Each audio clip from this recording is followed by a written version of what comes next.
A pleasant good morning to all present here. I, Manjari Bansal, on behalf of the Department of Political Science, Sri Aurobindo College, welcome you all.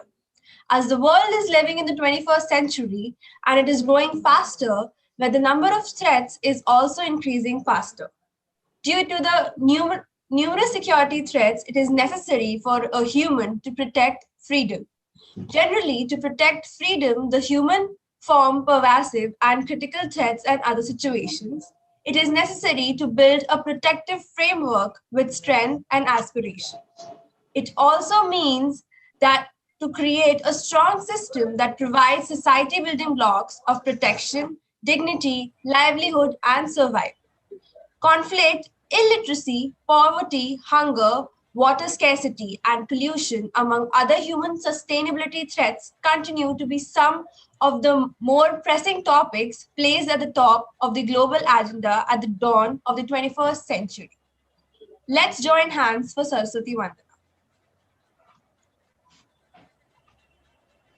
Shubhashish will be playing the Saraswati Vandana. Shubhashish.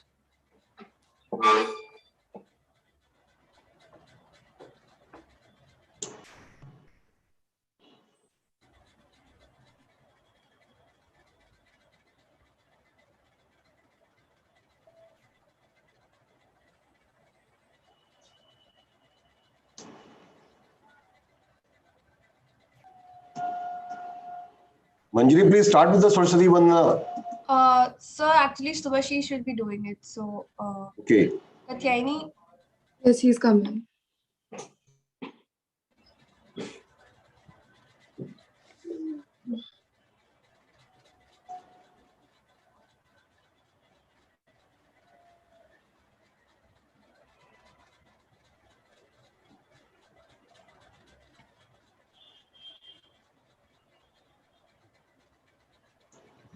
Manjari, why there is a delay? Sorry, sir, just a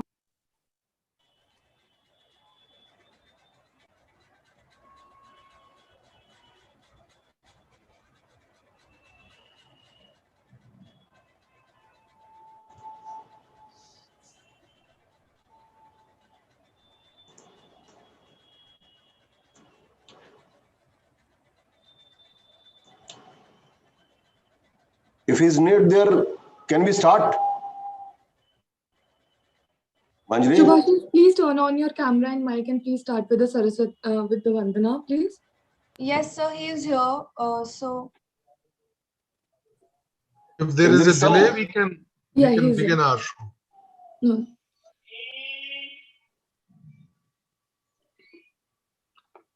You're not audible, Shubhashish. Can you just take your earphone? I think then we should leave it. Because it is Yes. Now you are. Okay, so let us start with the Saraswati Vandana. He Sharde Ma, He Sharde Ma, He Sharde Ma, He Sharde Ma, अज्ञानता से हमें तार दे माँ, हे शारदे माँ, हे शारदे माँ, अज्ञानता से हमें तार दे माँ, हे शारदे माँ, हे शारदे माँ, तू स्वर की देवी ये संगीत तुझसे, हर शब्द तेरा है हर गीत तुझसे, तू स्वर की देवी ये संगीत तुझसे, हर शब्द तेरा है हर गीत तुझसे, हम हैं अकेले, हम हैं अधूरे, तेरी शरण हम, हमें प्यार दे माँ, हे शारदे माँ, हे शारदे माँ, अज्ञानता से हमें प्यार दे माँ, शारदे माँ, हे शारदे माँ, मुनियों ने समझी है गुनियों ने जानी, वेदों की भाषा पुराणों की बानी, की दुकान से बोले आओगे? मुनियों ने समझी है गुनियों ने जानी, वेदों की भाषा पुराणों की बानी। हम भी तो समझे, हम भी तो जाने, हम भी तो समझे, हम भी तो जाने। विद्या का हमको अधिकार दे माँ, हे शारदे माँ, हे शारदे माँ। अज्ञानता से हमें तार दे माँ, हे शारदे माँ, हे शारदे माँ। अज्ञानता से हमें तार दे माँ। तू श्वेत वर्णी कमल पर विराजे, हाथों में वीणा मुकुट सर पे साजे। तू श्वेत वर्णी कमल पर विराजे, हाथों में वीणा मुकुट सर पे साजे। मन से हमारे मिटाकर अंधेरे, मन से हमारे मिटाकर अंधेरे। हमको उजालों का संसार दे माँ, हे शारदे माँ, हे शारदे माँ। अज्ञानता से हमें तार दे माँ, हे शारदे माँ, हे शारदे माँ। Thank you all. Thank you so much, Subhashish. Now I would like to invite our Principal Sir, Dr. Vipin K. Agrawal, to address the event. Good morning, ladies and gentlemen. On behalf of Sri Aurobindo College fraternity and on my personal behalf, I welcome you all in this two-day national seminar on the topic Emerging Security Challenges in 21st Century. Chief guest of the seminar, Ambassador Shri Vishnu Prakash ji. Guest of honor, Shri Professor V.K. Ahuja ji and Shri Sanjay Chadha ji. Teacher in charge, Department of Political Science, Dr. Vipin Malhotra, a very energetic person, fellow colleagues, participants, and dear students. It's a matter of great pleasure and privilege for me to be the part of this two-day national seminar. Professor Vishnu Prakash is a foreign policy expert. Sir, really, we are obliged to have you in this seminar. He has served and represented India in many countries like South Korea, Canada, Japan, Pakistan, Russia, America, and many more countries. He has been the official spokesperson of the Ministry of External Affairs. At present, he is a well-known figure in the print media and the electronic media, and he is one of the think tank on the foreign policy matters of this country. I'm sure our students will be greatly motivated by his presence in this national seminar. Sir, earlier we used to have these seminars in the physical mode, but this pandemic has taught us new ways of things. We call it normal, in the normal parlance, new normal. So organizing seminars through this, virtual mode has become a new normal. But the good thing about this virtual mode is the many of the experts of the area where we used to find it difficult because of their scarcity of time to call in the college and have them in these type of seminar. In this virtual mode, we can have good and very busy experts and professionals in these type of seminars. So this is one good thing about this pandemic, which has emerged over a period of time in this 1 year. The guest of honor, Professor Ahuja, is a well-known name in the Delhi University circle. He has been the professor and head at a law center. Hundreds of his students are today the judges and leading lawyer of this country. And Sanjay Chandaji, who is the other guest of honor for this morning, he is a very known name in the Aurobindo College fraternity, at least in the political science department, because all the programs that we organize in the political department, he is always there to help us. Sanjay ji, we are also thankful to you. Let me come to the topic a very brief for a minute. Unlike the preceding centuries in which the biggest security threats that a nation state faced every time were the armies of the other state, but in 21st century, this is no longer a big issue. The emergence of various non-state actors such as terrorist network, drug cartels, proxy war, cyber war, illegal migrants, nuclear waste, maritime piracy networks, interstate conflicts, that is the civil wars, have assumed a new age threats to the national security of the present day states. Apart from such non-state and transactional actors, the impact of environmental degradation on the future of the national state, especially the implication of global climate change, has emerged as a serious threat to the future existence of modern day nation state. Environmental degradation emerged as a most critical issue concerning a nation's security in the 21st century. Rising population and growing emergency needs, especially in developed and developing countries, has led to the excessive depletion of natural resources at a rate much faster than it can be replaced. Climate changes may also affect agriculture production due to disruption of normal climate caused by increasing temperature. You can see the level of temperature in the month of February itself in Delhi. Environmental refugees may soon become a reality, as environmental degradation of food and water scarcity may lead to mass migration of population from the affected regions, contributing to the instability of host states. The rise of organized crime networks, drug cartels, etc., and terrorist groups in the 21st century has led to scenario where such non-state poses a great threat to states' national security than the military forces of other states. After the 9/11 attack, terrorism and insurgency has emerged as the most recognizable and visible threat to a national security, So friends, there are many such issues which are emerging, which are posing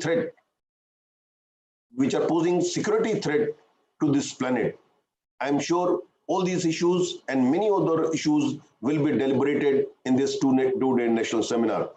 And the experts who will be coming throughout these 2 days, I'm sure they will give their expert opinion on the various issues, and our students, our teaching faculty, and all those who are joining us through YouTube and through other platforms, Facebook, they will be greatly benefited by the experts' opinion. And for this seminar, we received more than 50 papers, right? Out of that, we have scrutinized a few, and I'm sure the paper writers must have written their original work, and it will be a great contribution for the world of academia and the practitioners.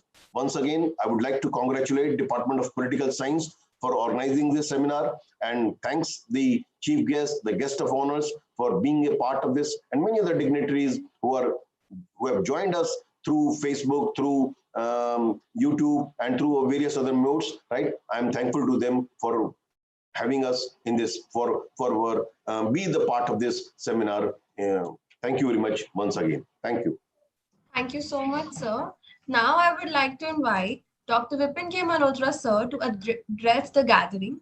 He has been an international scholar in foreign policy, human rights, disability studies. He has pursued his LLM and PhD and has received the Media Award in Innovative Education 2017. He has presented various papers in international and national seminars.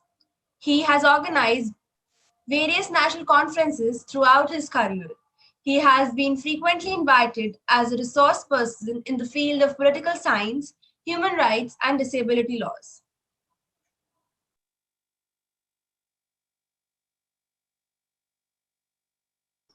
Sir, you are not audible.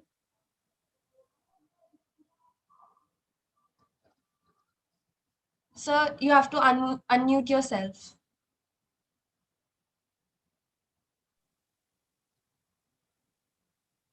No, sir, you're not audible.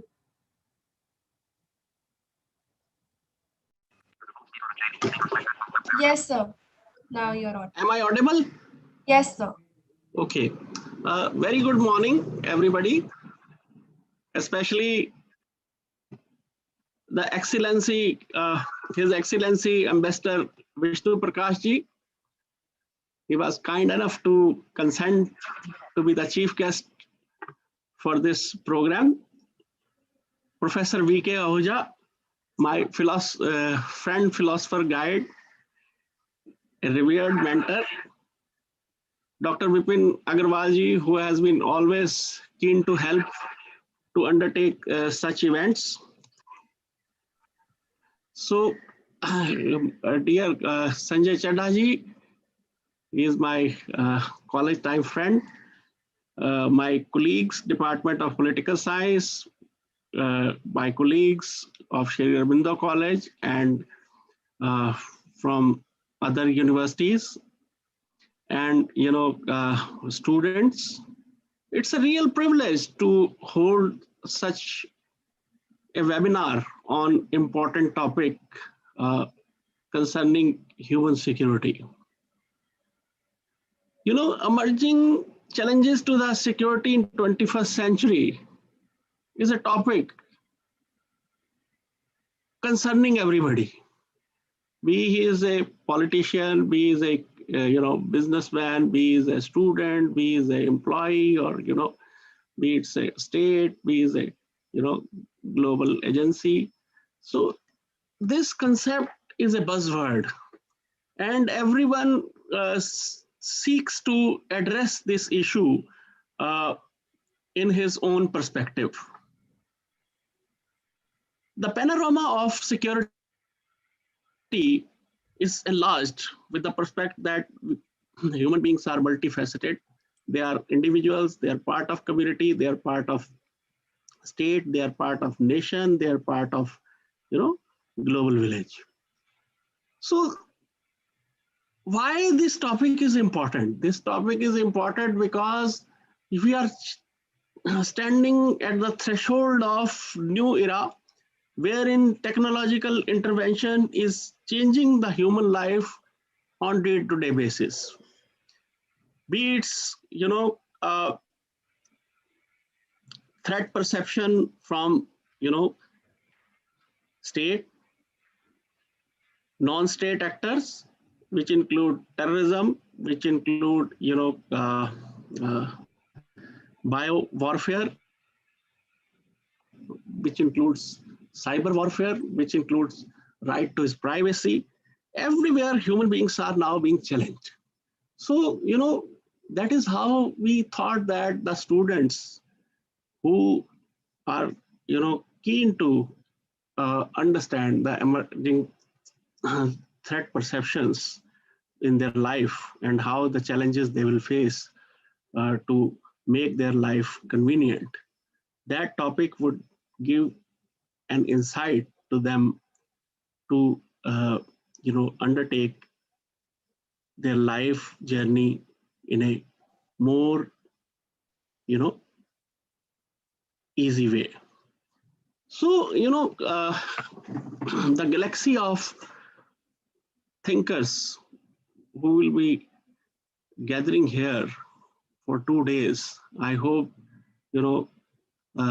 they will be coming out of the churning of thought process, and to show them show the society at large the path how they can tackle the kind of insecurity they are facing in this 21st century. Artificial intelligence is at the doorstep. Genetic engineering is at the doorstep. In coming 20 years, our population will be increased by more than 20%. Our energy requirements will be more than 30%. Our economic needs will be increasing by 140%. So these things are changing the world so fast that human beings are not easily able to cope up the changes. Apart from that, more people are committing suicide. More people are killed by suicide than by warfare. More people have insecurity not only of living but of death also, because if I know that I will be for ventilator for next 40 years due to some medical exigency, then it causes lots of insecurity in me. It is not that I only fear death. I fear such life also. So euthanasia is also required, where medical intervention is there. You could be a living being in vegetable stage, for many years to come, and many would not like to live. And there are people who are committing suicide because of economic insecurity, because of social problems, because of family problems, because of professional problems. So this Pandora is now open before you, and our honorable chief guest, Professor V.K. Ahuja, has extensively worked on this topic, and our Excellency Ambassador Vishnu Prakash ji has published hundreds of articles on various newspapers. So I will not stand between you and our guest of honor and chief guest, and they will be showing the path how you can feel secure in the coming years. Thank you.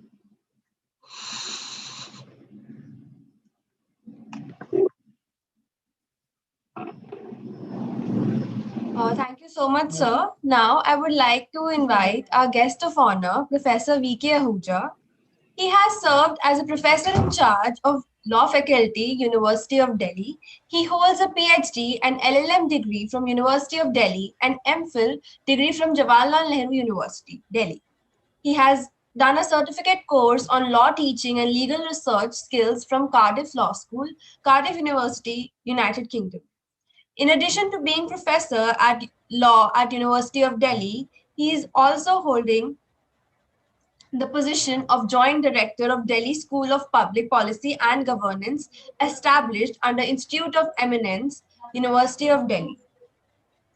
His areas of interest are intellectual property rights and international law. He has written 4 books on intellectual property rights and international law, and 2 volumes of Halsbury Annotated Statutes of India. He was awarded first prize in 5th South Asian teaching session on international humanitarian law and refugee law organized jointly by the International Committee of the Red Cross. United Nations High Commissioner for Refugees and National Law School of India, University, Bangalore at Bangalore in 2013. We welcome you, sir. Thank you, ma'am. Thank you for your kind words. Shri Vishnu Prakash ji, the chief guest for the day, my brother, my friend, a very learned person. Shri Sanjay Chadha ji, the guest of honor. Professor Vipin Kumar Agarwal ji, the principal of Aurobindo College. My student, one of the dearest students, and my friend now, Professor Vipin Malhotra, the teachers, students, ladies and gentlemen, a very good morning. The theme of today's conference is Emerging Security Challenges in 21st Century. When Professor Vipin Malhotra contacted me and he requested me to help him in the organization of this conference, then I just told him that Vipin, this is something to do with security challenges, and of course this is not my area. But he said, no sir, you just look at the concept note, look at the theme, and you'll find that there are so many things which are included in the security challenges, and you will really be finding it very interesting. So he sent me the concept note, and when I went through the concept note, I found the theme to be very well conceived, multidisciplinary, and quite comprehensive also. There were so many areas, which were of my interest, particularly which were related to international law and the intellectual property rights. Now, I'm not competent to speak on every aspect of it. And then I thought that as far as international law is concerned, so my friend Shri Vishnu Prakash ji, who was an ambassador and who really served the country for, I think, more than 3 decades or so. And he's the one who is expert to speak on international law. So, I mean, I cannot, dare even to think of talking about international law. So then I thought that let me just pick a sub theme, and that was on non-traditional security threat, which was being caused due to epidemic. And then I decided to speak for a few minutes on that particular sub theme only. So I'll be confining myself to the challenges posed by pandemic COVID-19, the intellectual property rights issues, and the efforts made by the government of India to contain it. Well, friends, as you know, the things are not very good as far as the pandemic is concerned, with more than 113 million infected people and more than 2.5 million deaths. Pandemic COVID-19 has shaken the entire world like anything. In the United States alone, more than 500,000 people died, and this figure is more than the figure of Americans who died in World War I and World War II taken together. When the pandemic started way back in late 2019 in Wuhan in China, no one thought that it will be of such a huge magnitude. It remains a mystery to trace the source of the virus, and there are so many versions of its source, ranging from bats to seafood, that is wet market, to biological weapons from Wuhan labs. There seems to be not even a single person of the world population of 7 billion people who has not been affected by the pandemic in one way or the other. And apart from health, it caused economic devastation and forced people to take extreme steps, including to commit suicide. A lot of deaths can be attributed to this pandemic, even though the people died otherwise. For example, the migrant workers died in accidents or otherwise while walking to their native places. The people died due to post-COVID complications. Many of them died of heart attack or other ailment, whereas the prime source was the COVID only. A lot of people committed suicides also. So there were a lot of deaths which can be attributed to this pandemic COVID-19. Now, COVID-19 is the most severe pandemic after Spanish flu pandemic of 1918. There are certain similarities between the two. Now, there have been more pandemics in between 1918 to 2019, but none of those pandemics was so deadly as COVID-19. In Spanish flu, 500 million people were infected and 50 million people lost their lives throughout the world. There was no vaccine or medicine at that time to protect people from the pandemic. The same is same was the case in COVID-19 also. So therefore, the efforts to contain that pandemic was focused on non-pharmaceutical interventions, such as wearing mask, isolation, quarantine, good personal hygiene, use of disinfectants, and limitations of public gathering, etc. In case of COVID-19 also, there was no vaccine in the beginning. And, it went on for a year or so, as it happened in case of Spanish flu, there was no medicine. So what was done was that for containing COVID-19, the non-pharmaceutical measures were adopted, and which proved to be effective to a certain extent. Then plasma therapy was also adopted, as one of the ways to contain it. And it proved to be useful to treat certain patients, and the government opened certain plasma banks where they requested the people who got cured from COVID-19 to donate plasma. The recovery rate, that was the fortunate thing for India, that the recovery rate in India was much better than the average rate of the world, and the mortality rate per million was quite less comparatively. So that way we are very lucky, although we have also lost more than 1.5 lakh people. But still, if you see the mortality rate per million, because our population is huge, and I was worried when I was listening to Professor Vipin Malhotra when he said that in the next 20 years, the population is going to be increased by 20% or so. I was a little worried about it, and I just thought that I'll talk to Professor Vipin Malhotra. Is this going to be a speculation, or I mean, this is going to be a reality? Because 20%, oh my God, this is going to be a huge population then. The question arises now that what caused this pandemic COVID-19 to infect so many people and claim so many lives worldwide? Now, if we look at the role of WHO was obligated to inform the world about this virus and the nature of this particular virus when this pandemic broke out in Wuhan, China. Now, it is alleged that WHO failed in its responsibility of alerting the world timely, and it kept on relying on the versions of China, the views of China, and China kept on misleading not only the world but the WHO, and all because of that reason. This warning came very late from the WTO. It was only on March 11, 2020 that the WHO announced COVID-19 outbreak as a pandemic, and by then it was too late, and the virus had already started spreading in the various countries, as you know. The United States and the European nations were the early victims of this pandemic, and now you'll see that Latin American countries have also joined. They are also very worst affected, countries in the world.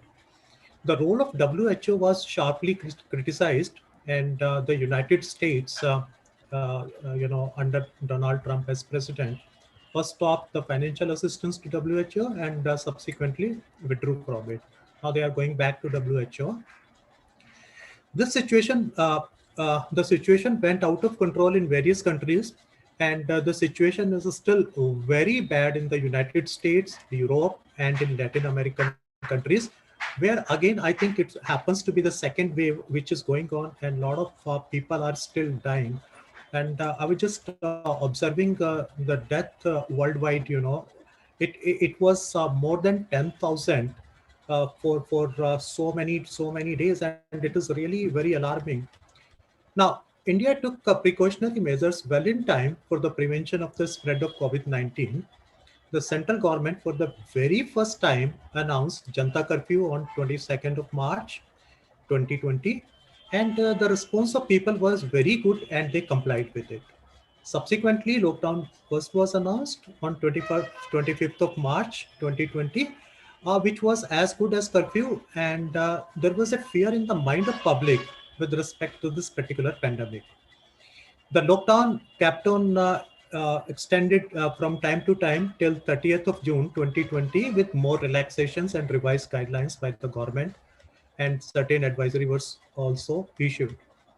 There were mainly twofold purposes of announcing this lockdown. Number one, to prevent the virus from spreading and infecting more people in India. And number two, to make preparations and with respect to medical facilities to handle the situation immediately after the lifting of the lockdown. But unfortunately, what happened was that when this lockdown was announced, all of a sudden the labor became unemployed, and they, since they did not have money, so they started migrating to their native places because the survival was becoming very difficult for them. So they defied all advisories issued by the central government, and the government also realized that economic activities were also extremely essential, as the lockdown had badly hit the poor and marginalized sections of the society. Further, the governments were also losing revenue in absence of economic activities, and the funds were going dry. You could see in the daily, the government was not in a position to pay salaries to the doctors and other staff, and that was something which was really bad. So therefore, the lockdown was lifted at a time when the cases were not stabilizing but rising, and the initial arrangements which were made by the government, they proved inadequate. Actually, they turned out to be inadequate, and the number of cases kept on increasing. So even today, if you see that number of people who are infected in India, that number is very high. We are at number 2 after United States. Maybe that Brazil may become number 2, because the Brazil in Brazil huge cases are coming. So the three countries, the United States, India, and Brazil, they, if you see the number of infected people, so these are the three countries where you will find a large number of people, infected people. They live in these three countries of the world. A number of pharmaceutical companies got the breakthrough towards the end of 2020 by inventing uh, vaccines for COVID-19. The vaccines of Pfizer, Moderna, then Sputnik, COVID Shield, Covaxin, and many others were given to people to inoculate them. The COVID Shield and Covaxins are the two which are being made in India. And India, following its policies of Vasudhaiv Kutumbakam, came forward to help the world. It had gifted several 100,000 doses to the neighboring and other countries. More than 25 countries have requested India for its vaccines. Countries like Canada and Brazil have also requested India for the supply of the vaccines. India is committed to help the world. It is coordinating with WHO and doing its part. It is fulfilling its obligations. And as I told you, that India is committed to help all nations of the world, whosoever will ask for the help. I would now like to say a few words on the pharmaceutical companies and the patent laws. Now, that is an area which is close to my heart. Now, to confer monopoly is not the primary objective of the patent laws. The patent law is to encourage scientific research, new technology, and industrial progress. For this purpose, it confers certain exclusive rights on the patent holders to exploit their invention, their patent for a period of 20 years. In Bayer Corporation versus Union of India, this is the case, a very important case.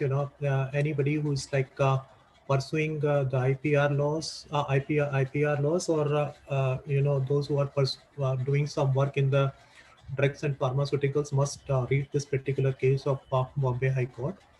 Now, in the first ever case where compulsory license was issued by the patent office, that was challenged, and I'll just let you know what happened later on. But then this Bayer Corporation, Bayer is the one against which the compulsory license was issued. Now, in this case, Bombay High Court made certain observations, and it was of the opinion that patent holder is obligated to utilize the invention to meet the needs of the society. Further, the patented product is to form the basis for further research and development. The objectives of the patent laws are very good, but unfortunately, the things in practical terms are completely different.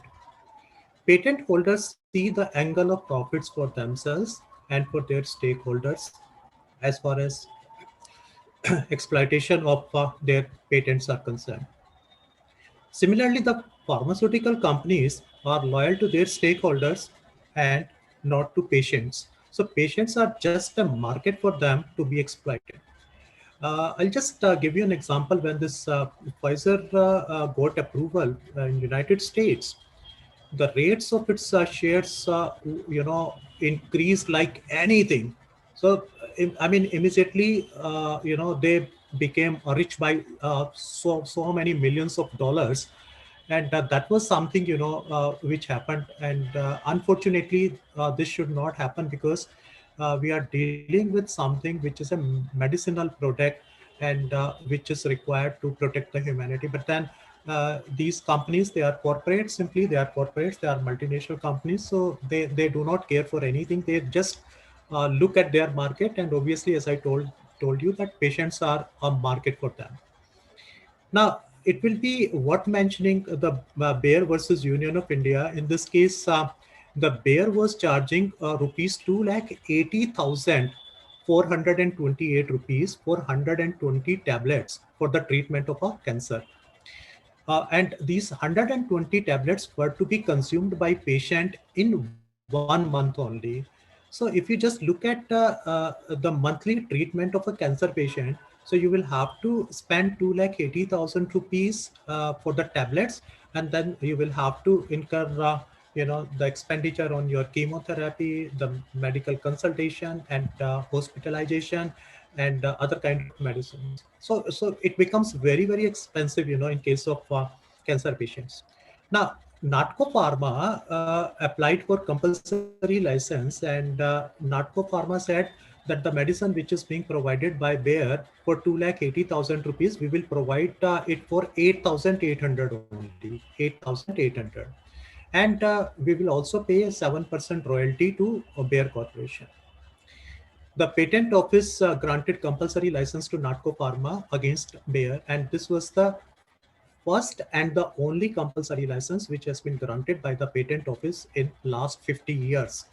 The Patents Act came into force in 1972, and till 2021, only one compulsory license has come. So this made a lot of hue and cry, and multinational companies and the developed countries, including America, they had lost a lot of protests. They said that the compulsory license should not be given.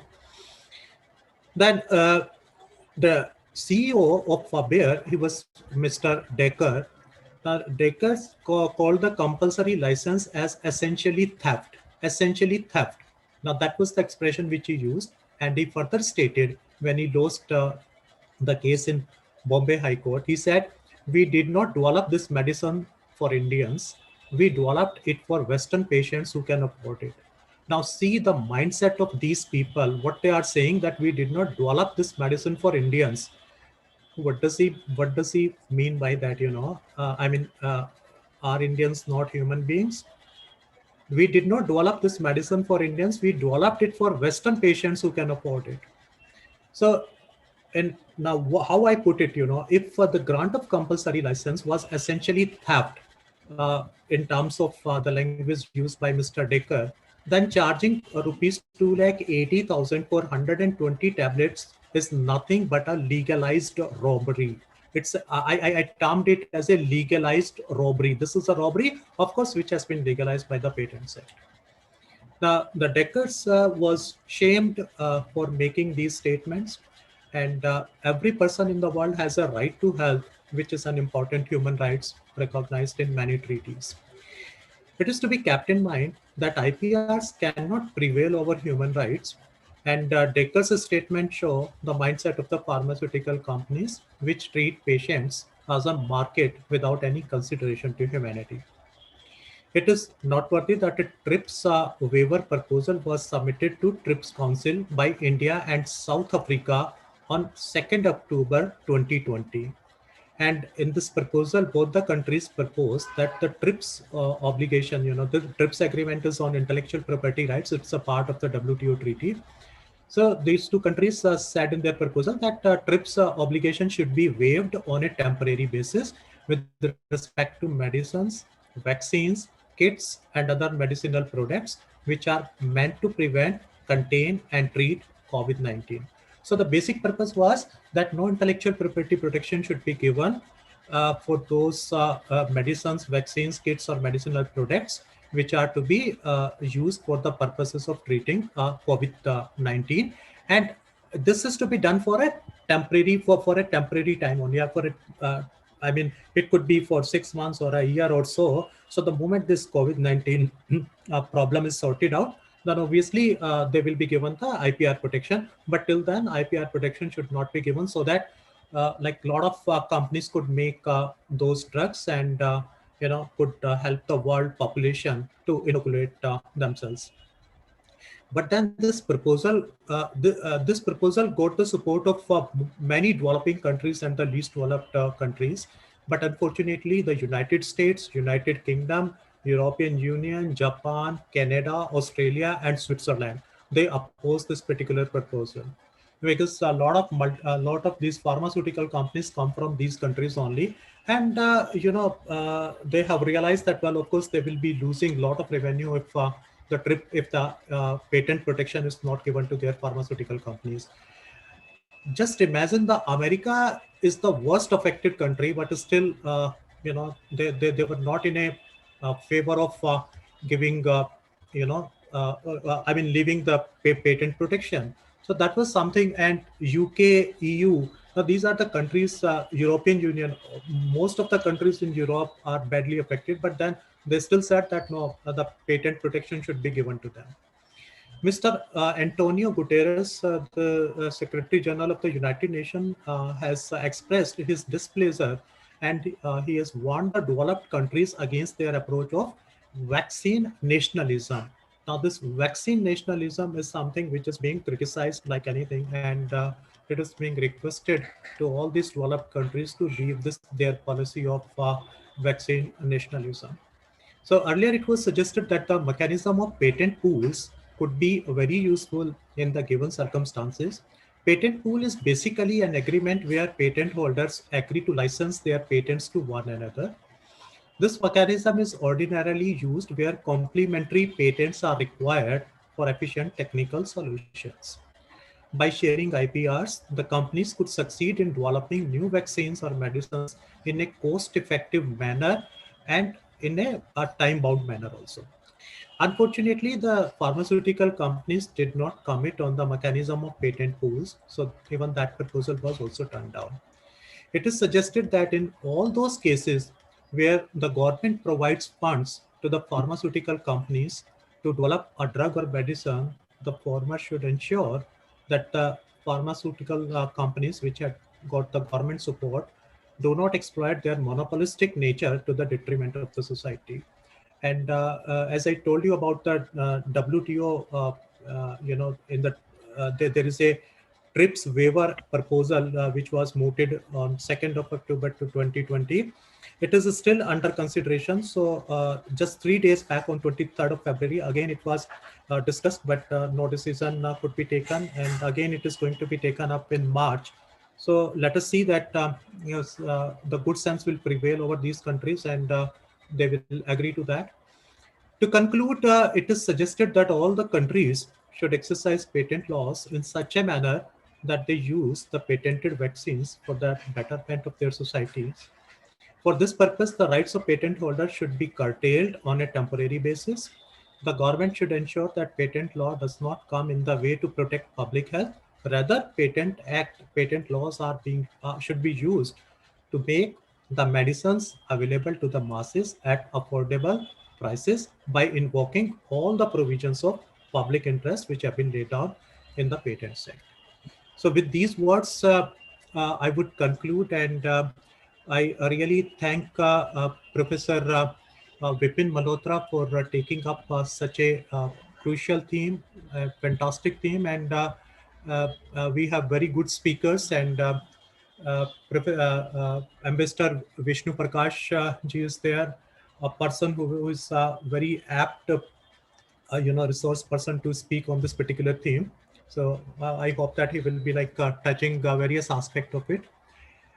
With these words, I'll take your leave, and as I requested Vipin ji that I have another lecture at 11, so I'll be leaving, and for that I apologize to all of you that I will have to leave in between.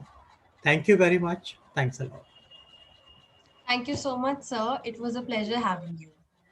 Now, I would like to invite our chief guest for today, Ambassador Vishnu Prakash. He has been India's envoy to South Korea and Canada. He has also been the official spokesperson of the Ministry of External Affairs and Consul General, Shanghai. He has served in Indian missions in Tokyo, Islamabad, Moscow, Cairo, New York, and Vladivostok. Currently, he is a foreign affairs specialist, columnist, speaker, advisor, and think tank TV panelist. He is associated with a number of educational and other institutions. We welcome you, sir. Thank you very much, Manjri. Good morning. How much time do I have? Around 40 minutes till 11:30. Okay. Dr. Malhotra, can I speak for about 20-25 minutes and keep 15-20 minutes for Q&A? Sure, sir. Sure. All right. Thank you very much. A very good morning to everybody. Thank you very much, Manjri, for your gracious introduction. Principal Dr. Vipin Agarwal, my good friend Dr. Ahuja, who is not here though, Mr. Sanjay Chadha, Dr. Vipin Malhotra, dear students, members of the faculty, ladies and gentlemen, thank you. I first of all would like to thank Dr. Agarwal and other friends for their gracious introductions and for the comments made by Dr. Agarwal and Dr. Malhotra to set the stage for this discussion. I'm delighted to be here with you today to exchange thoughts on the critical subject of the emerging security challenges in the 21st century. And I would like to sincerely compliment Dr. Vipin Malhotra and his colleagues for conceptualizing this two-day forum, which will allow leading scholars to dive deep into the subject matter. As has been mentioned, I have been a career diplomat and have had the good fortune of serving in some of the key capitals of the world, including two friendly countries called Pakistan and China.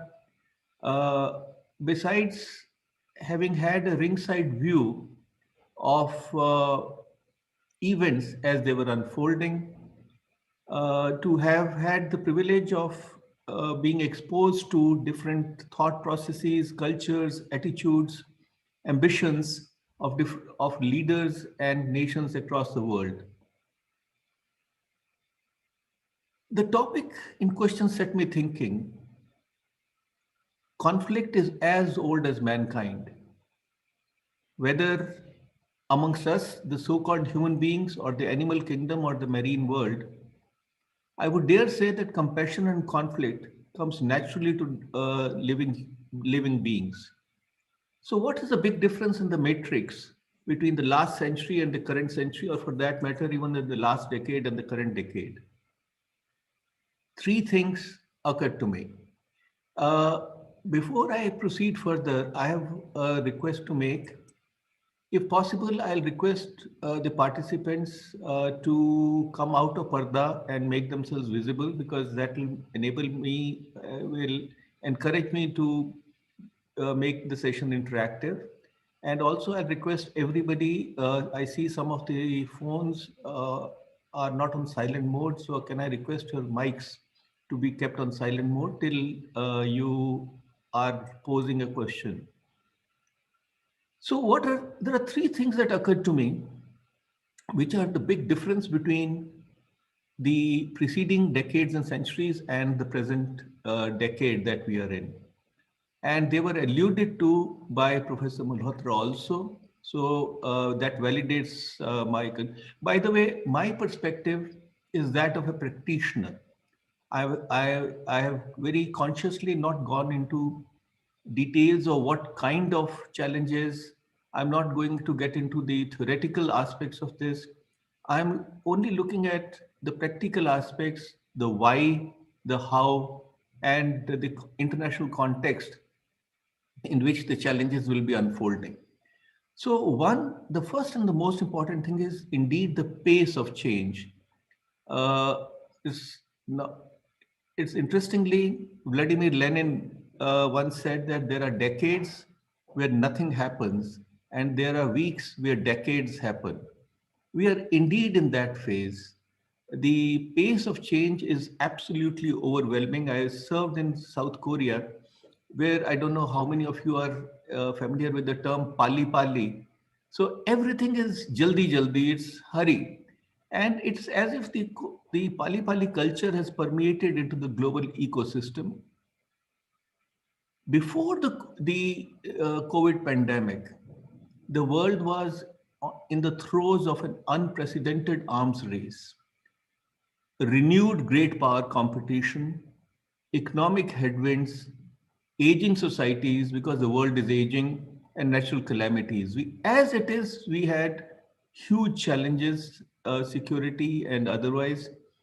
And then came the Black Swan event, the COVID pandemic, which very few saw unfolding. There were people, experts who saw this unfolding, but either did not or could not do anything. And that is also the nature of the humans, that we look at the immediate and the present, the imminent, and we ignore the future, even if that is going to pose even if there's a possibility of a calamity descending on us. I mean, the general tendency is to kick the can down the street. If you can postpone something, not under my watch, well, that is what it is. And by the way, it is not new. It is not pertains to one country. I read a interesting quote from a letter by the Swedish chancellor that he wrote to his son in the year 1648. So that was more than 300 years ago. And the Swedish chancellor was like the head of the state. And he writes, "You do not know, my son, with how little wisdom is the world governed." So that is both reassuring and frightening in that we are destined to commit the same mistake over and over and over again. But the short point is that the pace of change in all domains has become so rapid that it is becoming difficult for nations and people and experts to cope with it. So one basic aspect is the pace of change. And then the question is, what has brought about the change? What has brought about this pace? And there are three things: technology, technology, and technology. Especially the digital technology, which has turned things on the head. Artificial intelligence or AI is threatening to make human beings redundant. Then there is the ease of communication, physical and virtual, which has made distances and barriers increasingly irrelevant. Let me cite just one example. We all know of the kind of destruction and damage that a locust swarm can inflict. I mean, wherever a locust swarm comes, it will destroy everything that lies in the way. Now imagine a drone swarm. And just 2 days ago, day before yesterday, speaking at the Vivekananda International Foundation, our army chief alluded to precisely such an option. I've seen media reports which talk about India's goal of having 1,000 drone swarm, a swarm of 1,000 drones. Now imagine you suddenly see 1,000 small drones heading in a certain direction, overwhelming air defenses. The cost is low, and they can be deployed in different scenarios to target, to descend on one target or multiple targets. And the best part is these are smart drones or intelligent drones. They are not to be controlled anywhere remotely. They are AI enabled. They communicate with each other. They send messages back home and they coordinate with each other. Their AI-enabled algorithms are derived from flocking birds. Now, this can become a weapon of choice realistically. It's not sci-fi, but this could become a weapon of choice in the future till something more spectacular is introduced. Now, the problem also is that with the technology, who can absorb technology, especially such fast-changing high technology? Obviously, countries that are innovative, are affluent, has the brightest of minds, they are certainly better placed to harness such disruptive technologies or introduce a disruptive technology. So what happens? In the process, the gap between countries capable of harnessing technologies like this, capable of benefiting from technologies like this, and countries which do not have those capabilities widens further. So there is a vicious cycle of disparity, envy, conflict, and inimical alignments. And that is certainly something that I foresee, where we once spoke of the resource divide, then we spoke of the digital divide, and today we are talking of the AI divide, or a divide of the proportion that world has not seen before. And certainly it will lead to serious consequences. Then the third big reason for the change is overpopulation. The population growth rate has been astounding. It was a mere 2.6 billion in 1950, has grown threefold to 7.8 billion now. And believe it or not, it will increase not 20 but 30% according to projections to 10.5 billion by the turn of century when it will stabilize. From 2.5 billion in 1950 to 10.5 billion in 2099 or 2100 is a frightening proposition. Interestingly, in the years 1798, that is 240 years ago, 220 plus years ago, an English cleric and scholar called Thomas Robert Malthus, and many of you would have read about him, wrote an essay on the principle of population, and noting that the population was growing in a geometrical fashion. Even in 1798, he warned that if mankind did not take steps to curb the growth of population, Mother Earth would introduce checks in the forms of famines, earthquakes, floods, epidemics, war, etc. And it was very clear that if humans don't do it, Mother Nature will do it and will maintain a balance.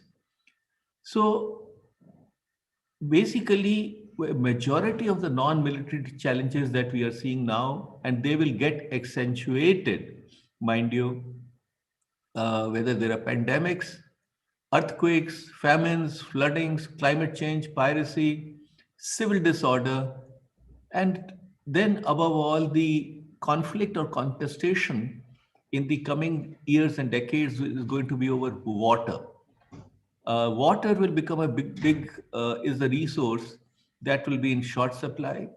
So unless mankind develops viable techniques, cost-effective techniques of harnessing seawater and having potable water from there, which is cost-effective, one of the streams of contestations and challenges will come from the contestation over water.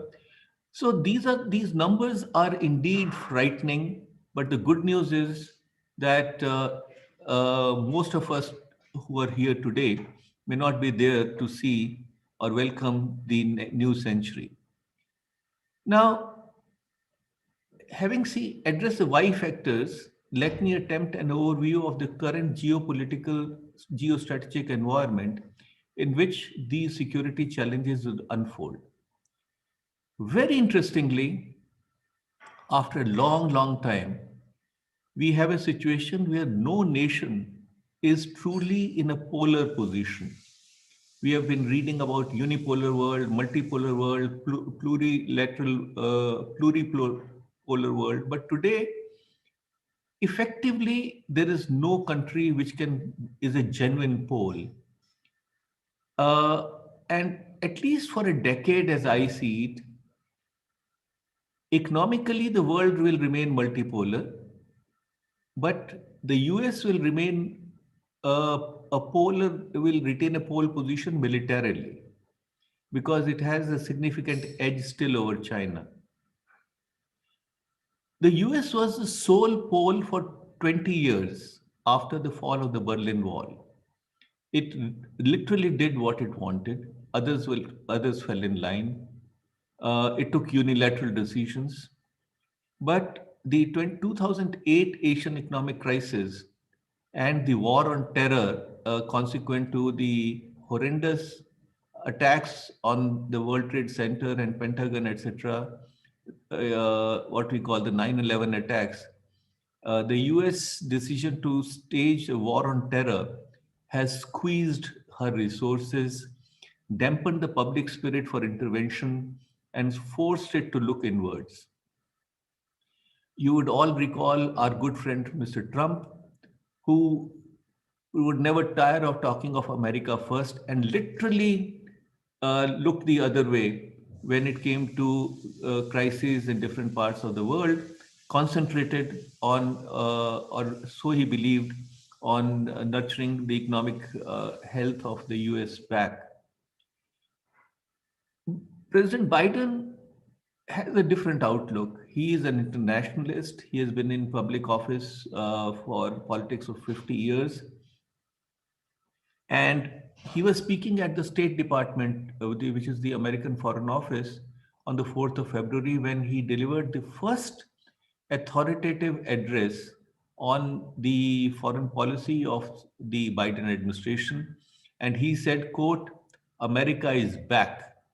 Diplomacy is back at the center of our foreign policy. But," and that's a very big but, he also said, "we cannot do it alone." This is a new kind of a language because realistically, the era of USA saying "my way or the highway," presenting nations with a fait accompli are over. He said also American leadership must meet the new moment of advancing authoritarianism, including the growing ambition of China to rival the United States. We will also take on directly the challenges posed by our prosperity, security, and democratic values by our most serious competitor, China. But we are ready to work with China, with Beijing, when it is in America's interest to do so. Now, the reason I'm highlighting this is that rarely in human history has any country risen as fast as China. And the big difference is that we are used to, the world is used to a rule of law, whereas China believes in the rule of power. With economic growth has come military muscle, a military might, an authoritarian tendency has grown stronger. Its instinct of territory grab has become sharper. And it's one country which has waged aggression against literally all its neighbors.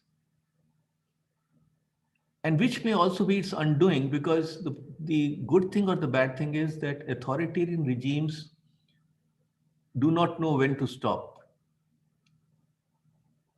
They overestimate their capabilities, underestimate the adversary. And I have served in the Soviet Union, which was my first posting.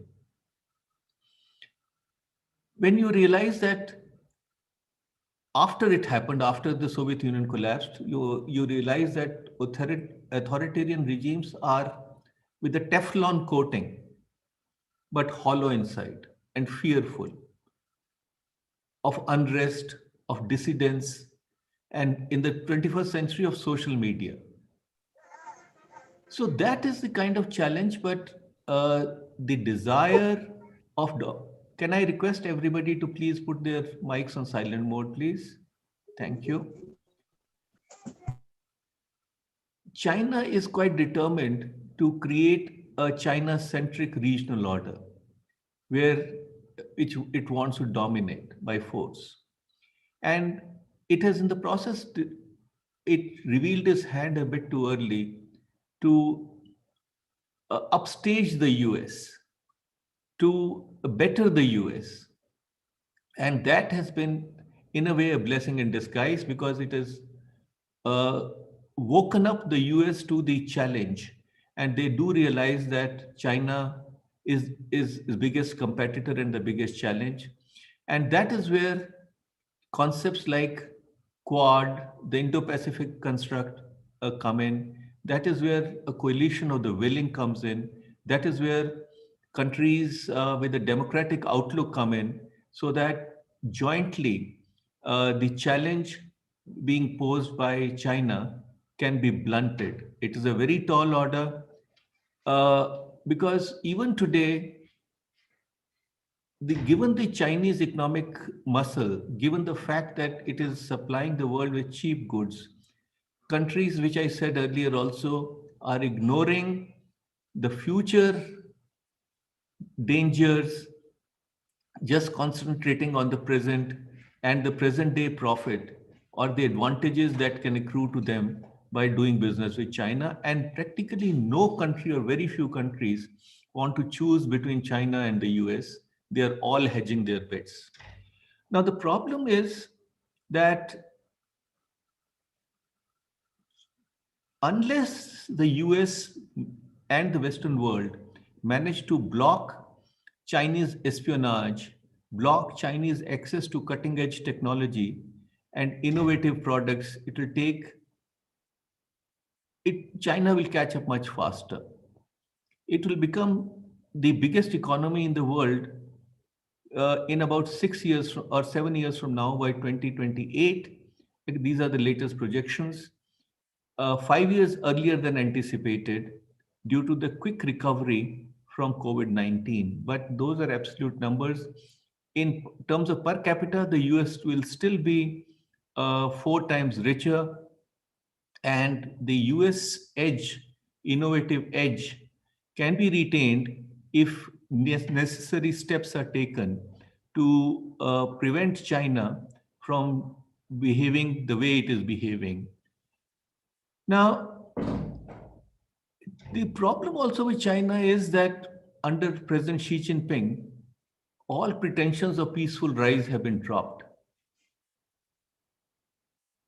They are indeed a disruptive force, speaking from both sides of the mouth, and has little patience for global norms, agreements, conventions, if they are not in conformity with the Chinese interests. And we can see what happened in Ladakh. For 35 years, we have been having agreements, treaties, confidence building measures. We still do not know why China has undertaken the misadventure in Ladakh. But imagine in one stroke, 35 years of agreements have been torn and cast aside. They did the same in South China Sea. They kept saying that they are doing nothing in South China Sea. And now that they have set up the militarized South China Sea, they claim that it is they are doing a favor to mankind to to make sure that there is smooth navigation. But the important point that I want to make is that in 2012, Chinese forcibly took over militarily occupied Scarborough Shoal of Philippines. Philippines went to the International Court of Arbitration, which gave an award in 2016 saying Chinese occupation of Scarborough Shoal is illegal. Their occupation of the South China Sea or claiming South China Sea is illegal. What did China do? They just brushed it aside. And nobody lifted a finger. So those are some geopolitical realities that we have to deal with. One of the security challenges that could emerge, I'm not saying likely to emerge, but could emerge, is a flare-up in South China Sea, especially involving Taiwan.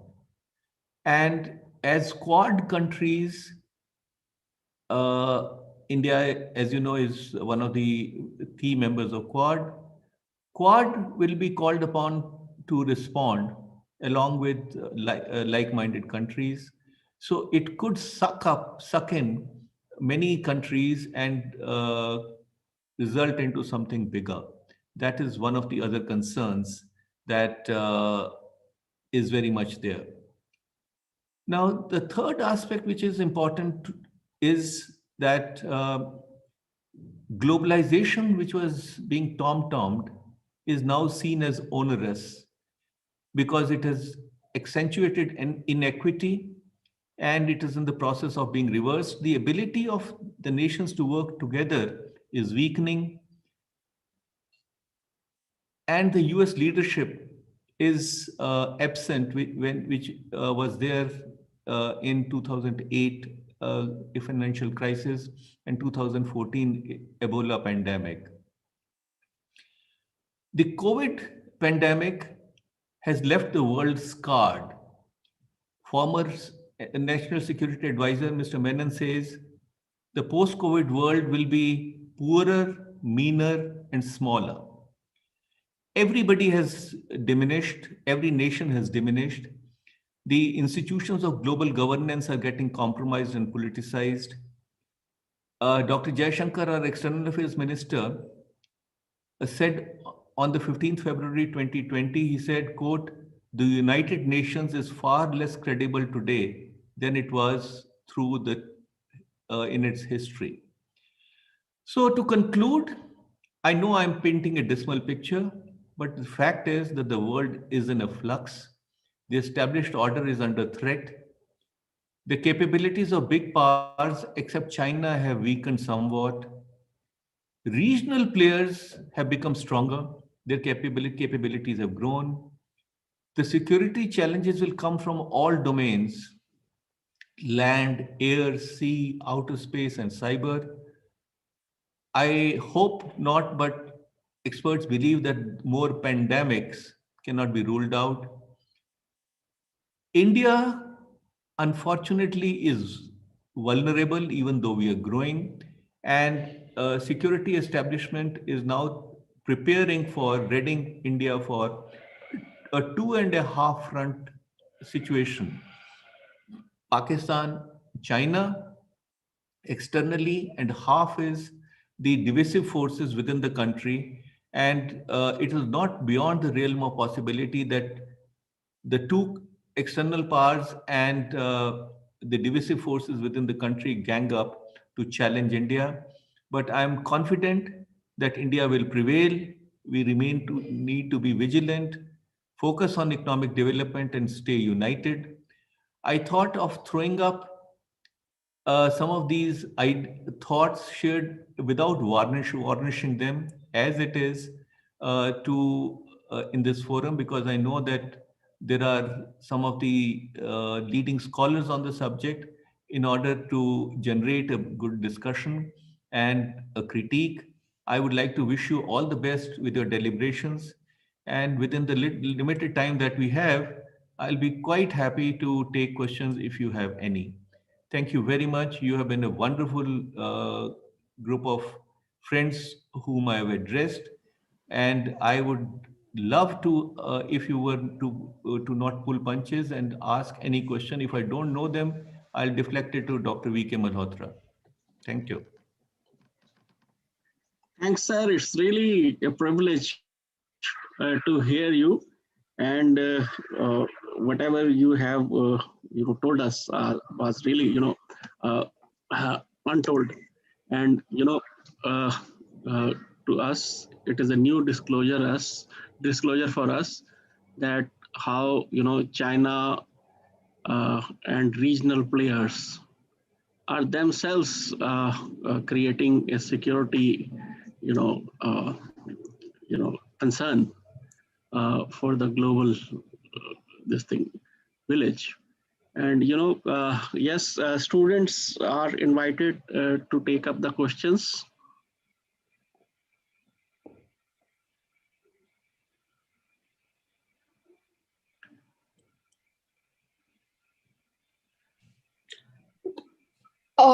You all can ask the question in the chat box. Manjari, please read them out, okay? I have seen the questions in the chat box. So far, there are none. But okay, I can handle the chat box. Can you also check if there are any on YouTube also? Yes, I'm just doing that. But if anybody were to want to pose a question, Manjari, can we take those questions?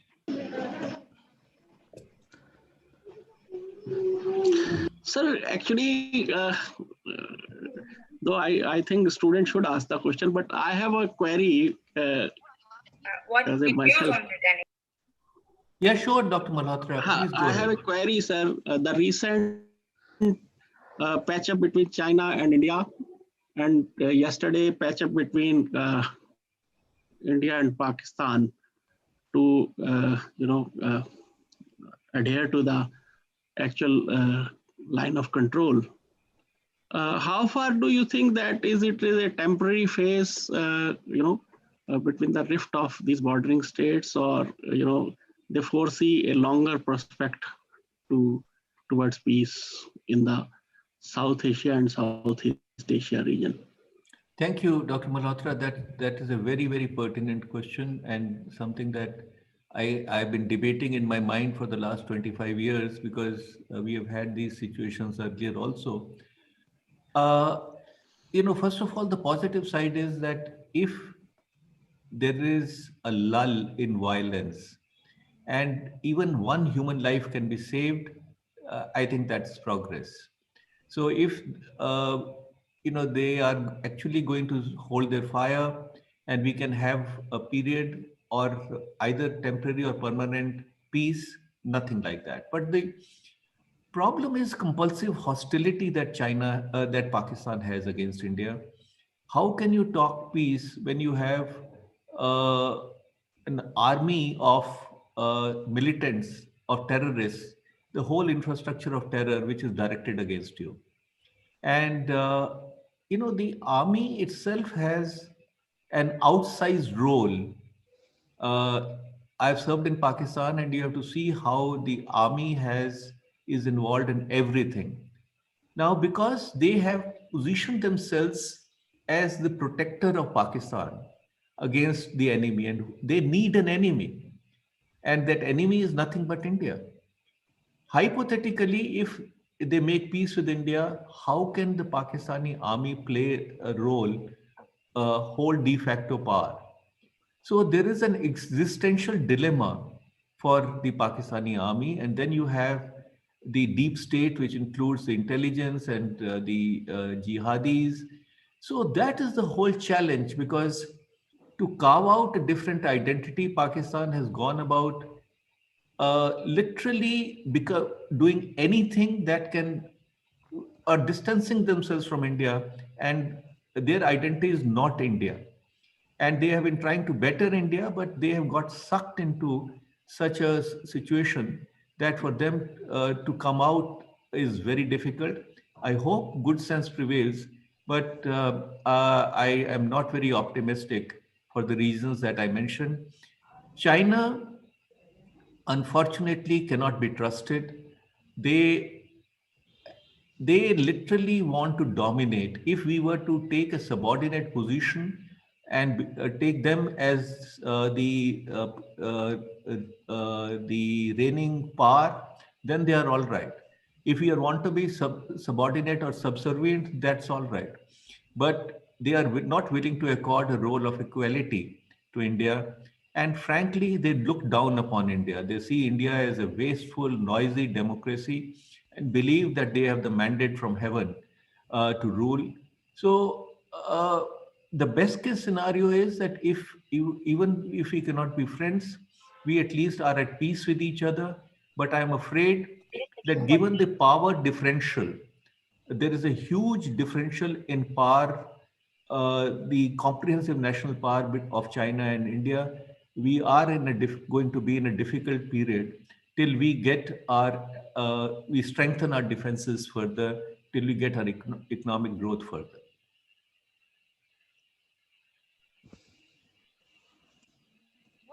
So there's one question. What should India's stand in current distribution of power be in terms of facing future threats and global polarization, economic and military leadership? Very good question. Thank you. As they say, the most important thing for any country is economic power. Because without economic growth, nothing is possible. Only if you have economic growth can you strengthen your defenses, can you have the ability of projecting power. So first and the foremost, what we need to do, and we are doing, but we need to redouble our efforts, is to get our economic act together. we have one of the biggest deficiencies that we have is that our manufacturing base is narrow, and we are dependent on imports for even critical items and defense equipment, which a country with the challenges that India has cannot afford. So while we have since the mid 50s, when we were not as good as we are today, we have been reaching out to fellow developing countries with developmental assistance.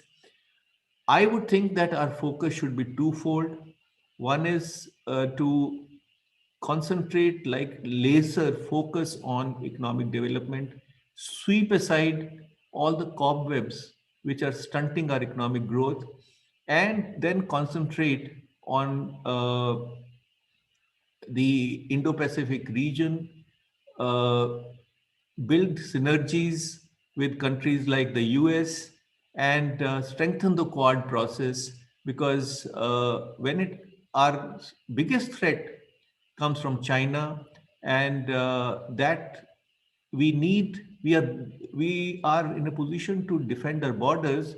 But if you have to deter Chinese aggression, we need to have countries working with us so that there can be a cost that can be inflicted on China. Okay. Thank you so much, sir, Next for your question. answer. I would like to pose a question. Yes, please. Sure, sir. Sir, first of all, thank you very much for such a thought-provoking lecture. Sir, the thing is that all the allies China has are aware that, at some or the other point of time, it's going to impinge upon their sovereignty. So Pakistan is also under heavy debt, under heavy Chinese debt. Sir, do you think that if we can pull Pakistan away from the Chinese fold, will it make some difference in Chinese, aggressive postures? Food for thought. But the question is that, first of all, let's appreciate what Pakistan is all about. It is a very large country of 220 million people, which wants to be the leader of the Islamic world. And Pakistan from day one, by the way, it made sure that on paper it got independence one day before us, because it is always wanting to do better than India. They have been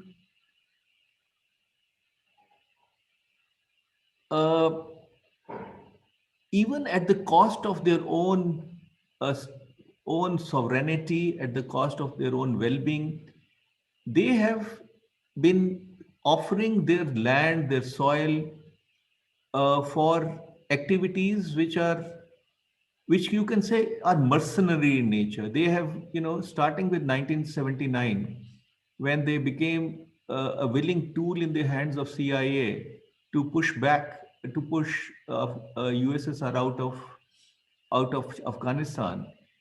They have always managed to position themselves as an important player for a third country. In the process, what has happened is that the military has grown stronger. Their their social fabric has weakened. Their economy has gone for a toss. And today they have no choice, given their policies, to lean on China. It's impossible for them, unless they change course, to not lean on China. China is their savior, political, economic, because they are in a position, they are bankrupt economically. They are almost an international pariah, and China is happily working with them. So I think it is impossible to wean them away, for India at least, from China, because the entire effort is directed against India. So I don't see them making peace with India in a hurry. But also China, Pakistan, don't underestimate them. They are very crafty people, and they may surprise China, because I don't think that all this debt and so on that China is, or loans that China is giving, they're going to get it back. But as China learned in the case of Nepal, that Nepal may be a geographically a small country, but it's a very proud country and it is no pushover. Chinese were quite surprised in Nepal. I think a bigger surprise is waiting for them in Pakistan. When push comes to shove, they may not know how to handle Pakistan, because it is indeed one of the most crafty nations that I have known. Thank you very much, sir. Sir, Okay, sir. excuse me, sir. I have a question. Sir, there is a query arising in my mind. Manjari, you tell me when we can stop. Look at the time and you decide. Okay, sir. We go for 2 more questions. I have already. So yeah, you moderate, and I'll be guided by you, Manjari. Yes, sir. Sure, sir. Okay, so this is a question from Subhashish, that how can we actually trust Chinese government after whatever they have done in recent times, as well as what they have done in the past? Would we not be making the same mistake again if we trust them again? And if we don't trust them again, what can we do with the neighbor as close as them and such a big global as well as Asian market? Thank you, Subhashish. Very thoughtful question. First of all, I would say that nobody is trusting them. Government and the academia, the strategic community, the media, everybody is very clear that China cannot be trusted, period. 2, we have a 3,600 kilometer long border with China, and we are destined by geography to be neighbors. I love saying that if we had a choice, we would have plucked China from the neighborhood and transported them to the Pacific Ocean, but we cannot do that. So we are living side by side. So while not trusting them, we need to find a modus vivendi. We need to find a way out. If we can find a way out to live peacefully side by side, even if we don't have a cooperative relationship, nothing like that, because even this time, China staged the misadventure thinking that they will just walk into India, or they will just grab territory. But they underestimated the resolve of India, and they have been surprised. So while strengthening our infrastructure, which we are doing, by strengthening our defenses, by building coalitions, by making sure that there is going to be a huge cost to Chinese misadventure, if we can sort out the issue, well and good. If not, as they say, if you want peace, be prepared for conflict. We are not going to shun away from any threat to India. But as always, diplomacy is the best choice. And if diplomacy works, nothing like that. Okay, so there are a lot of questions, but the most relevant one is, what is the role of media in international security in contemporary era? Whose question is this? Is a brilliant question. Ajay Yadav. Wow, compliments. Media has always played a very important role in perception management. It can work both ways. It can be a rallying point in a country. It can it can create a wave of support. It can disinform. It can engage in cyber warfare. So in any contestation, controlling the narrative, carrying the people along for a country which is in a conflict situation is very, very important. And that is where the traditional media comes in. Social media is highly unregulated and either can be a force multiplier or can be a huge source of trouble, which we have seen. So that is the biggest challenge at the moment. On the one hand, you have even a totalitarian regime like China or North Korea, very concerned and afraid of social media. By the way, we have 17.5 million people using Twitter, and the Twitter worldwide has about 170 million active users. Chinese Twitter called Weibo has 527 million users.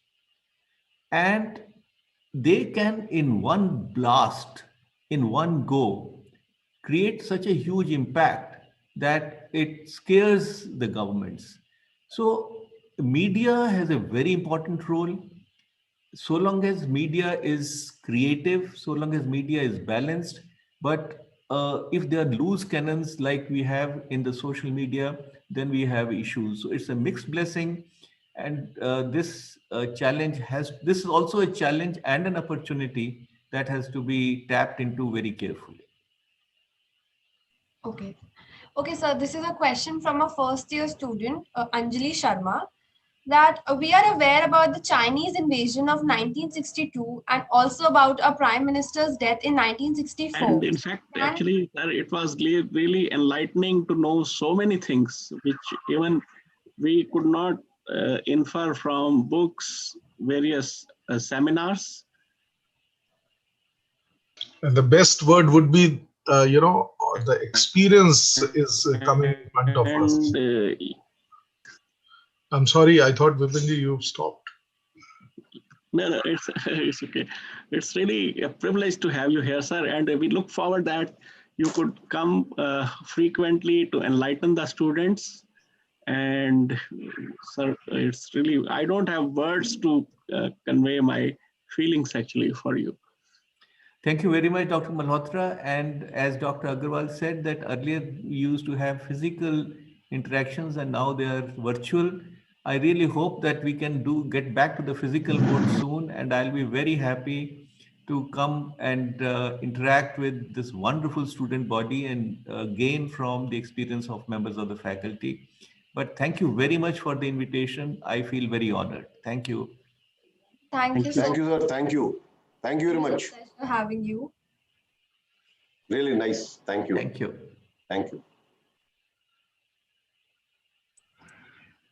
Okay. So as you all know that we have gathered here for the commencement of the National Conference on Emerging Security Challenges in the 21st Century. It will be a two-day conference consisting of 6 sessions. For day 1, session 1 will be on non-traditional and traditional security challenges. Session 2 will be on emerging human security challenges. Session 3 will be on emerging global, regional, and national security. Session 4 will be on emerging social cultural security challenges. Session 5, cyber security in digital era. And session 6, environment and human security challenges. Before moving further, I would request all the paper presenters and teachers to be connected with us through the Zoom link and other participants to be connected through YouTube. So now I would like to invite Subhashish to carry forward with the session. Thank you so much, Manjari, for the invitation. Good morning, everyone. This is Subhashish, you're not visible. Please turn on your cameras, and also the paper presenters are requested to kindly turn on their cameras. okay. Am I visible now? No, not yet. Not yet. Okay. Yeah. Yes, now you are visible. Yeah. Let's move forward with the first session, I guess. Okay, good morning, everyone. My name is Subhashish Trivedi, and I'll be moderating this session, which is titled Emerging Traditional and Non-Traditional Security Challenges. And it would be my pleasure to introduce you all to our chairperson for this session, Dr. Subhash Pandey. Dr. Subhash Pandey, sir, is an honorary mentor at Invest India. He was also the Special Secretary and the Financial Advisor in the Ministry of Commerce and Industry. Sir was also the Director General at Strategic Management, Office of the Comptroller and Auditor General of India, and we are very ecstatic to bring to the notice that Sir was also Principal Accountant General Audit of State Government Departments, public sector undertakings, and autonomous bodies. He was also the Joint Secretary and additional financial advisor in the Ministry of Defense. Sir was also Treasury Consultant for the government of Antigua and Barbuda. Sir did Bachelor's of Science, Honours in Maths, MSc, Specialization in Maths, and PhD in Maths from Lucknow University, Uttar Pradesh. He has also been Government Nominee Director on the board of several companies, including BHEL, BEML, HSL, HMT, NTC, STC, MMTC, ITPO, and governing councils of R&D and consultancy institutions like NPC, NCCBM, CPPRI, CMTI, and ARAI. He has been closely involved with programs like the Ease of Doing Business, Startup India, Make in India, and in the formulation of draft industrial policy. It's a privilege to have you here, sir. And I would like to ask Dr. Subhash Pandey, sir, to enlighten us all with his words of wisdom. And I call upon the platform Dr. Subhash Pandey, sir. Thank you. Thank you for your very kind words of introduction. Good morning to all of you. Thank you, Professor Malhotra, for giving me the opportunity to interact with the student community on through this forum. The session's theme is about the security challenges, and I would like to briefly set the background for the papers being presented in terms of the stages of technology advancement in dealing with security challenges. Just like for industries, we talk about industries, industry 1.0, industry 2.0, the industry 4.0, from steam engine to electrical power to electronics, and now going into the robotics, artificial intelligence. In terms of meeting the security challenges also has seen similar technology progression from the conventional wars on horseback and elephant back with swords and spears to the gunpowder, the guns, artillery guns, to mobile forces through mechanized forces, airborne and seaborne forces. So from that, the today's technology of war is a mix of several generations of war technology, security technology. And security challenges also have transformed in different ways, where the war and diplomacy are two sides of the same coin. War happens when diplomacy fails, and vice versa. So, the economic power complements the military might. It may be the source of military might, it may be the effect of military might. So the challenges that we have in the present day, I was listening to the previous session, Ambassador Vishnu Prakash, excellent exposition of the current international scenario.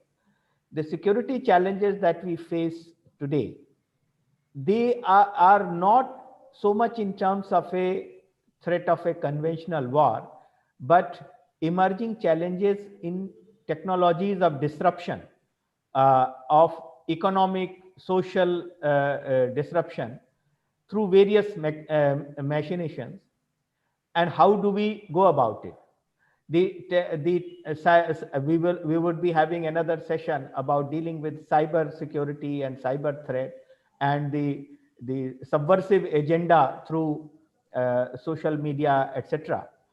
But in terms of a pure conventional war, we recently had, only last year we saw close combat on Chinese in Indo-China border. So it is not that the close combat is gone. It is very much there. And as I said, multiple generations of war technologies coexist. The Ambassador Vishnu Prakash rightly emphasized, and I would reiterate that point, that in the present situation where India is the biggest in terms of a population size, biggest democratic country, hemmed by a security challenges of hostile neighbors, with problems left by history, historical legacies, problems not of our own making, but problems left by colonial legacy, which is diverting our resources away from development to meeting security challenges.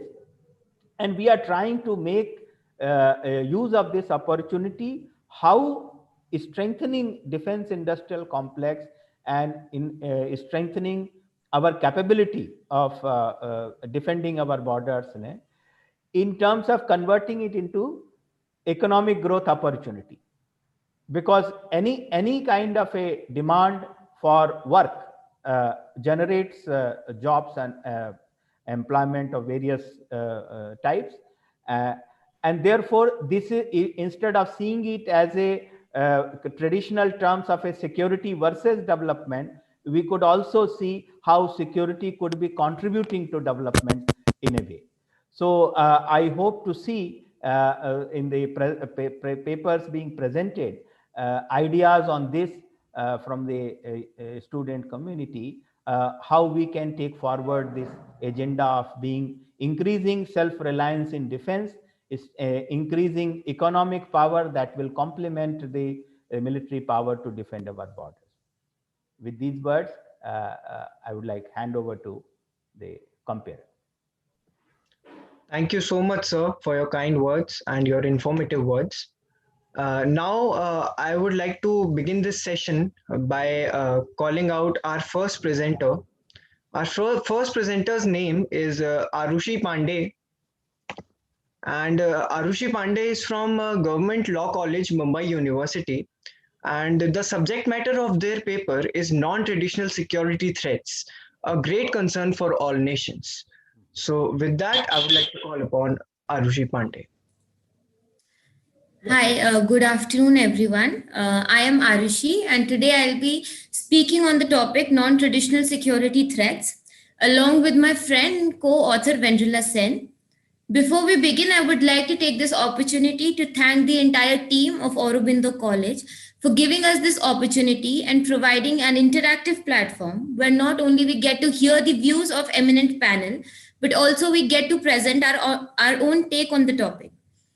I would also like to thank Sanjay sir for pushing us and giving us the much needed motivation, without which it would have been difficult for us to be on this platform. To quote Melly Caballero Anthony, an associate professor who specializes on the said subject, non-traditional security threats are challenges and threats to the survival and well-being of peoples, and it arises primarily out of non-military sources such as climate change, resource scarcity, infectious diseases, natural disasters, irregular migration, food shortages, people smuggling, drug trafficking, and transnational crimes. We can all attest to the fact that there has been a dynamic shift in the nature of threats that we face as a modern society. We are a generation that has a very different idea of war as compared to our grandparents. We have all heard stories of people dying due to gruesome violence, mass devastation due to traditional wars. In the independent India, while we still face traditional violence, we are even more vulnerable to non-traditional sources of threats. As mentioned before, these threats are of a nature that attacks at the very existence of the human. Thus, it becomes very crucial to be wary of these kind of threat. One of the recent examples of a non-traditional threat that the world is facing, and because of which this conference can't be held in person, is the coronavirus pandemic. It faces us with the gravity of non-traditional threats. We are all witnesses to the devastation it has caused. The number of people that have unfortunately died because of the pandemic is still on the rise, while there is no sign of it eradicating anytime soon. It has weakened many economies and confronted countries with the truth of lack of medical infrastructure.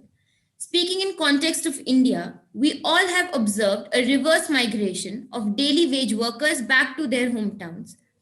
This reverse migration was triggered by a lack of funds to sustain and fear of starvation. with people's health deteriorating, the only goal that the citizens had was to be alive. Coronavirus, as a non-traditional threat that originated in one country, has multiplied by itself and has become unmanageable. This puts into perspective the gravity of the situation and how widespread it can be. Environmental degradation is another example of such threat. To quote Albert Einstein, he said, "Look deep into the nature and then you will understand everything better." If we look deep into what we have done to the nature that was once so pure, we will understand how unconscious we have been to its needs. We have exploited the environment to an extent where the only thing that we can leave as a legacy for the upcoming generations are diseases born by environmental degradation. We are growing in a digital age where everything on the screen appears to be real, while the view out of the window doesn't matter to us. Fashion industry is one of the biggest polluters in the world. We are growing in an age where we have been led to believe that fast fashion is the way of life. If we talk about the effect of fast fashion alone, it has caused severe environmental degradation by polluting air and water. This not only contributes to health degradation in human beings, but is rapidly killing the water habitat too. We have barely any coral reefs left. Fishes are dying in huge amounts due to water pollution. This creates a stress on the whole ecosystem. Apart from the devastating effect it has on the ecosystem, most of the clothes in the fast fashion factories are made in sweatshops. Sweatshops are defined as a factory or a workshop, especially in the clothing industry, where manual workers are employed at very low wages for long hours under poor conditions and many health risks. Countries like China and Bangladesh are a big market for cheap labor and thus fall prey to big capitalists. It is difficult to imagine the condition in which the workers work, and these conditions are a gross violation of human rights, which once again directly affects at the very existence of human beings. While we acknowledge these threats, but to our understanding, one of the biggest threats that we currently face is threat from cyber attacks and identity thefts. Threats emanating, especially from cyber or digital world, can cause devastating effects. It has the potential to overturn government, cause huge financial losses, and strike at the very existence of human beings. I would now like to request Vendrila to kindly take over and give us a brief idea regarding these threats that are digital in nature. Thank you.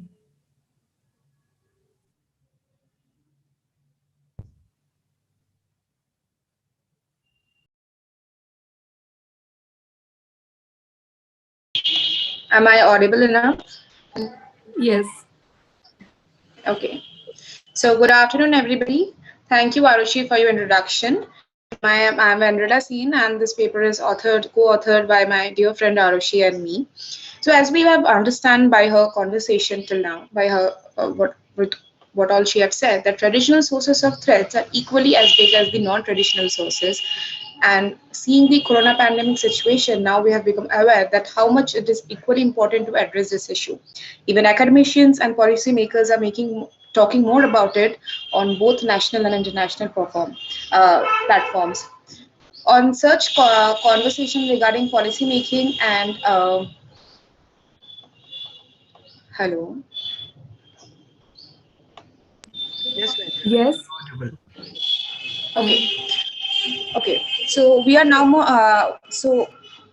in much more developed digital age, but the origin of internet happened in 1960s, and only the government and the military had the access to this.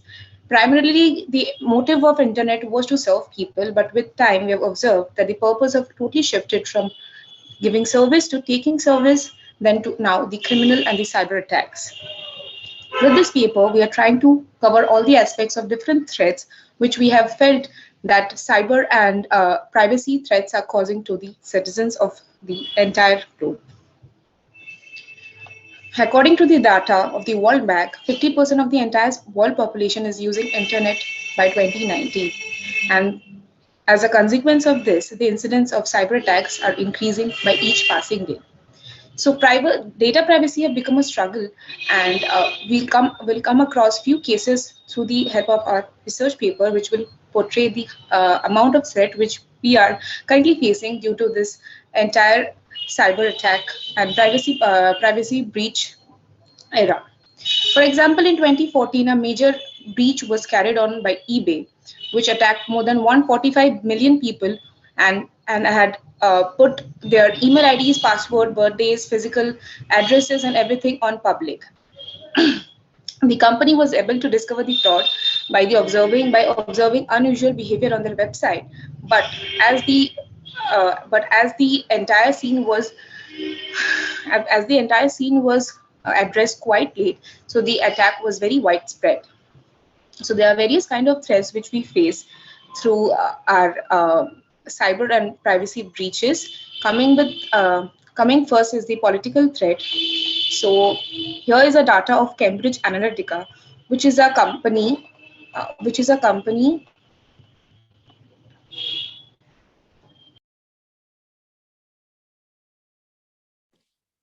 I think there is some internet issue, so.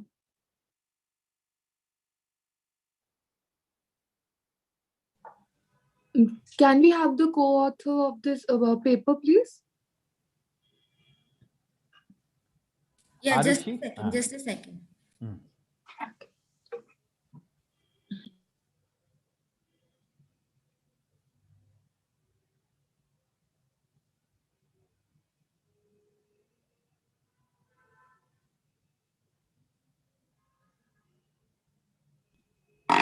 Arushi, if possible, you may begin. Yeah. So I'll continue from where Vendra left. So she was essentially talking about how there are various kind of threats that we face due to the digital age that we are in. Now, if we talk about the case, now if there is a very severe political threat in the digital age as well. If we talk about Cambridge Analytica case, we all are well aware of it because it recently happened. The gist of the case is that how the data was used, the psychological data was used by a company, which is Cambridge Analytica, to overturn or to have targeted, to show targeted ads and targeted posts to people so that they vote for a particular kind of party or so they vote for a particular party. Then there is also a human right threat that is caused by the current digital age that we are in. One of the biggest examples of the human right threat is the Myanmar incident. So in Myanmar, there is a lot of hate speech that happens against Rohingya Muslims. One of the biggest communal violence was triggered in 2014, where a fabricated post of a Buddhist girl being raped by a Muslim man went viral. After the post, the mob went berserk and the falsely accused men died due to the violence. After the Myanmar incident, people observed an increase in hate speech against Rohingya Muslims, which resulted in more attacks on the ethnic group. Now, because of this hate speech that has spread on social media, on Facebook like wildfire, Facebook has been taking steps to curb the hate speech, but in Myanmar, Facebook is equivalent to internet in Myanmar because it comes preloaded in the phones, and people in Myanmar know nothing better than Facebook as an equivalent to internet. Even the UN, or the Human Rights Council, in one of its report wrote that the role of social media is significant. Facebook has been a useful instrument for those seeking to spread hate in a context where for most users, Facebook is the internet. Now, there was the Myanmar has observed the world's largest internet shutdown on the face of Earth.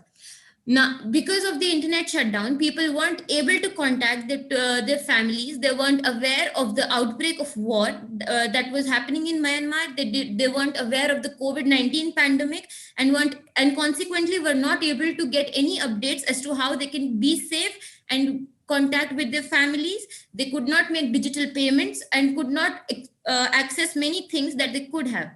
There is a particular law in Myanmar that empowers the government to impose such a ban.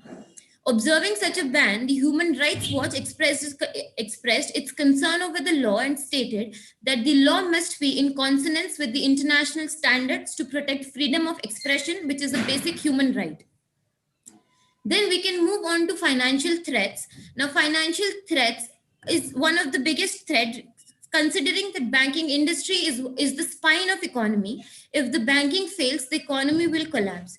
According to the International Monetary Fund report, maintaining financial stability is becoming increasingly difficult due to cyber attacks and cyber frauds. There is this particular case from Bangladesh where people from certain belligerent parties were able to get into or get access of Bangladesh's central bank's data, and they were able to send certain requests to transfer funds from central bank to Sri Lanka and Philippines. Now, because the federal bank noticed a few spelling mistakes in the transaction request, they weren't able to.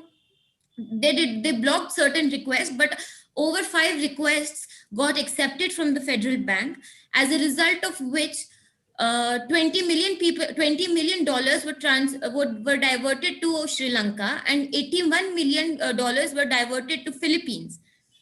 The bank was able to recover $20 million that were diverted to Sri Lanka, but in terms of Philippines, only $18 million were recovered. If these attacks continue to happen, we can only imagine how widespread or how difficult it is going to be for the economy to survive. Then there are great privacy threats that we all face. Arushi, I can take over now. I've got into the call. I'm extremely sorry for the error which happened. I'm extremely sorry to the entire panel. So taking over the paper. So I would now like to give an insight about the privacy threats which developing countries face. As we know, as India is a developing country, and there are a lot of matters which the government is already looking into. So the privacy threat comes after a lot of threats which are already considered primary in our country. Nobody gives priority to privacy threats. That's why we still don't have any privacy-based and cyber-based law, which is completely dedicated to such kind of attacks. So coming to the privacy threats, I'll cover a few issues which will clearly show to us that how insecure we are in terms of our privacy policies and cyber attacks in India. So now cyber attacks are no more limited to just somebody unknown attacking our devices. Now it has totally shifted the entire concern to the known sources as well. For example, in the Aadhaar case, so the very first incidents which comes into our mind regarding cyber fallout in India is of the Aadhaar database. One of the greatest steps which the government took to reduce corruption regarding access to various government benefits, services, subsidies, and facilities was through issuing Aadhaar card to every Indian citizen. In 2016, Aadhaar Act was enacted, which made Aadhaar a mandatory document for the citizens of India. Aadhaar database is one of the largest databases which any government of the world is handling. Aadhaar card provides a unique identification number of 12 digits, and it contains a biometric and demographic data linked to it to create a unique ID, so that the entire content of the data is secured against one person, and the entire facility which the government was trying to provide through this data could reach the person who was the holder of that card. The Unique Identification Authority of India, who is the concerned authority to safeguard this data, came into the radar when several loopholes in the entire system was identified, which had put the personal data of millions of Indians in a vulnerable stage. Even after receiving several repeated complaints, the government of India stood by a statement saying that data provided to the government was secure and safe with the authority. The entire loophole took the spotlight when a French hacker named Elliot Alderson tweeted about the flaw in the M-Aadhaar app, which was accepted by the UDI to a certain extent because there was a lot of pressure building up, and constantly standing by the statement was not enough anymore. Following this tweet, one more Twitter user from India itself came forward and mentioned that even after sending several red flags of privacy issues and coding issues in the entire application, the government didn't reply back to them. An investigation conducted by the Tribune, which is an which is a news portal, they have found out that Aadhaar card details of registered individuals were sold against a nominal charge of just 500 rupees. The team could fetch Aadhaar card login and username details by just paying 500 rupees online. On getting deeper into the issue, it was found out that information was not made public by any private sources or by any cyber attack, but was due to the leaked data due to the mishandling of the data by the authorities itself. The village level enterprises operators were hired by the Ministry of Electronics and Information Technology, and this village level enterprises were part of various WhatsApp groups from where they were trying to seek data to create Aadhaar card for people, and from those WhatsApp group that entire information went viral and then public. Along by an RTI, which is the UDAI, the authority of governing authority for this entire Aadhaar card system, has revealed that around 210 government websites have made the Aadhaar card detail public. Under the pressure of the RTI, they had to come up and accept that yes, a data breach has happened from their side. A technical glitch on the part of the Jharkhand Directorate of Social Security resulted in the display of Aadhaar details of 1.6 million people of Jharkhand on their websites. Following all these incidences, a case was filed by retired Justice K.S. Puttaswamy in the Honorable Supreme Court of India, whereby the validity of Aadhaar card was sought.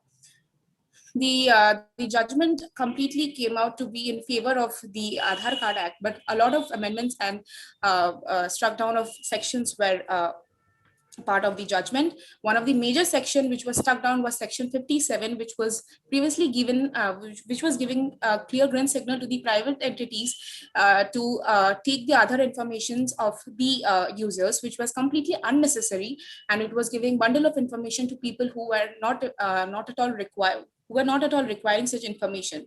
Another major blunder which we all are aware of now is the WhatsApp, which India is confronting right now. So in December this year, the WhatsApp had updated its privacy policy and have made it mandatory for all its users to accept it by 8th of February 2021. But the major issue which was faced over here was that they had a biased privacy policy, whereby the WhatsApp community was seeking privacy, few privacy policy for the citizens of India, whereas for the Europe, the privacy policy was completely different. The entire difference for India and the Europe was totally based on the privacy laws, because Europe has a dedicated privacy law which governs every privacy policy of every company who are trying to seek information in the country, whereas in India there is no such provision, making it a clear way for any company to come in and collect data of such vulnerable people who are even not aware of their rights of saving their privacy, private data. The issue went so much into depth that the Ministry of Information Technology have sought clarification from the CEO of WhatsApp and have communicated them a list of questionnaire which they are supposed to answer, and the entire update is on hold. So the issue over here was that the WhatsApp was seeking permission for transferring all the data to Facebook without even giving us a choice to say a yes or no. Whereas in case of Europe, they have clearly not mentioned the point of sharing the data with Facebook, because in Europe, the privacy policy prevents any third-party sharing of data. Then why was it sought for India? So the answer lies in the loophole which the system offers. Here, we don't have enough measures to stop this kind of privacy breaches, where these big entities come and take our data and manipulates with it, and we have no other choices but to say yes to the privacy policy. Otherwise, this application was asking its user to move out of the entire application. Ms. Sen, I think you should now be trying to wind up. Yeah, sir. Just a minute. So there are a lot of incidences. Even with SBI, we have seen a data breach which have put in the details out in the public of the bank transactions and all the other bank-related information, which is making all this red flags on our part. So the main intent over here is when the government is who is responsible for protecting our data is unaware of our rights, then how can we expect the other international entities to come and address these issues? And as India has, and as the data protection bill is still on the cards and it's not yet enacted, so there are a lot of issues which we are facing, which we hope that will get over after the after the bill come in force. So concluding, I would like to say that it is easily identifiable from the information provided that non-traditional threats to cybercrime are on the rise. It is especially difficult to protect the data and maintain privacy due to the multiple entry points on the internet. The companies like Facebook are taking steps to protect the data breach, but at the same time, the legislation in many countries, including India, do not provide a supportive environment. It is high time to take data privacy as a primary concern because it has the political potential of turning governments, causing financial losses and shaking economics. And non-traditional threats are also a major concern for developing countries where there are loopholes in the legislative itself. Preventive measures should primarily come from the government. And with it, I'm going to conclude my paper, and I seek apologies. This is the very first time that I'm presenting a paper. Both of us are presenting a paper, so I understand that a lot of mistakes we have committed on our part. We seek pardon, and so thank you for all your time and consideration. We hope to get better with time. Thank you. Thank you. Thank you. Thank you so much, Vendria and Arushi. Subhash sir, I just wanted to ask you if you had some remarks regarding the paper. Yes, from the overall theme of the seminar, this particular session turns focus on personal and community level security, rather than the national security. So, but these are important considerations and the building blocks from which they feed into national security concerns as well. So to that extent, it is an excellent articulation of various issues, particularly the cyber security privacy issues. These are all hot button topics. And only recently, the government has notified social media, OTT regulations, and the confrontation with the big tech that is happening everywhere, whether it is US, Europe, Australia, and now India. So there is a pushback to the balance has to be struck. I would sound a note of caution that in a country of continental proportion like India, there is no country of this size, and you may have seen the Aldous Huxley's fantastic book on the futuristic world, when he initially came in 1932, then came up with an update in 1958 with the various challenges to there. And one of the very perceptive observations is that as the population grows, size grows, the problems of management also grow, and the system cannot take those challenges in a linear fashion. The system's response has to be non-linear, and those non-linear responses would inevitably involve issues like Aadhaar system. So if we want a system, it is a question of political ideology. If we want a state that doesn't act like a nanny state, that doesn't interfere in citizens' lives, then that is a state which is only focusing on community rights, administering police, justice administration, and not giving benefits. Then it is leaving it to the free market to give services, goods and services, and only focusing on public goods like public health, vaccination, justice. So this is unless we make those political choices very clear, and we have to manage a country of 138 crore size, the sheer management challenge means that we have to weed out duplicates, we have to weed out fakes, and for which there has to be a mandatory registration on a portal, authentication, which will create these side risks. So while carrying forward this debate, we should not lose focus of this governance challenge that requires some compromises, and that so that when we talk of human rights, the biggest beneficiaries of human rights actually are those who are committed of excesses or violating human rights. The violators become the biggest beneficiaries, and actual sufferers do not get the benefit. So we have to don't have to see that the pendulum goes in the other direction. Thank you. Thank you. Thank you so much, sir, for your kind words. And our next paper presenter, I would like to call upon. It is Dr. Devika Sharma, and Dr. Devika is from Ramjas College, University of Delhi. And the subject matter of their paper is Non-Traditional Security Threats Capturing the 21st Century Security Agenda. Dr. Devika ma'am, please. Good afternoon, everyone. Today I'm going to present my paper, which is titled Non-Traditional Security Threats, Capturing the 21st Century Security Agenda. So globalization and the end of the Cold War have ushered in a new security landscape.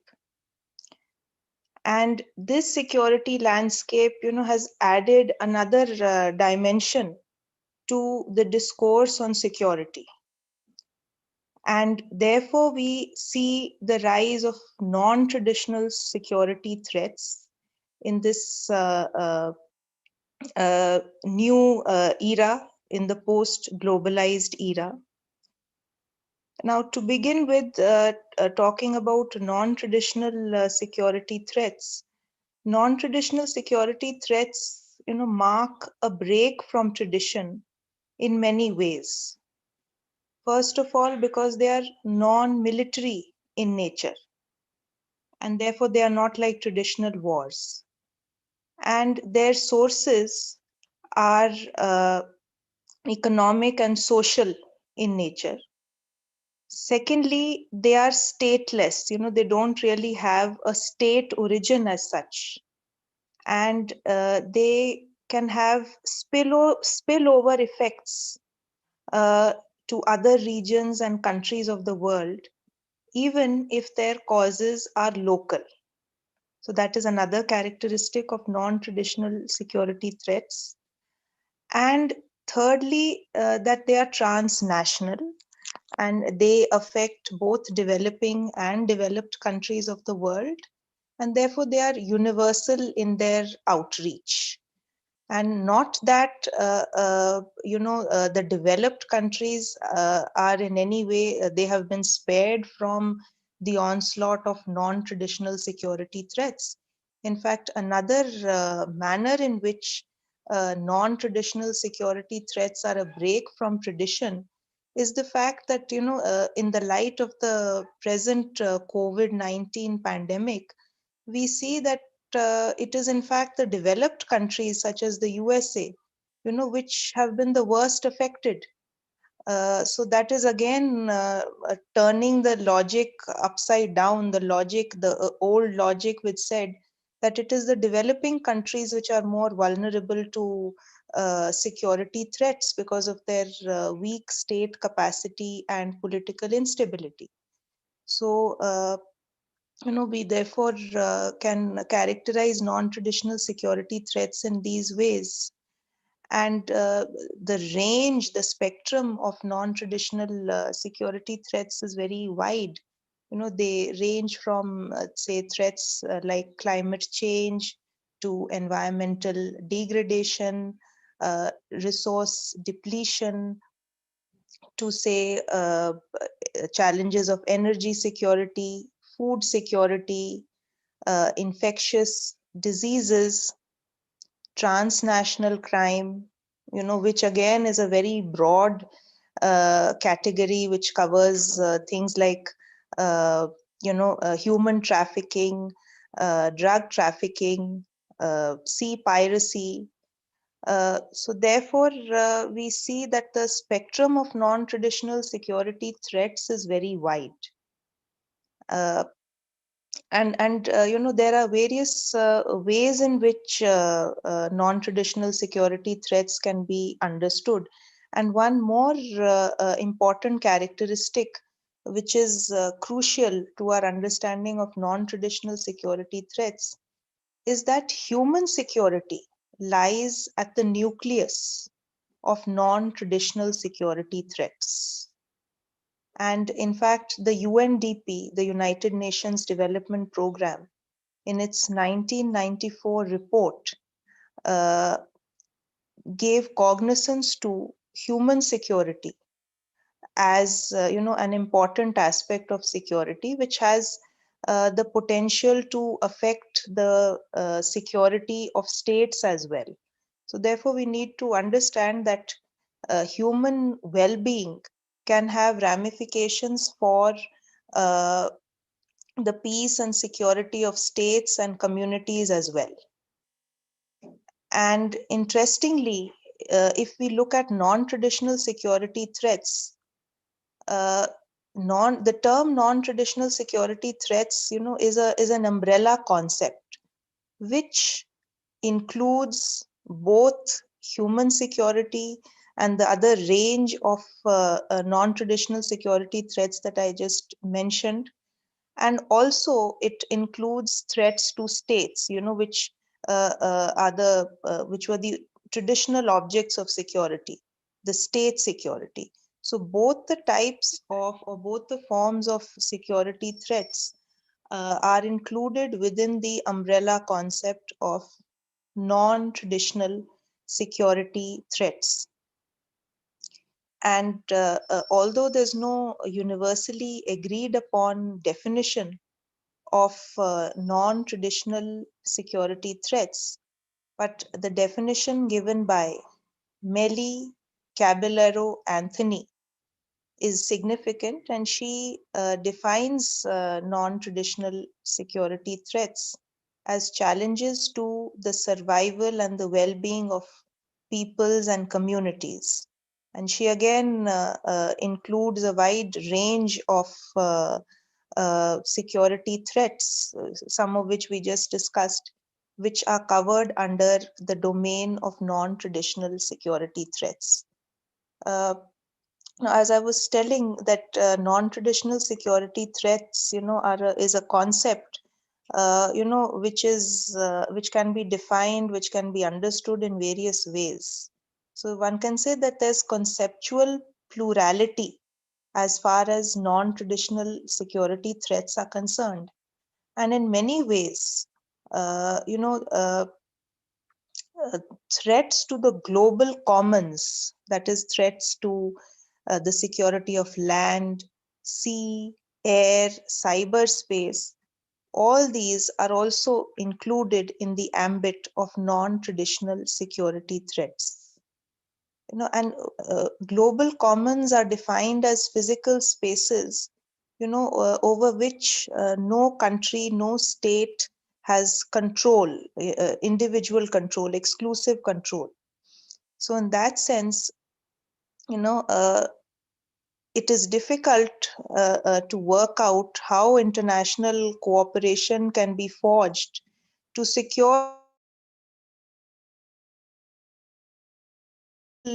commons that states as well as non-state actors get access to the rest of the world. So therefore, these global commons are very crucial to the discourse on non-traditional security. And there cannot be unlimited freedom to use the global commons. And the need of the hour is that we must have some mechanism in place even to regulate the use of the global commons. Now, in the recent past, in recent history, we have come across a number of examples which highlight the ushering in of the age of non-traditional security threats. Say, for example, the 9/11 attacks on the World Trade Center in the USA, and similar such occurrences in London, Madrid, even in Delhi, and later on in Mumbai in November 2008. So these are all examples of how non-traditional security threats are on the rise. And in my paper, I have tried to focus on 4 forms of non-traditional security threats. Firstly, infectious diseases. And I have focused on infectious diseases, which have afflicted the world from the 1990s onwards, and now into the present age where we are living in a COVID world. I have also focused on transnational crime. Transnational crime is another broad category of non-traditional security threats, which in turn includes a number of components which can be categorized as non-traditional security threats. Then I have also focused on energy security and food security. So to begin with, I would first like to discuss about infectious diseases and the COVID-19, which again marks the rise of the non-traditional security threats. And whether all this is a sign of unhealthy governance, whether infectious diseases, ill health, the spread of pandemics in the world, is it a sign of unhealthy governance? So that is what I have tried to look into. Now, if we, since globalization and the end of the Cold War marked the beginning of the age of non-traditional security threats, I would like to say that in 1990s and in 2000s, the HIV/AIDS pandemic, it engulfed the world. And so much so that the UN Security Council passed Resolution 1308, which also, acknowledged the fact that HIV/AIDS can pose a significant threat to global peace and security if it is not monitored. So that, in the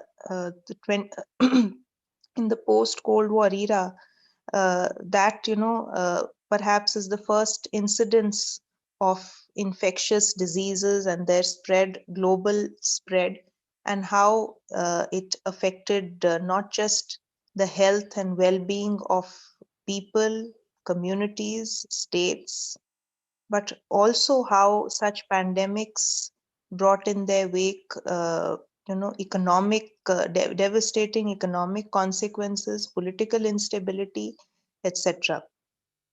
And then further, in 2003, the outbreak of the SARS, or the severe acute respiratory syndrome,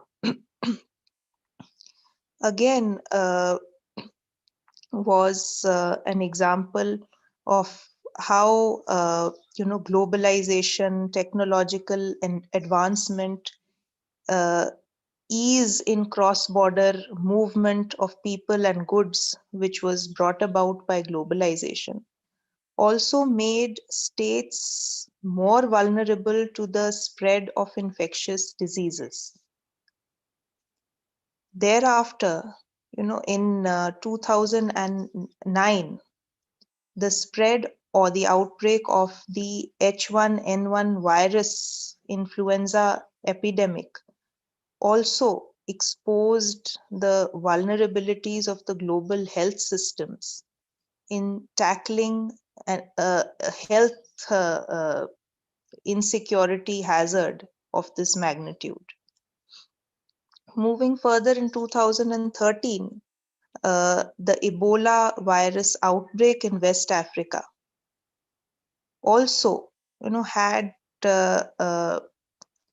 devastating consequences for the functioning of the state, because the well-being of the workforce, which works for the state, who are the human resources, was severely affected by the outbreak of the Ebola virus.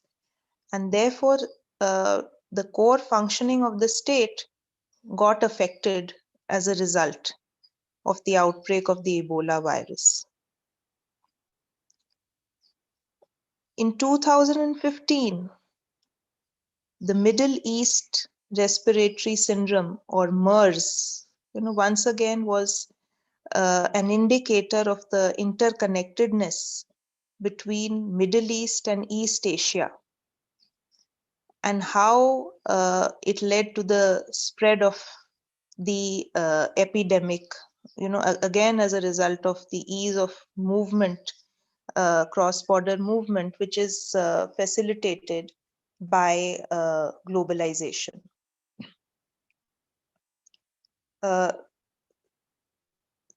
Earlier on, the Haiti cholera outbreak in 2010 and 11 was again a grim reminder of how state capacity was proving insufficient to deal with such epidemics.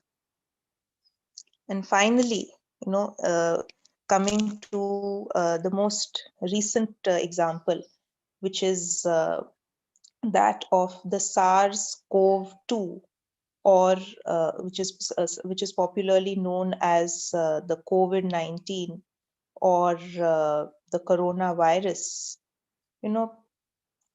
This has been a pandemic of mammoth proportions.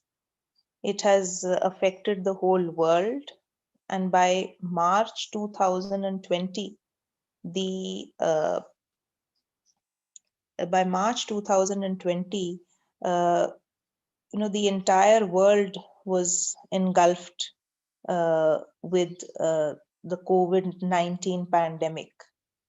And it was as if when Wuhan sneezed, the whole world caught a cold. With the epicenter of the COVID-19 being in Wuhan, we see how millions of kilometers away in USA and in rest of the Western world and in Asia and in all parts of the world, the virus had wreaked havoc. So this is an example of how globalization, movement of people becoming easier can have disastrous consequences for the health of the community. And it is for this reason that Western countries, not just now, but beginning from the 1990s onwards, they have incorporated health security into their security agenda. And even the United Nations has shifted its focus long back from health work to global health security. So this is a reflection of the way things are emerging. And COVID-19, it is acting like a threat multiplier. It is further aggravating the security dilemma. And COVID-19, again, it has just not had, disastrous consequences for health of the community, with so many people losing their lives, people being adversely affected by the coronavirus, but also economies of the world have faced negative consequences as a result of the outbreak of COVID-19. And in fact, COVID-19 has brought the worst economic crisis in its wake since the Great Depression. Fundamental freedoms of people have been restricted in order to contain the spread of the virus. Fundamental freedoms of assembly, of movement have had to be curtailed by governments all over the world to restrict the spread of the virus. Lockdowns have been imposed. Lockdowns were imposed for varying lengths of time by governments all over the world to limit the spread of the disease. And it's not just that. We also see how the most powerful country of the world, the USA, was brought down to its knees in dealing with the pandemic. We witness ramifications of the COVID-19 outbreak in terms of economies of the world being severely affected, international trade taking a beating, and trade almost, at least for some point of time, for some period of time, just being confined to trade in essential commodities and vaccines, that which too has been very politicized in its nature. We Dr. see. Sharma, I think so. We should be winding up. Okay. Please.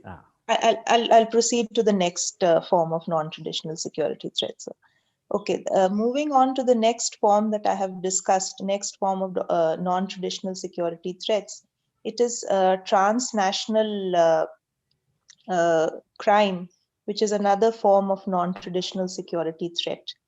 And the UN Convention on against transnational crime, it authorizes the United Nations Office on Drugs and Crime to implement its 3 protocols, which relate to trafficking in humans, trafficking in firearms, and smuggling of migrants. And again, the UN has identified, about 18 crimes which fall within the list of transnational crimes. And human trafficking is perhaps the most dominant form of transnational crime, which finds expression in various ways. Human trafficking for sexual exploitation, use of human organs, and this again has a global presence in terms of the country of origin, in terms of the transit where such human beings are being trafficked, and the destination country. All of them get affected. And therefore, we see that human trafficking, is a violation of the rule of law. It restricts fundamental freedoms. Apart from that, sea piracy affects maritime security. Sea piracy again has been rampant in the South China Sea, in Southeast Asia, in South Asia, in Gulf of Aden, in the Horn of Africa. And efforts are being made to restrict sea piracy, which occurs in various forms and various scales. At the same time, we come across other forms of transnational crime in the form of corruption, in the form of bribery, money laundering. All of these are forms of transnational crime, illicit trade in drugs, etc. Due to the paucity of time, I'm trying to move a little fast. Then, you can give the key points and skip the details. Okay, sir. Then energy security again is another form of non-traditional security threats. Energy security, as far as energy security is concerned, we have been focusing mainly on the supply of energy and not really focusing on the environmental and the socio-economic effects of energy security. So therefore, we don't just need to focus on the supply of energy, focusing on alternative sources of supply of energy, but also we need to create an environment which is suitable to sustainable development. So there's a need to take both the goals of supply of energy along with fostering an environment which is suitable to sustainable development hand in hand in order to meet the goal of energy security. Because the choice of alternative sources of energy that we use also have ramifications for human security and the relations between states and communities. So therefore, in an age where there are projections of populations to rise, especially in India and China, resource scarcity, Therefore, the question of energy security becomes very important. And as far as energy security is concerned, we need to focus on supply of energy as well as the effects, the environmental and socioeconomic effects of the kind of source of energy that we are using to ensure energy security. Finally, moving towards food security. Food security has also been considered by the UNDP as another dimension of security in its 1994 report, which is titled New Dimensions of Security. And taking the example of the 2007-8 food price crisis, where the food prices rose at the rate of 1.5% a month, which pushed 923 million people into poverty all over the world, leading to an increase of 75 the number of hungry people in the world by 75 million. So therefore, food security is also an important component of non-traditional security threats, and it is important for all people to have access to safe, nutritious food of their choice. This is how the UN defines food security. Now, finally, to conclude, I would like to say that non-traditional security threats, being non-traditional and a break from tradition, require unconventional responses, holistic responses to be dealt with.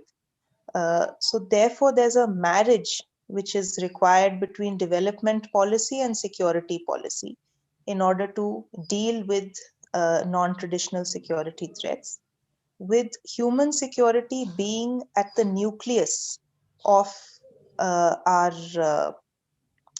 response to security, human security being the nucleus of our security policy. And at the same time, multi-level cooperation, which includes both regional cooperation as well as sub-state level cooperation, is the need of the hour, and that is perhaps the panacea to non-traditional security threats. Thank you very much. Thank you. Thank you. Thank you so much, Devika ma'am. Subhash Pandey sir, if you have any closing remarks. Yeah, I think we give the floor for questions. Otherwise, we will be eating into the time for QA session. It is a bit an expansive here on several aspects of non-traditional threats, which are actually the challenges for governance and the human agency in terms of the growth imperative, sustainable development goal. So when we talk of these challenges, whether it is transnational crime or energy security or food security, these issues are intermixed with issues of demography, state capacity, human agency, and what we have seen in last 100 years, the kind of a demographic explosion and the growth explosion that has happened, it has not happened in several thousands of years before. The energy demand in last 50 years, the debt blow up in last 50 years.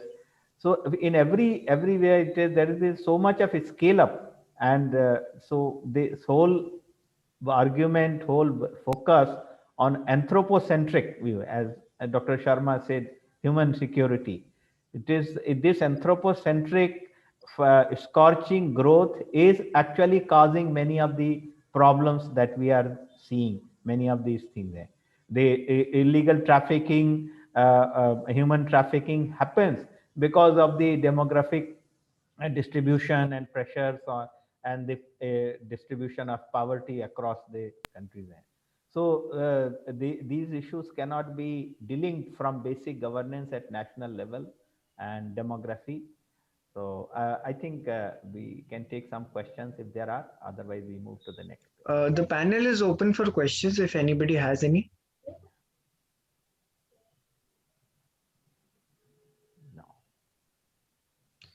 Hello, can you hear me? Yes. Yes, Dr. Actually, questions can be asked later because Okay. I think we have 3 more presenters we are already running out of time, right? Yes. Okay. Looking at the time constraint, let's shift the questions to the last segment. Okay. If we are left with enough time, we will definitely tackle the questions as well, I guess. Right. Okay. So Okay. next presenter, please. Okay, sir. So the next presenter is Dr. Shalini, and she's from Department of Political Science, University of Delhi. And the subject matter of the paper is Emerging Non-Conventional Security Challenges on Indian Frontiers, a Globalized Cell. Dr. Shalini, I invite you to present your paper.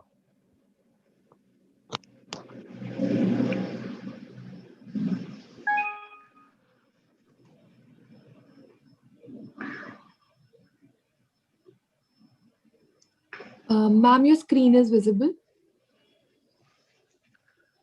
but we are still unable to hear you out. Dr. Shalini, you're not audible.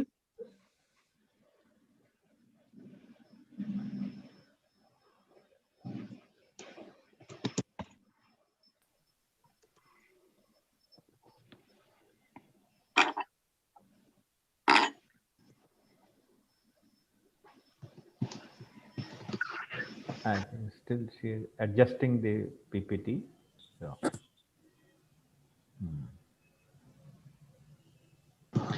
Shalini madam, you can remove the earphone. If you are using the earphone, you can remove the earphone. Shalini ji, can you hear us?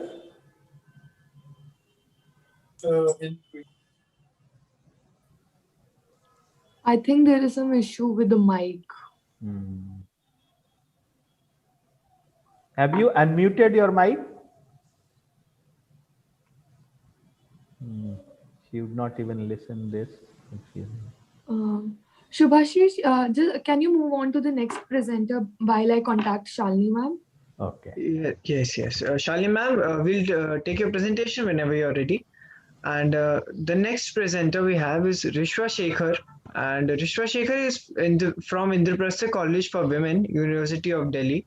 And the subject matter of their paper is Continuing Relevance of Traditional Security Concerns, a case study of South China Sea dispute. Okay. Hello. Rishwa Shekhar, please. Am I audible? Yes. You're audible. Great. So in this course of study, I have used a descriptive and analytic methodology, looking at some primary data collected through interviews and diplomats, and secondary data in the form of relevant books, journals, online archives, reports, and analysis by international media with a theoretical framework of realism. In this paper, I've tried to understand the rationale behind the increasing militarization in the South China Sea in recent times, keeping in mind the traditional security concerns of territorial sovereignty and national interests. The following essay analyzes the importance of South China Sea and the causes of the dispute in the framework of security dilemma. Am I audible? Yes. Please go ahead. Yes, you are audible. Yeah. The essay further presents recent developments in the region of concern and tries to offer an explanation integrating the security concerns of a nation situated in an anarchic world. The latter part of the essay tries to establish the relevance of these concerns in the modern world with specific focus on Chinese behavior and its excessive militarization in the concerned region, with explaining the reasons of US interference in the dispute as a leading world power. After 2 brutal wars of the world, the realists were forced to take a back seat while apparent long peace prevailed over the globe. Retirement from arms and employment of diplomacy in world affairs were promoted, while all states moaned and tried to clear blood off their collars. This, however, did not mean that threats against the core values of state like national security, sovereignty, and territorial integrity could be compromised. Hence, in the absence of an international government, states often found themselves in an anarchic self-help system with no permanent friends or allies, forcing them into conflicts with other states to ensure their own survivals. They still were under the constant fear of their neighbor becoming more powerful and turning malign. In such a system, being weak and small was the worst possible scenario. Hence, all states continued to seek power, but in a secret manner to showcase their commitment to peace while cloaking their insecurities. Even in the wake of disarmaments and non-proliferation treaties, arms and nuclear energy remained a major expenditure of the powerful governments of the world who sought for ways to explain this behavior and curtail the rise of nations. States might have signed for non-aggression towards each other, but they understood their needs for energy and their wish for a utopian world did not stop their thirst for development. Archipelagos like in the South China Sea, which had been stateless for centuries, thus became topics of national security, giving nations an excuse to deploy troops and acquire resources and world domination through arms. With its abundant oil, natural gas, and fishery reserves, along with being one of the busiest trade routes, maritime goods of worth 1/3 of the total world's trade pass from here. Connecting the Pacific Ocean with the Indian Ocean, South China Sea ideally attracted not just its bothering littoral states as claimants, but also forced United Nations to pick a side. With such high economic and military stakes, along with its strategic importance for the sea lanes of communication, every claimant spent enormous amounts of wealth to guard their claimed territories in the sea by building military bases and stationing locals on these islands. Regular patrolling and frequent arrests for trespassing have over time become common in this region. Assumed national interests by the states have gained significant ground even in popular public opinions, thus inviting an unending dispute with the potential for war. But what is this dispute all about? In the Pacific Ocean between the Karimata and Malacca Straits to the Taiwan Strait lies a semi-enclosed sea of about 3.5 million square miles, bordered in the north by China and Taiwan, Philippines in the east, Brunei and Malaysia in the south, and Vietnam in the west, popularly known as the South China Sea. This vast region comprises of 3 particular groups of islands and 1 submerged bank: Zisha Kwando, Nongsha Kwando, Nansha Kwando, and Zoksha Kwando.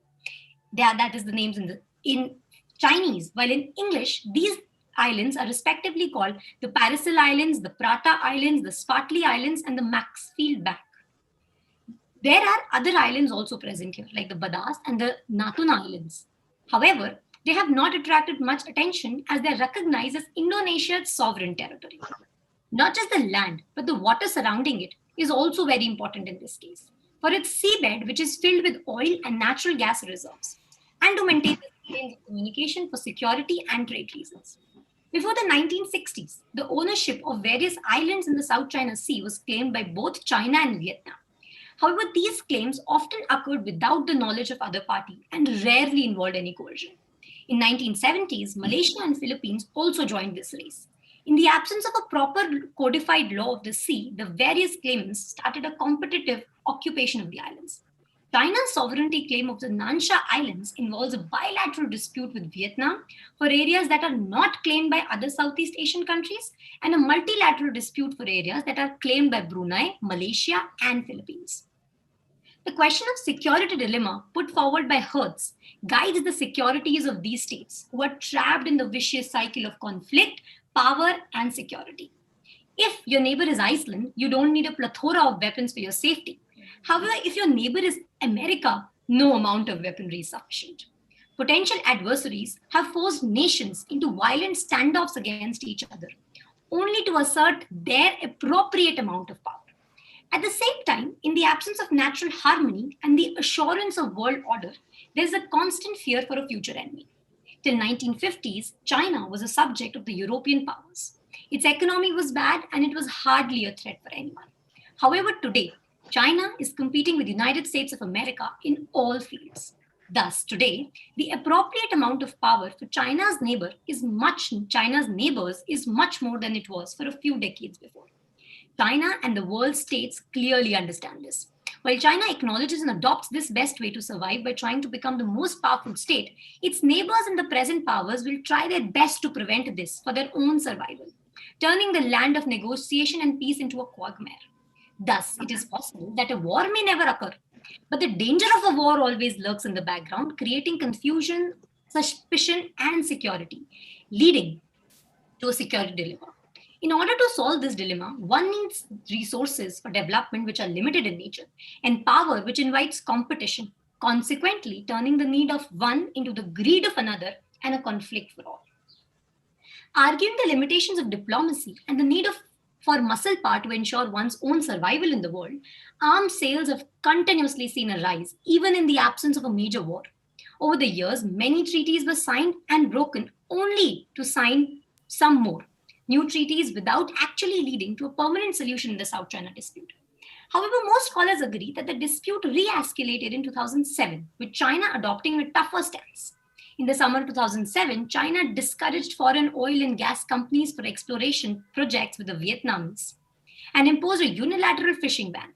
In December 2007, the Chinese NPC party passed a law making Sansha a country-level city of Henan province, administering China's claims in the South China Sea. Further consolidating its claims in the South China Sea, in 2006, China submitted its 9-dash line map. In 2010, China ended its good neighbor policy and asserted South China Sea as its core interests. Additionally, in 2010, China also increased its paramilitary presence in the South China Sea and started naval exercises in the disputed regions. Frustrated by the unilateral and bullying actions of China, in 2012, Philippines decided to take a bold action. Philippines Surveillance Navy, after spotting Chinese fishing vessels, long accused as proxies for the Navy, deployed its largest ship, the BRP Georgera del Pilao, to arrest the vessels for illegal collection of corals and live sharks from the disputed Scarborough shoal. This incident accelerated into a standoff between the Philippines and Chinese surveillance ships. 2013, in an attempt to counteract China's ambitious plans of building islands in the South China Sea, Philippines brought arbitrary proceedings against it in the International Tribunal in Hague. Despite active laws and treaties preventing unilateral actions in the South China Sea, China has continued with its reclamation projects of converting sandbanks like the Fiersea Cross Reef into militarized seaports to meet its defense needs in the disputed sea. Simultaneously, United States, in the fear of losing control in the region, has started conducting joint military exercise with India, Australia, and Japan in the region, along with providing weaponized submarines and ships to its allies. In 2019, the United States and ASEAN strengthened their defense cooperation. US has repeatedly flown military jets over Chinese and called their occupation as illegal. US has warned Beijing against the use of military power against foreign ships in the disputed waters.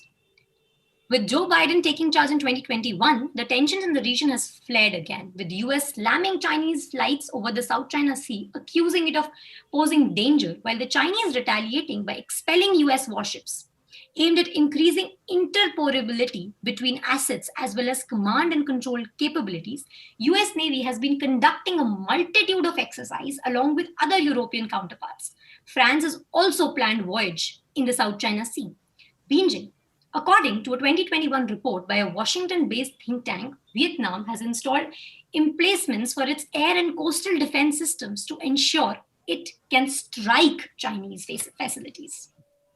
But what is the relevance of traditional security concerns in this respect? South China Sea has thus become an extremely volatile region with military bases and armies in various colors, asserting their control in a power tussle for protecting one's territories. No nation is capable of sustaining a war, especially in today's world, where even small nations and nuclear powers with the potential to wipe half of the world's population.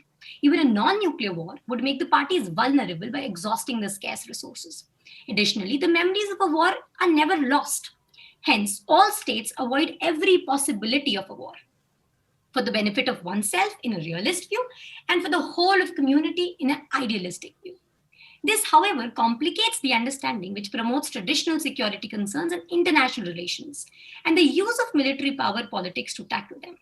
As we have seen over time, the countries have not only become more aggressive towards their claims, but the dispute has also seen the involvement of powerful nations like USA, France, etc. Thus, the dispute has become a matter of significant interest for the world. Their interests defined by power are objective. However, we must not ignore the dynamism involved, influenced by the extent and matter of the use of this power. The ability of power to set agenda and govern the actions of its actors must also be taken into account. The South China Sea dispute is a result of both the need and the greed. Therefore, rather than questioning the nations over the authenticity of their claims in order to understand the cause of the dispute, we must take a multi-angle approach of a realist, taking into account the continued relevance of traditional security concerns in the modern world. Firstly, it can be argued that guarding one's territory and sovereignty is more important today than ever before because of the scarcity of resources in the world seeking domination all over. Everyone is today a nuclear power, which makes everybody vulnerable. Technological advancements make it easier to steal secrets of national importance and expand one's territory into other claimed lands or compromise the security of others. Additionally, introducing ambiguity in the area of control by adding historical dimensions is being increasingly used by nations to expand their sources for natural resources, which are vital for their development. Today, border disputes are at its highest, thus forcing more and more deployment of troops and military powers across the lengths and breadths of once claimed regions.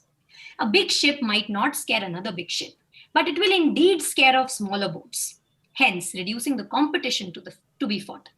This explains the huge military budgets and heavily armed armies in today's world, which are not apparently at war with each other, but are still spending extensively on security from all others. Secondly, today, most nations have to be relevant in their approach towards international politics, accounting for even common public opinion. Traditional security concerns appeal to the masses easily and make the state's position apparent. The fear of the unknown has always been understood widely. Now, if there's an active dispute in your neighborhood, undermining the resources and security of your nation, an authoritative position by the government to curtail the power will undoubtedly sweep the majority vote. This means a democratic government must showcase strong military hold to secure confidence of its own citizens today.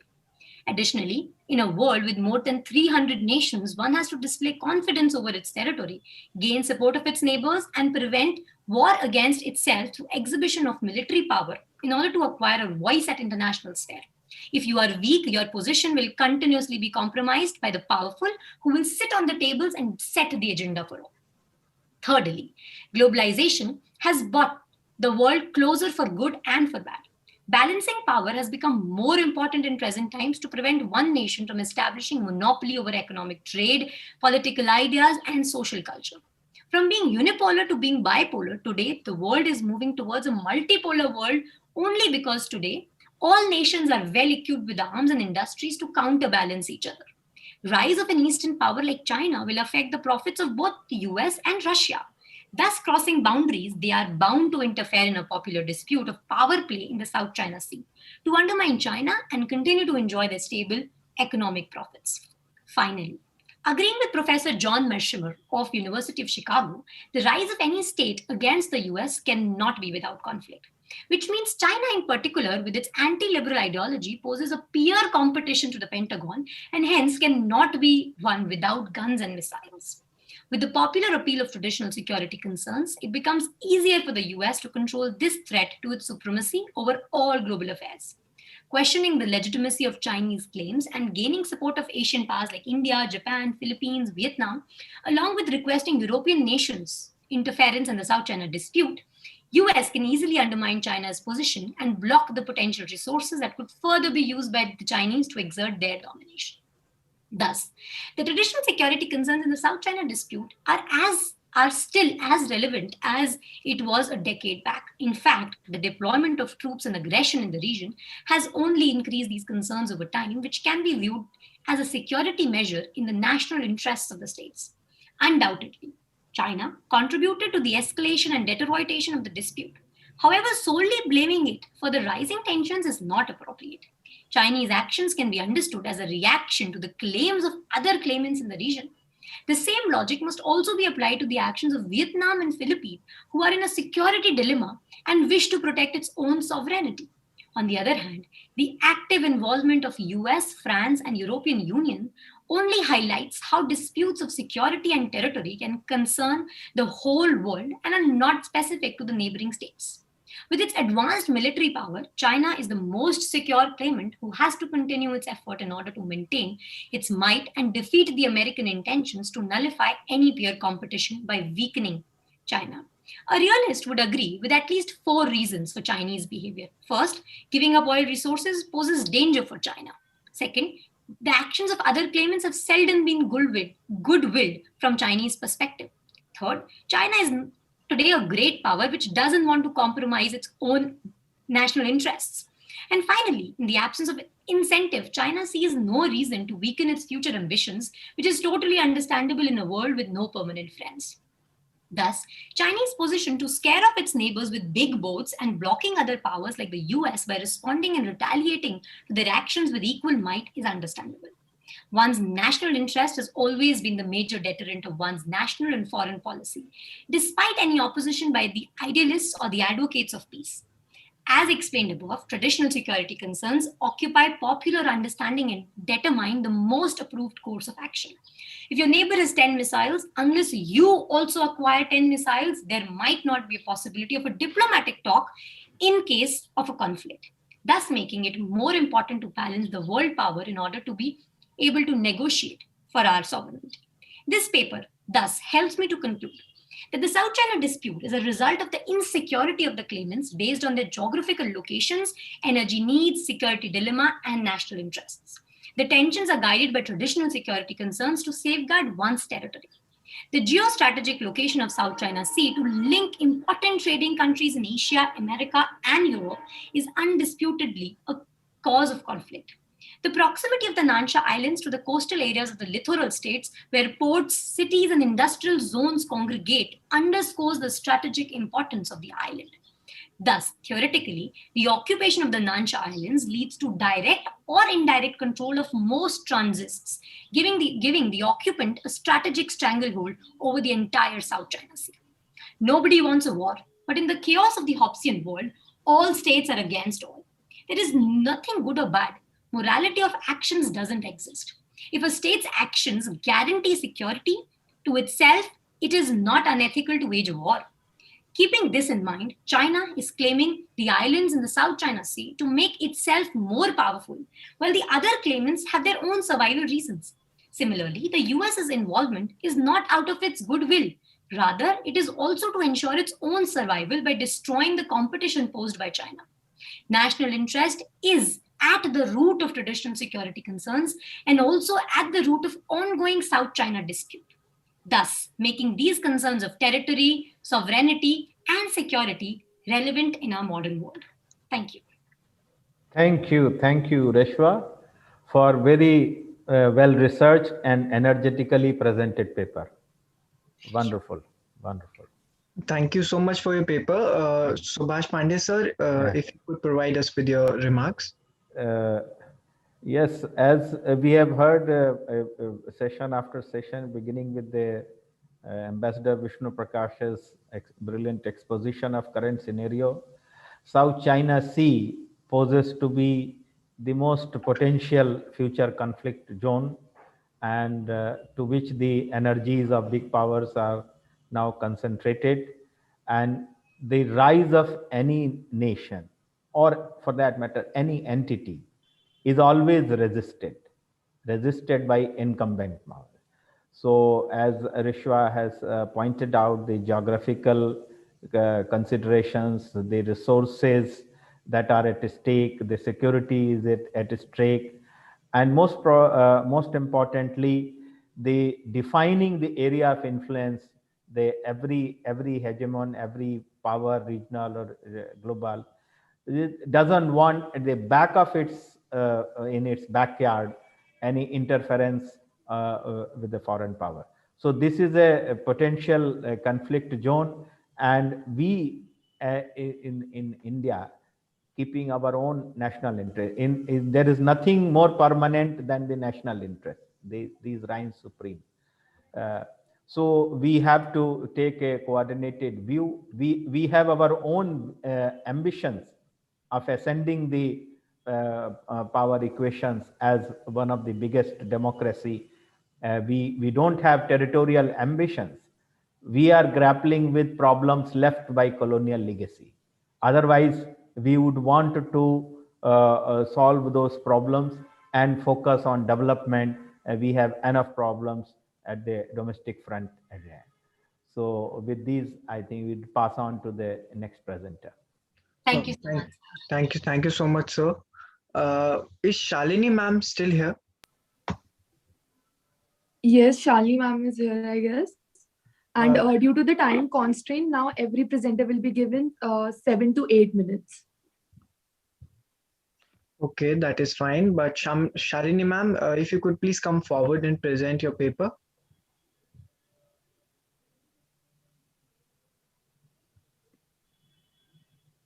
I think she has some network issues. So we have our last presenter, Shivpal Chawda. He is from Jawaharlal Nehru University. And the subject matter of the paper is re-examining traditional and NTS issues.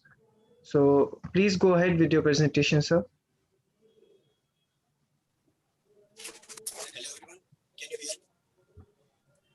You are not clear. Sound is not clear. Yeah. Now I'm audible.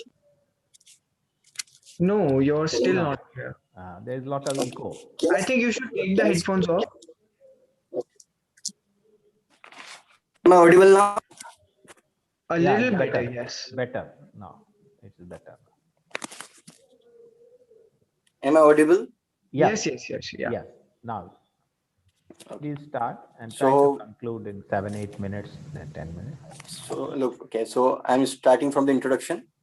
So security, to quote W.B. Gailey's word, is an essentially contested concept. So the major disagreement around this word arise from the major question that security arises on the question, what should be the focal point of security? That is, what it is, individual, state, regional, or global. Until the later part of 20th century, security was understood in terms of national security, reason for which is I think domination of European history by major events, most important of which was 2 world wars and Cold War. So this reason for domination, one of the important reason was its interpretation in realist sense. Like scholars like Hans J. Morgenthau, E.H. Carr, and Kenneth Waltz, all the scholars from realist school were concerned about state security, and their primary and, so to say, even sole enemy was external state. So other state can't be trusted because of prevalence of international anarchy, where unlike domestic hierarchies in the state, no external authority exists to maintain law and order. Survival is the only concern of the state in a realist sense, in a self-help system. So from later part of 20th century, and particularly after the end of Cold War, focus has been shifted away from the traditional security toward non-traditional security, and issues such as epidemics, terrorism, food security, cyber security, and maritime piracy, so on and so forth. So scholars like Barry Buzan, Amitav Acharya have argued that human security should be the part of the concept of security, and the focus of human security is individual human being rather than a state. The concept of human security can be seen as a challenge to domination of state-centric approach of security. So the origin of this new concept can be traced to the 1994 security UNDP report, Human Development Report, which focused on 7 areas of human security, which include economic security, political, environmental, food security, personal security, and community security. So nature of non-traditional security threats are non-military and transnational in origin, in the sense that these threats cannot be attributed to any one traditional state, neither their origin can be traced to in interstate conflict, but can lead to such conflict. So the referent point of security in non-traditional security issues are people, individual, at both society and individual level. So next part of my paper is what I titled is nestedness of traditional security issues and non-traditional security issues. Generally, we draw distinctions between 2 concepts to better understand the concept. My argument is that the sharp distinction between these 2 issues, namely traditional security and non-traditional securities, are important theoretically, but cannot be applied empirically. So non-traditional security issues often lead to traditional security issues and even wars. Also, in events of traditional security issues, non-traditional threats are prevalent. Furthermore, security issues are themselves interconnected, as Cook argued in an example that use of farmland for purpose of biofuel production instead of crop cultivation may contribute to providing energy security, but may also result in lack of food. So my second part of argument will be, can be seen as an appeal for change in the fixed mindset for looking at security, where security should be seen at individual level, particularly in areas which are either neglected because of their domestic nature or because we consider such issue as too feeble to be categorized as security issue. For example, domestic violence, sexual abuse, caste or race discrimination, which not only has physical but also negative effect on mental and psychological health. So as I use the word nestedness, by which I mean quality of interconnectedness between traditional and non-traditional security issues, and also the intertwined nature of NTS issues themselves, where one kind of security threats has a potential to be followed by another kind of security threats. And it also means dealing with one may lead to positive or negative impact on the other issues. In what follows, I will put forward some empirical proof to substantiate my above set of arguments. Okay, to start with intertwined quality of traditional security and NTS issues. First, NTS issues can be byproduct of traditional security issues. For example, like most devastating situation in traditional security issues we can think of is interstate war, where troops of two or more countries fight to serve their national interests. From the viewpoint of traditional security, war is defined by Quincy Wright as an active conflict that has claimed more than 1,000 lives. But apart from soldiers, there are many victims of war who dies and suffer. Those victims would have lived had that war not happened. Apart from these victims who died, there are other victims of war which are not counted at all. For example, Catherine Moon's account of military prostitution in 1970s in military bases of USA in South Korea. For providing a hospitable environment to soldiers of US, Korean government provided them with prostitutes. Another example is Congo. In a 2011 report suggested that in Congo, 1,000 women had been raped daily, and an American journal stated that around 20 lakh raped women are living in Congo. This shows that traditional security issues such as war does not occur in an isolated space, but within society, which leads to non-traditional security concerns such as hunger and rape and other non-traditional security issues. Secondly, non-traditional security issues has potential of turning into violent conflict in form of civil wars or even the interstate wars. For example, which I can think of, eventual creation of Bangladesh in 1971. So the conflict between the West Pakistan and East Pakistan, which are now Pakistan and presently Bangladesh, started because of unequal treatment meted out to East Pakistan by West Pakistan. People identify language as a part of their identity, and when some other language is imposed on them, they feel humiliated and discriminated, which happened in case of Pakistan. And ethnic and religious discrimination also played important role in ignition of nationalist feeling, and sectarian violence is also a part of community security, which is one of the important arena in 7 security issues of human security, which is provided by UNDP 1994. And this interconnection between traditional and non-traditional security issues can be further seen in how wars have damaged environment and modern technologies of warfare has potential to cause havoc. So as Carl Busch and J. Austin in their book titled The Environmental Consequence of War, Legal, Economic and Scientific Perspective, they have analyzed wars like Vietnam War, Kosovo conflict and Gulf War from environmental perspective. During Vietnam War, for instance, US armed forces spread around 20 million gallons of herbicides on forests in which guerrilla soldiers were hiding, and this led to destruction of around 4.5 million acres of land. Furthermore, the destruction of oil fields of Kuwait is one of the most, we can say, infamous act of military. Adam Roberts called it most dramatic environment crime committed by Iraqi forces. More than 600 oil wells and many oil field low-lying areas were set on fire, and it is estimated that around 1 billion barrel of oil was burnt. Besides this, Gulf War is a major reason for variable climate of the region, and the smoke which rose from fire-blocked sunshine caused plague rain in several regions, including UAE, Turkey, Syria. And underground water was severely damaged, and aquatic animals are reported to be declined by more than 1 lakh. Also, many doctors and medical scientists believe that the increased rate of cancer in Kuwait is probably caused by pollution of Gulf War.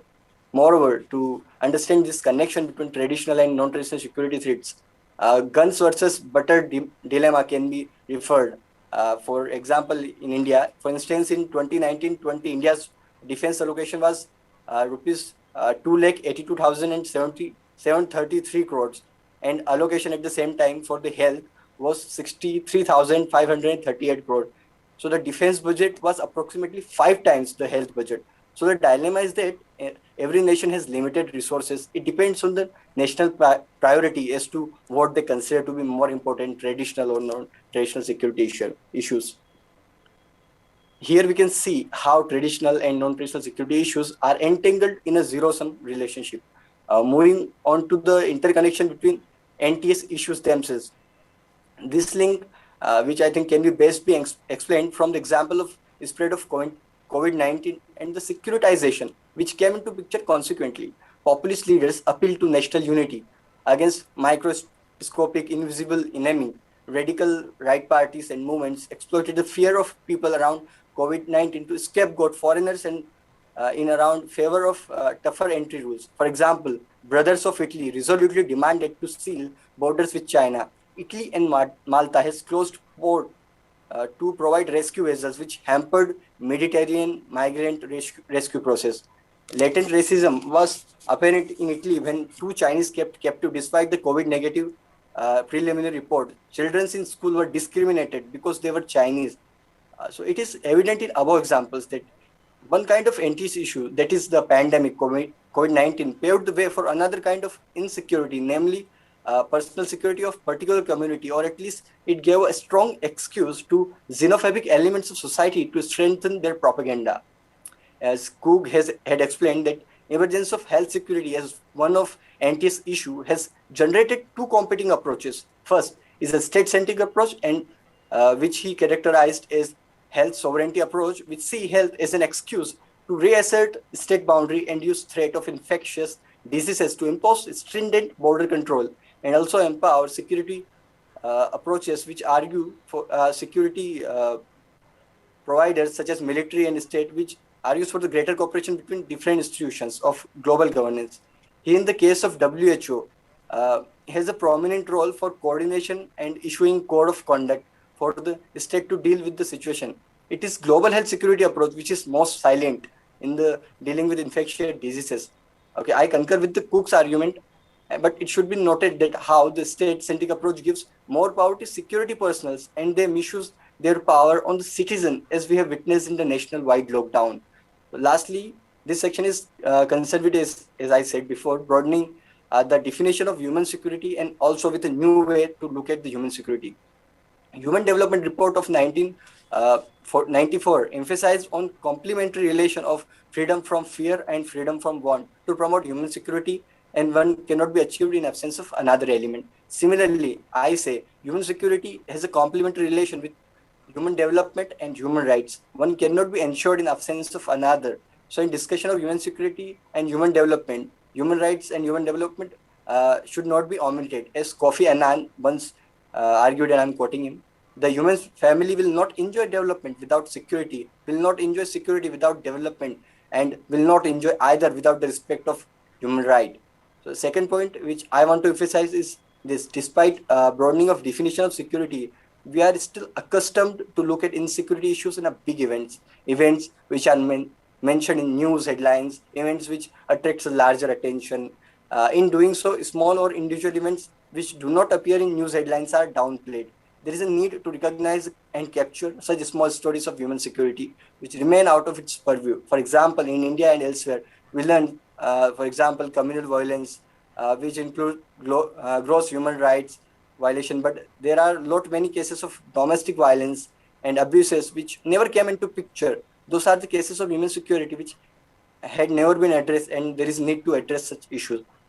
Final point which I want to make is about recognition of multiple factors in human security in different cases. Every case of human right violation is contextual and should be treated so. For example, case of sexual abuse in India are on rise. Rape is a brutal attack on humanity, but there is also need to recognize the factor of caste. There is a power dynamic of caste-based sexual violence. It's evident from the recent incident of violence in Hathras, and this incident of violence by upper caste men on lower caste Dalit women cannot be dismissed just as a case of sexual misconduct, but caste factor should be included in the analysis. To conclude my paper, I would say NTS issues are now part of debate and official policies of government, but still traditional security issues dominated over NTS issues, and NTS issues too.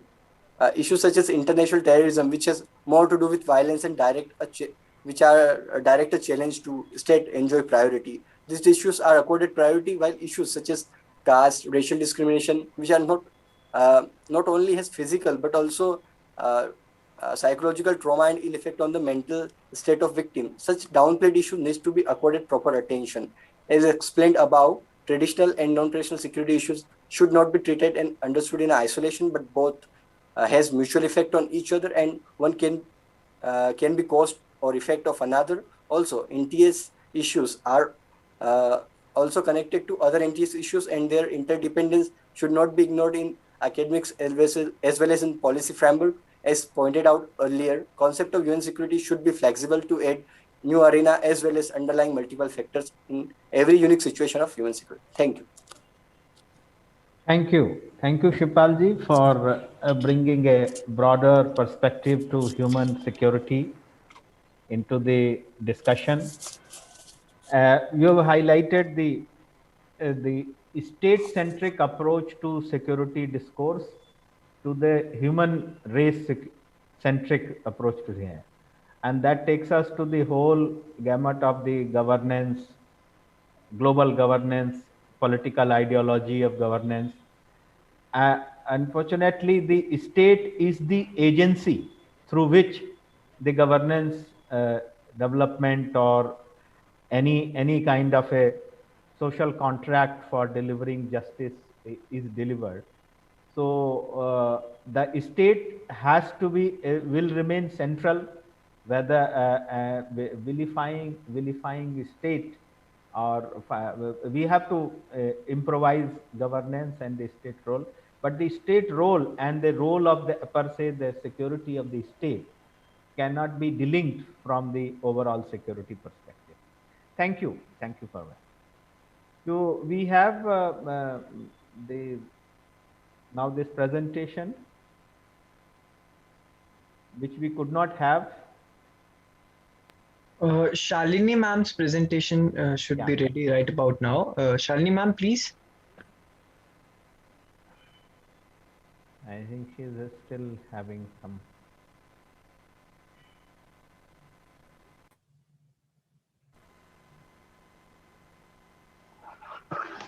I think she is having some network problem. So shall we take it as a paper laid on the table of the house? Good, sir. So any questions? We have still 5 minutes, I think. So we have 4 minutes.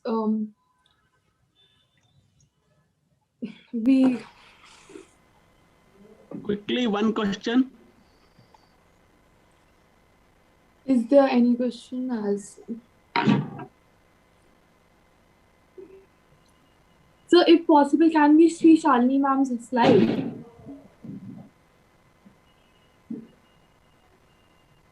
Yeah. Even if it is her voice not audible, not visible, if presentation could be done. Has she given the presentation to the team from where it could be uploaded? Shalini ma'am, can you, if possible, can you please share your screen? I think because she was able to share her screen. There's difficulty is in the audio part. Yeah. Shalini ma'am? We are not able to communicate to her, I think. I'll just call her up, I guess, and if possible, she can share the screen.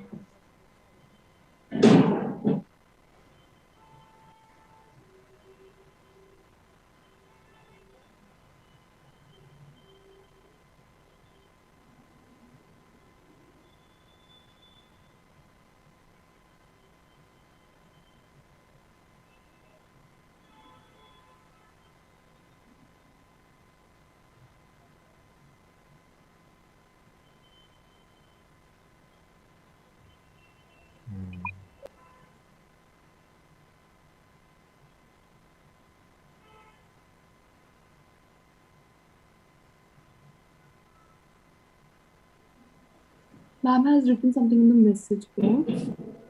So Next session. afterwards. Yes, the next person can do it. She is not able to join because of this network issue. Yeah, okay. Let us continue with the other person. Yeah. Let us move on to the next session. Okay, so Subhashish, go towards Professor Prakash Nanda has come. Sorry, sir. Professor Prakash Nanda for next session.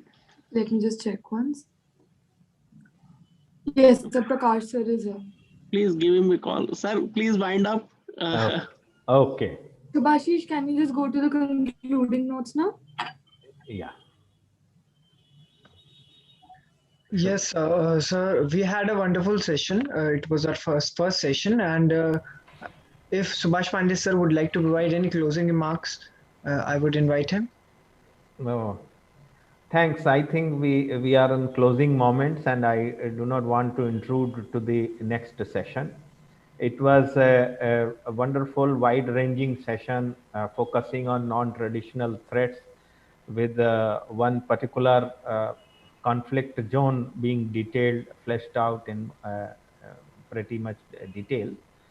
So it enhances our understanding, broadens the security debate from, we heard, from individual level security, community level security, to national security, to the human race security, taking to the basic concerns of food, energy, justice, equality, and all that.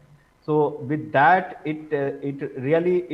such a debate tends to lose focus on the security, but it enriches us in our perspectives and understanding. So thanks all the presenters. Wish them good luck. Thank you so much, sir. It was actually a privilege to have you here. And now I would like to call upon our next moderator, Anjali Sharma, who will be proceeding with the next session. Anjali, please take over. Thank you so much, Subhashish. Thank you. And a very good afternoon to one and all present here. The security of a country is not just a top priority. It's the top priority. I, Anjali Sharma, will be moderating over session 3, Emerging Human Security Concerns, and with utmost rapture, I invite our esteemed chairman, Professor Prakash Nanda. Professor Prakash Nanda is the founder and editor-in-chief at Indian Century Media Group. He has been the editor-in-chief of Uday India, a national weekly, editor of Geopolitics, a niche monthly devoted to defense, security, and diplomacy, consulting editor of Eurasian Times, assistant editor and diplomatic correspondent of the Times of India, deputy chief of Times of India News Service, and strategic affairs editor of Sahara Television. He has been a columnist for First Poet, News 18, UPI Asia, Lindro Italy, and Independent Dhaka. He has been dedicated for over the last 2.5 decades to blend the rigor of academics with the craft of journalism. He is also a distinguished fellow at Institute of Peace and Conflict Studies, a leading Delhi-based think tank. Formerly, he was a national fellow of Indian Council of Historical Research.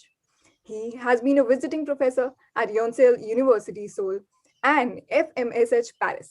Apart from writing many monographs and chapters for various books, he has authored 4 major books: Prime Minister Modi, Challenges Ahead, Rediscovering Asia, Evolution of India's Look East Policy, Nuclearization of Divided Nations, Pakistan, Korea, and India, Vajpayee's Foreign Policy, Daring the Irreversible. He has also edited Rising India, Friends and Foes, a volume contributed by leading experts from all over the world. He has written over 3,000 articles and columns in India's national media and several international dailies and magazines. We welcome you, sir. Sure. Should we begin? Sure, sir. Yeah.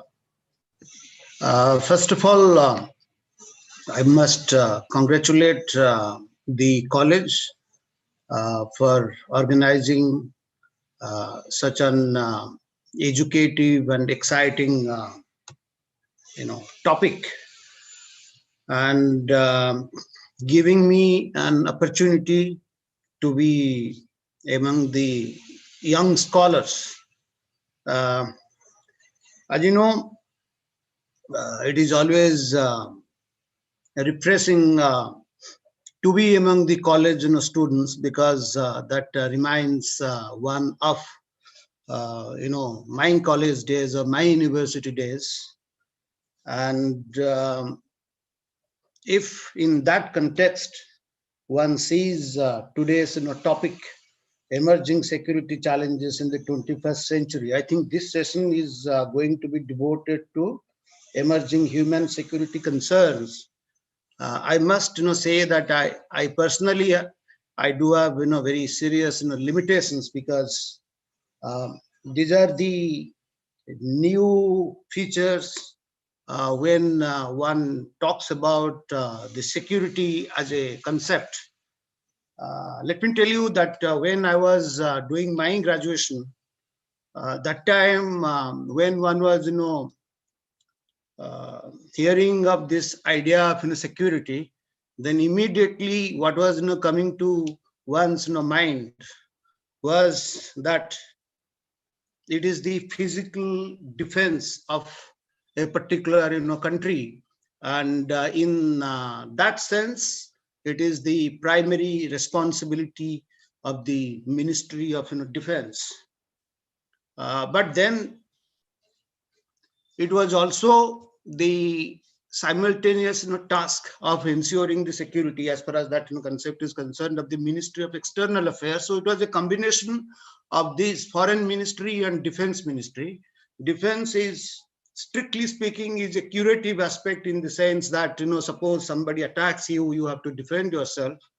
And the diplomatic aspect was to ensure that, or you create such an environment so that such attacks do not take place. That means essentially it was in that sense a preventive responsibility. So it was the combination of this defense and diplomacy what constituted the security. That's what we were taught when I was in a college. And when we finished our this thing, I did graduation and post-graduation, one came to that MPhil PhD stage in my university. Then this, all of a sudden, we realized the importance of the home ministry, because those days, these things became pretty serious, that whether you are talking of secessionist insurgency, then terrorism. So that security thing, now the internal security became an important dimension of it. So basically these are the three things as a student, as far as my educational training is concerned, one dealt with these essentially three ministries: defense, foreign affairs, and home. Of course we did come across this so-called, that time this, division in the definition started, the non-traditional security, like the natural disaster, the piracy, and things, came up. But then essentially when you think of, those dimensions, still it was the primary responsibility of these three ministries, home, defense, and this thing, because any natural disaster means automatically your Navy gets involved and things of that sort. So that is my educational part of my career. And then when we started, coming to the hard fact of life, and one started, doing the jobs, etc. That is the period, I think, after the end of the Cold War, these exciting, things happened. And then I think, to the best of my knowledge, these non-traditional things, came up, these human dimensions. Then when one talks of the security, it is not essentially one is talking of the state, and now that thing has gotten extended to as an individual citizen of the state. So from state, it now encompasses the person. And again, when one talks of the individual person, then what are the dimensions that one should be concerned with? Of course, the physical security is very important, that remains the responsibility of the state. But then people now started talking of the human and the welfare, all the important dimension in one's life for human survival. But then what has happened, I think, I'm talking now as a generalist because these are the things I have never dealt with, and nor even I am trained for. So when this opportunity came, I wanted to learn. Basically, here I am going to listen to all of you, these young scholars, these new dimensions, because I do not know much, because there are many questions in my mind. Hopefully, after this session ends, I will be educated, and some of my questions that arise in my mind will be clarified or answered. Because the problem comes, human survival is all right. But then the new thing comes that, human dignity is also an essential, feature of the human security. Does people come. Then once you bring this concept of human dignity, then naturally there are, as a generalist, I am saying, tremendous scopes for conflict between the state and the individual. And when one talks of rights, then where the state should intervene, where it will stop, and what exactly you mean by dignity. Does this concept of dignity give you such rights that you will be creating a situation called anarchy? But these are the things, human survival is very much understandable, whether it is health, whether it is economy, whether it is other things like this pandemic of corona that we are seeing. But this dignity thing, when it comes, there is no end to it. So where the state should stop, because none of your individual rights can be enforced without something. Everybody will be left to himself or herself to exercise their right, then it becomes the survival of the fittest. So where that thing, I think these are the questions that come to my mind, and hopefully, as I said, I have come to learn, and let me learn those things. And I'm quite sure others who are participating in this webinar also will learn from our brilliant young scholars. So who to start with? Thank you so much, sir, for your enlightening words. And moving forward towards session 3, I would like to invite our first presenter, Akshiti Chauhan, hailing from Army Institute of Law, Mohali. And she'll be presenting her paper on dimensions of human security. The floor is yours.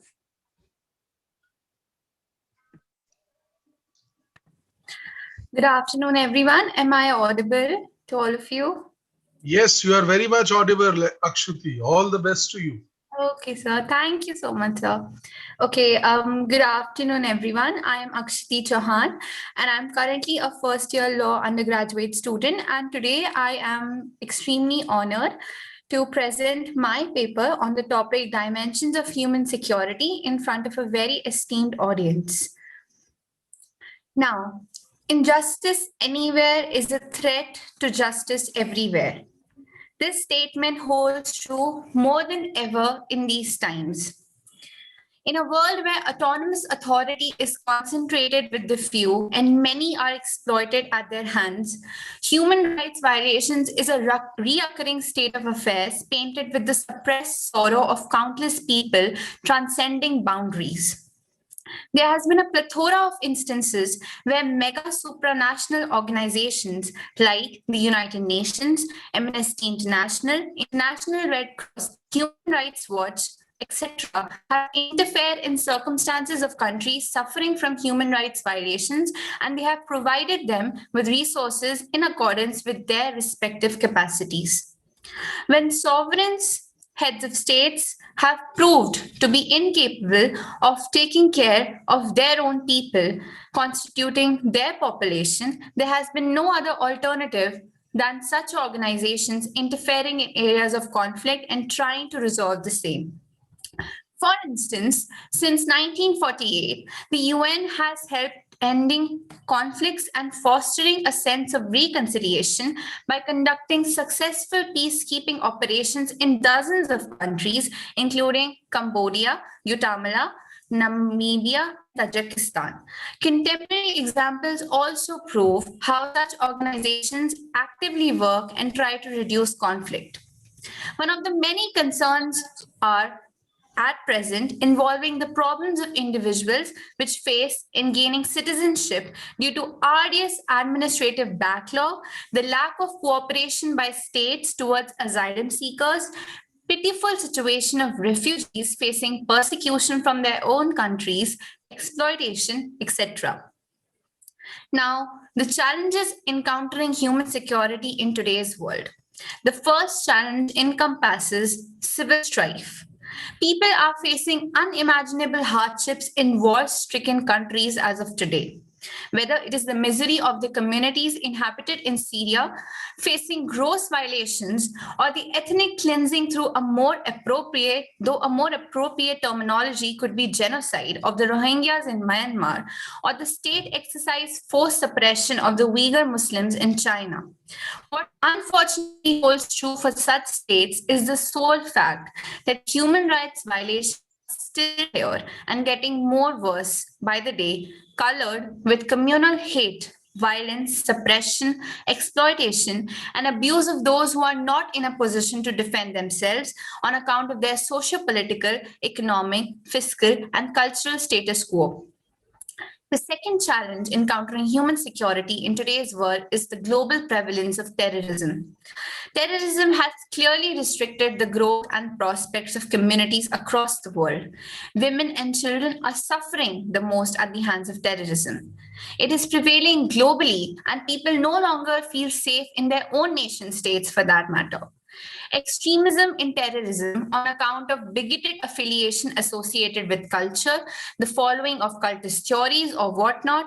Extremism has manifested into terrorism, which has affected thousands of people, especially in the past decade, be it the 9/11 or a white supremacist bombing, which was recently there in a mosque in New Zealand in recent years. These are just a few out of the many examples of human bloodshed and grief caused as a result of terrorism. The third challenge is the healthcare crisis across the world. The spread of communicable diseases, epidemics like HIV, Ebola, SARS, and now in contemporary times, the spread of the dreary COVID-19 pandemic has numerously made us exposed to the fact that even today, plethora of our healthcare systems are either overpriced or ill-funded, or they lack resources, sensitization, basic amenities, etc. The present state of healthcare is pitiful and alarming, to say the least. The fourth challenge is regressing poverty. The poverty index of many nation states has been spiraling out of control and prevention in recent years. The people are dead in millions annually solely on account of starvation and life-sucking poverty. People across the world, especially in third world countries, are increasingly being sucked into this never-ending vicious cycle of poverty.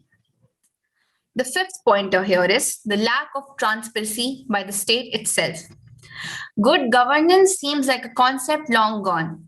States sponsor rigged elections, biased opinions, restrict freedom of speech and expression, and fund elements which ensure that they only want to exercise arbitrarily and unquestioned power, be it power to even detain or arrest anyone that opposes or questions them over their lack of justice, fairness, and credibility. For so many people, the world today is an insecure, dark, and scary place, full of danger and threats on many aspects. Protracted, unprecedented crisis, violent strifes, natural unfortunate calamities, persistent regressing poverty, epidemics, economic hardships undercut the prospect for peace and growth altogether. Such events are unfortunate and complex, entailing multitudes of human insecurity.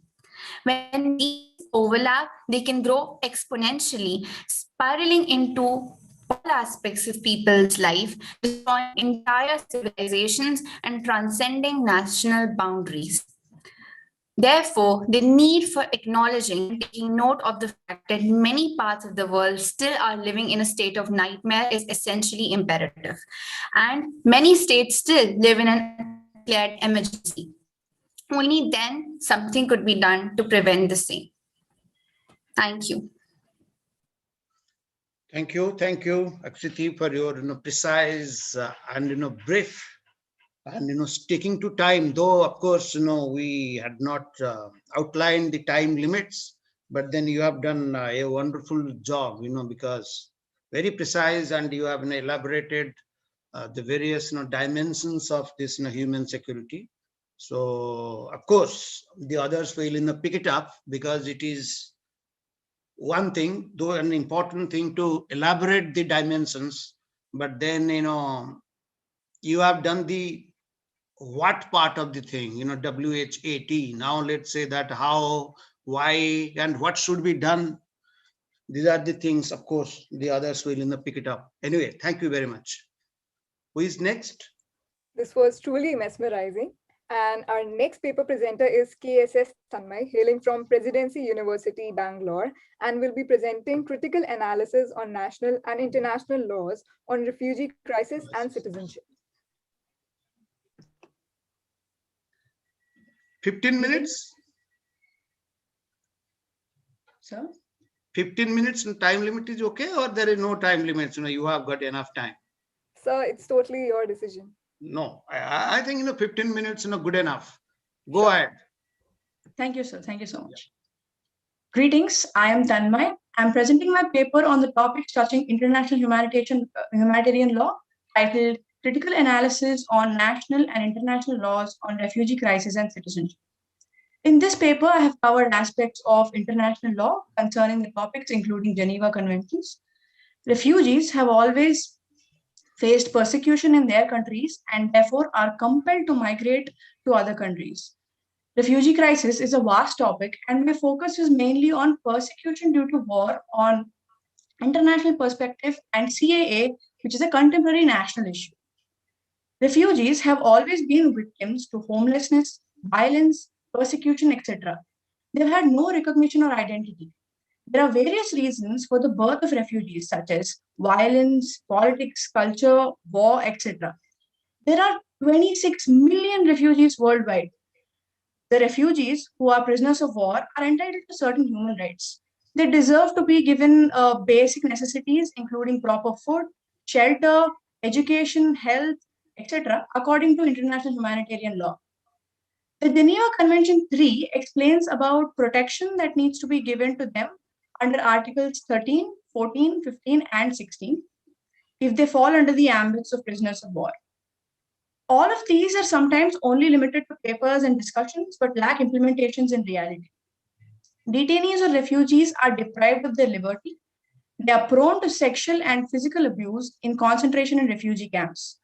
All the refugees fall under the scope of international humanitarian law. They are often treated with utmost cruelty in refugee camps. This must be addressed worldwide. I'm taking a shift to the national issues now. India witnessed an influx of migrants from neighboring countries, including Pakistan, Bangladesh, Sri Lanka, etc., for over 7 decades now. India allows only the voter ID to be recognized as the card of citizenship. And in fact, for that matter, minors in India don't have any proof of citizenship as such. So therefore, there are a lot of ambiguous elements concerning citizenship in India. The government of India wanted to address some of them in 2019. The Citizenship Amendment Act was enacted by the Parliament to differentiate between citizens and illegal migrants. This establishes the relationship between refugee crisis and CAA.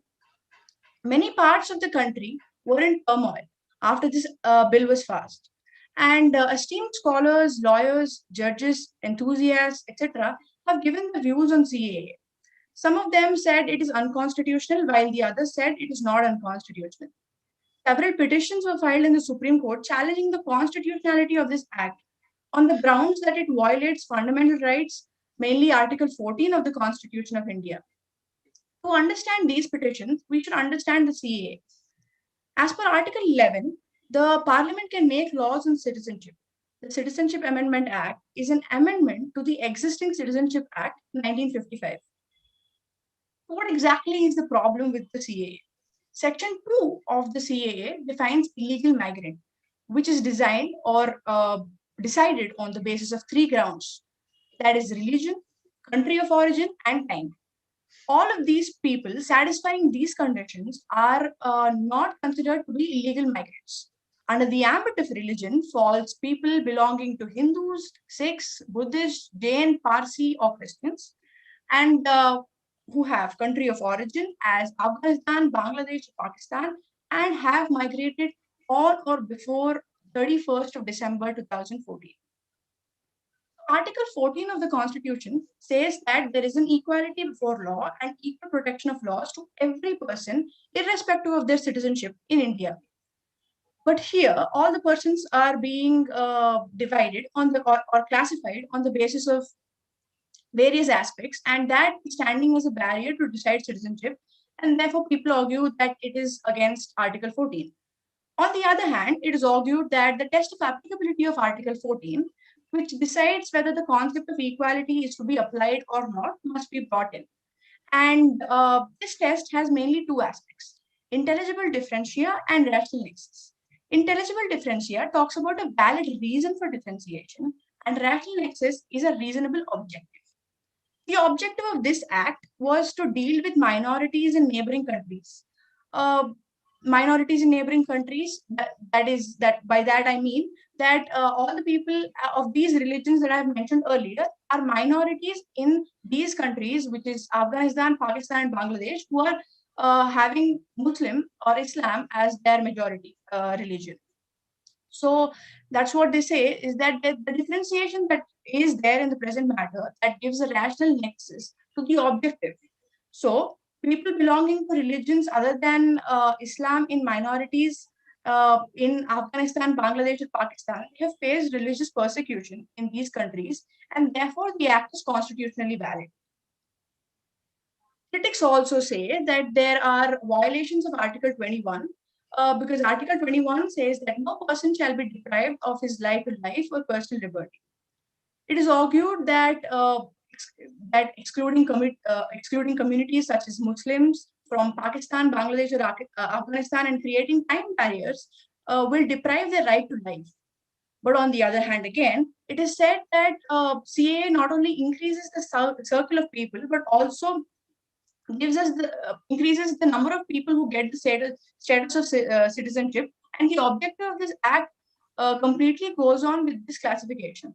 So therefore, there is no violation of Article 21 as well. However, the Supreme Court did not pass any final judgment on the same till date. We believe that the Supreme Court will definitely pass a judgment that is in national interest and uphold the constitutionality. This has been an issue that has been shaken the country for a while now, and the verdict will affect over 6 lakh people in India and decide their nationality, and must therefore be delivered with utmost care. I'd like to conclude by saying that we should take steps to address refugee crisis not only in India but worldwide. Citizenship is not just a card of nationality, but a symbol of identity. Not having the same is a sign of homelessness, and this is a terrible punishment in itself. Thank you. Thank you very much.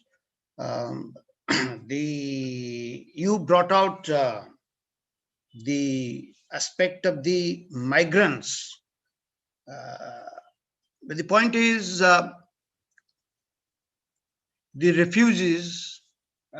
I believe, by its very nature, it is a very controversial topic, and you did discuss this, because refugees nowhere in the world they say that they become citizens. People have come and people go back.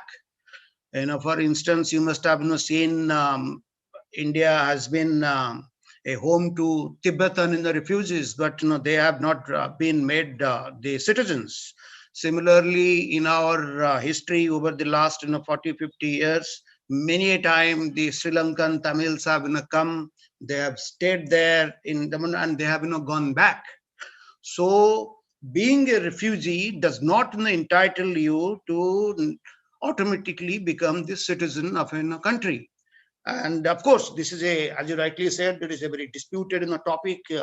Whether migrant and refugees, in my opinion, are 2 different subjects, and migrant, they can come back. those who want to settle down here and become citizens, there the problem arises. So Article 21 may be giving you all liberty, right to life, but right to life is one thing, but then what is the essential difference between a citizen and a non-citizen? Because unlike others, a citizen can participate in the political process of the country. I think that is the essential difference. And there all these problems are arising. Thirdly, even that Citizenship Amendment Act, the problems that we saw it in the country, it does not take away any citizenship of the people who already have been granted the citizenship or who already are the citizens of India. That doesn't talk of that. It talks of some people who came from the neighboring countries. And India is not unique. There are the United States in 1990 who passed that law that the persecution there in Iranian and then some Jews from Russia, they were automatically given the green card and later became citizens. So it is not question of only India doing this. What precisely this law has done? This law has only delayed your citizenship essentially by 7 years, nothing else. It's not that the Pakistani people have come and then who have become citizens in this country, want to become Indian citizens have been denied. No, even after that CA party, there are so many Pakistani origin people have been granted citizenship. It talks of a realistic situation. Those people who have come from this because of the religious persecution and they have been already here for by 7 years or 2014, they will be given the preference. It doesn't mean that those who did not get will not become citizens. I think lots of disinformation but then anyway, that is, as I said, it's a very controversial aspect. And the main point is this: when we talk of refugees, one must make a clear-cut distinction between refugees and migrants. Migrants want to settle down here permanently in most of the cases, in most of the countries, in most time of history all over the world, whereas refugees, many a time when the situation in their mother countries improves, they do go back. But anyway, thank you very much for initiating such a nice thing, which has really, you have done your job. You see, any seminarist main thing is that if he or she is able to provoke intellectually others, that means you have done a great job. You have provoked me means you have done a great job. Thank you. Next. Thank you, sir. Thank you so much. It was I also wish to congratulate. It was wonderful effort. And I'm sorry, I'm just interrupting, but really very good. And thank you, sir. Touching from the legal angle, Tanmay, you have done a wonderful work. Thank you very much. Thank you, Sanjay sir. And it was truly amazing. Our next presenter is Chelsea Gola, hailing from University of Petroleum and Energy Studies. And she'll be presenting on analysis on human security concerns, national security of India, and solutions provided so far. All right. Greetings to everybody present here. Thank you for giving me the opportunity to present my paper in front of everyone present over here. So I'll just directly start with the presentation since we're short of time.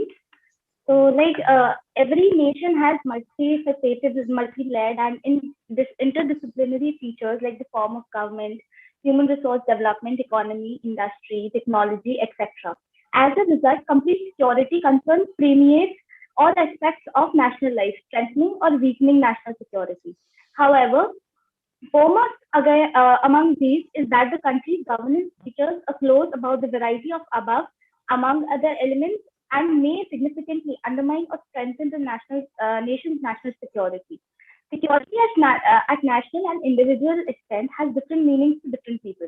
However, while holistically viewing the tremendous and sophisticated nature of national security, any event that threatens anybody or more of the above feature of a nation affects national security, and therefore its people's well-being. Every nation identifies the core values supported in its history, culture, religion, traditions, and customs, which have contributed to its safety, honor, and welfare of its people and multidimensional development, which is progressive and keeps pace with changing times. National interests emerge out of such core values which are protected by states, employing all its might and resources, and when necessary, even by waging war or resort to force against those that threaten national interests. To guard the nation's core value and national interest, nations involve institutional mechanisms which are kept dynamic, responsive, and upgraded to effectively handle any eventuality at any time. India's security perspective would be inevitably be governed by the interplay of its domestic imperatives, the regional balances of forces, and the global challenges that hit its role and capabilities. With its size, resource potential, and strategic location, India is increasingly seen as a regional influential poised on the edge of emerging as the middle of power within the new international order. This is often the maximum amount of recognition of its credible democratic functioning because of the potential of its vast economic resources and political clout. India may be a feasible, multi-plural society that has been ready to successfully manage the challenges emanating from regional, linguistic, and non-secular diversities without damaging its national cohesiveness. The remarkable resilience of its democratic functioning during a secular federal framework, despite some distortions, has continued to be skepticism of its worst critics. Now, this reminds me of a quote by Rudyard Kipling, where he said, "Nations have passed away and left no traces, and history gives the naked cause of it. One single reason in all cases, they all fell because their people were not fit." Now, moving on with the dimensions and the concerns that we are talking about today, firstly is the refugee crisis. Now, even though India has been the house for an excessive number and type of refugees throughout the past, India has addressed refugees issues on bilateral basis. As explained with the sooner pages, India has been observing a refugee regime that generally conforms to international treaties on the subject without giving a correct shape to the practices adopted by it within the type of separate statutes. Albeit there could even be a case to differentiate them from the rest of the foreigners. This position in India is that they are addressed under the prevailing Indian codes, both the general and the special, which are otherwise applicable to all people or any foreigner. That agency also plays an important role within the resettlement of refugees. Now, in the case of INS versus Cardozo-Fonseca, interpretation of well-founded fear standards would indicate that so long as the evidence establishes an objective situation, it need not be shown that things will probably end in persecution. But it isn't enough that persecution could also be an inexpensive possibility. Now, the above statement was considered in R versus Secretary, which is a case of 2016 for the House Department, and also known as the case of ex parte Sivakumaran. The Canadian Court of Appeal considers the above and disapproves the House of Lords formulation in Joseph A. versus Ministry of Employment and Immigration, which is a case of 1989. Therefore, there is an objective evidence to mean that is a cheap possibility or chance of relevant prosecution within the claimant's state of origin. The claim should be adjust, well-founded. In India's case, selection of whether to treat a private or a gaggle of people as refugees or not is held on circumstances of the issues coming before it. The government of India could be often seen as following a bilateralism policy in handling persons seeking to be a refugee. For example, Afghan refugees of Indian origin who entered India through Pakistan with no travel documents were allowed entry in the premises through the Indo-Pakistan border until 1993. Now, after 1993, the government had altered its policies of letting Afghan refugees freely into India. A few articles of Indian Constitution are equally applicable to refugees on Indian soil in an identical way as they apply to Indian citizens. The Supreme Court of India has frequently held that fundamental rights preserved under 21 of the Indian Constitution applies to all or any other matter whether or not they're citizens of India or not. The numerous high courts in India have liberally adopted the principle of natural justice to refugee issues. In conjunction with the recognition of United Nations diplomats for refugees as playing an essential role in protecting refugees. The Supreme Supreme Court of Guwahati the Honorable Supreme Court in various judgments has recognized the issue related to refugee and permanent refugees to go to UNHCR for determination of the refugee status, while saying the expulsion order issued by the district court. Within the matter of Guru Nathan and others versus Government of India, the Supreme Court of Madras, the Supreme Court expressed its unwillingness to let any Sri Lanka and refugees be forced to return to Sri Lanka against their will.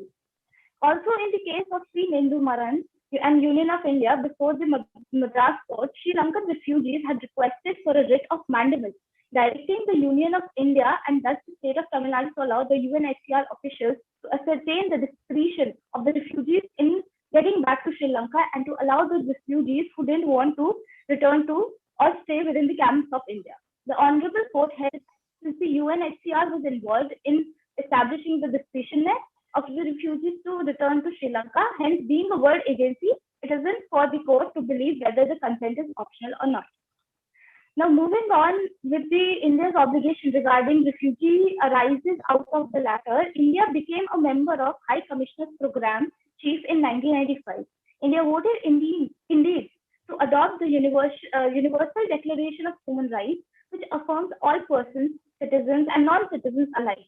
India voted indeed to adopt the UN Declaration of Territorial Shelter in 1967, International Convention on Economic, Social and Cultural Rights. India approved the UN Convention on the Rights of Child in 1989 and also the Convention in Elimination of All Kinds of Discrimination Against Women. These principles also contain provisions concerning repatriation, right to compensation, granting asylum, and thus minimum standard of treatment within the state of Bhutan. To urge a transparent understanding of the rights that depend on refugees on account of India's international commitments mentioned above and the relevance to enforcement, it's pertinent to enumerate the variety of most critical rights accruing to refugees, the conventions discussed above, such as rights to freedom of movement guaranteed by Article 13 of the Universal Declaration of Human Rights, right to freedom of movement, Article 14 grants right to hunt and luxuriate in asylum, Article 15, the right to nationality, Article 12 of the ICCPR deals with freedom to travel away from any country, including the person's own, and Article 13, prohibition of expulsion of aliens except by due process of law and law of law. Now we have mainly seen that our failure to recognize past genocide makes it a present threat. Myanmar's history, for instance, is now the template for what's happening in India. The Rohingya, a Muslim ethnic minority that's been rendered stateless by Myanmar, is considered one of the most vulnerable populations in the world. Tens of thousands of Rohingya have so far been killed at the hands of Myanmar's Buddhist military. More than 100,000 have been forced into detention camps. Whole villages have been burned to the ground. Many have been forced to flee too. India has witnessed several genocides after its independence in 1947. Thanks to many things that primarily include political and social factors, mass crimes aren't uncommon in India, and minority communities are subject to torture, atrocities, lynching, and other kind of heinous crimes supported by religion and social issues. But it has been widely seen that these mass crimes often target religious minorities in attacks and increase hate crimes in India. In the case of CBI versus Sajjan Kumar and others, the court held that India has not recognized any law to punish mass crimes against humanity while adjudicating upon the matter of political riots against Sikhs in 1984. The criminal code has failed to contain provisions to punish the perpetrators of crime because of the shortage of conditions and evidence against them. It is noted that domestic states have incorporated a world legal framework on mass atrocities and crimes which protects religious groups. International laws provide legal assistance to states so on formulate legislation providing retroactive prosecutions for creating disorder and genocide during the society. The forms should confirm that the crime perpetrators must be prosecuted and provide adequate safeguards for fairness and due process of law. Though India has a signatory to Geneva Convention 1960, which protects genocide and crimes against humanity, didn't make a strict legal framework against mass crimes and atrocities. Article 1 of the Prevention and Punishment of the Crime of Genocide 1948, adopted by General Assembly of United Nations on 9th December 1948, provides that mass crimes that committed in time of harmony or in time of war could also be criminal offense under the law of countries, which the contracting parties undertake to prevent and punish. Furthermore, Article 5 of the Convention also makes it compulsory for the signatory countries to enact a necessary legal framework to form conformity with the provisions of the Convention. The International Court of Justice, in the case of Bosnia versus Serbia and Montenegro, while reviewing the appliance of the Genocide Convention, ruled that the international responsibility and liability of the state are getting to be incurred if an officer of the state or a private whose acts are legal thanks to the state commits any act of genocide and mass killing, which is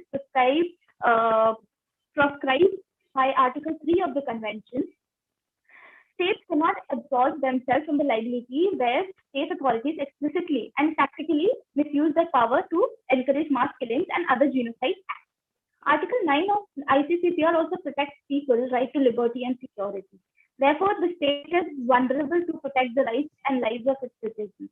The Law of Countries Commission has put the Convention of Mass Crimes Against Humanity in 2019, which provides India to manage and improvise its stand against mass crimes. Mass crimes are violence against humanity that has happened on an outside state comprising gross human rights violations. In Haren Sarkar versus State of Assam's case, Supreme Court observed that the Indian Evidence Act and the procedural law provisions are applied equivalently altogether to circumstances. There should be no discrimination between the communal rights case and the ordinary case. The accused civil liberties need to be protected, and evidence law should not be applied in a versatile way. The facts and circumstances of commission of mass crime are vastly different from a criminal offense committed in time of normalcy. Article 2 of the Constitutional 2, Clause 1 of the Constitution provides right to life and personal liberty to all or any country's citizens. Therefore, crimes against humanity directly contravene Article 21 of the Constitution. Article 51 provides a legal obligation upon the state to foster respect for law of countries and treaties. Moving on, I'll conclude this part of my topic by another case that I've mentioned in my paper, that is the case of NHRC versus State of Gujarat, wherein the Supreme Court held and issued detailed guidelines in case masses of crimes that must be followed during the investigation to form sure a free and fair investigation and trial. In other words, until the intervention of the Supreme Court, the analysis and prosecution of various cases were a mere farce. There's an urgent need to enact a replacement law to affect the problem of mass crimes in India, and should only be effective if international customary and codes are considered. Therefore, there is a requirement for India to enact legal provisions and procedures to suit the international standards and agree with the spirit of Constitution of India. Moving on, the theory of nationality and citizenship have attracted significant attention for facing several contemporary political, legal, and social issues. Citizenship confers identity on a private within specific state. Consequently, a citizen can derive rights and is assigned obligations by this identity. Now, a political philosopher, Arden, termed this as the right to possess rights. Citizenship gives a citizen full membership of rights, a democratic voice, and a territorial residence.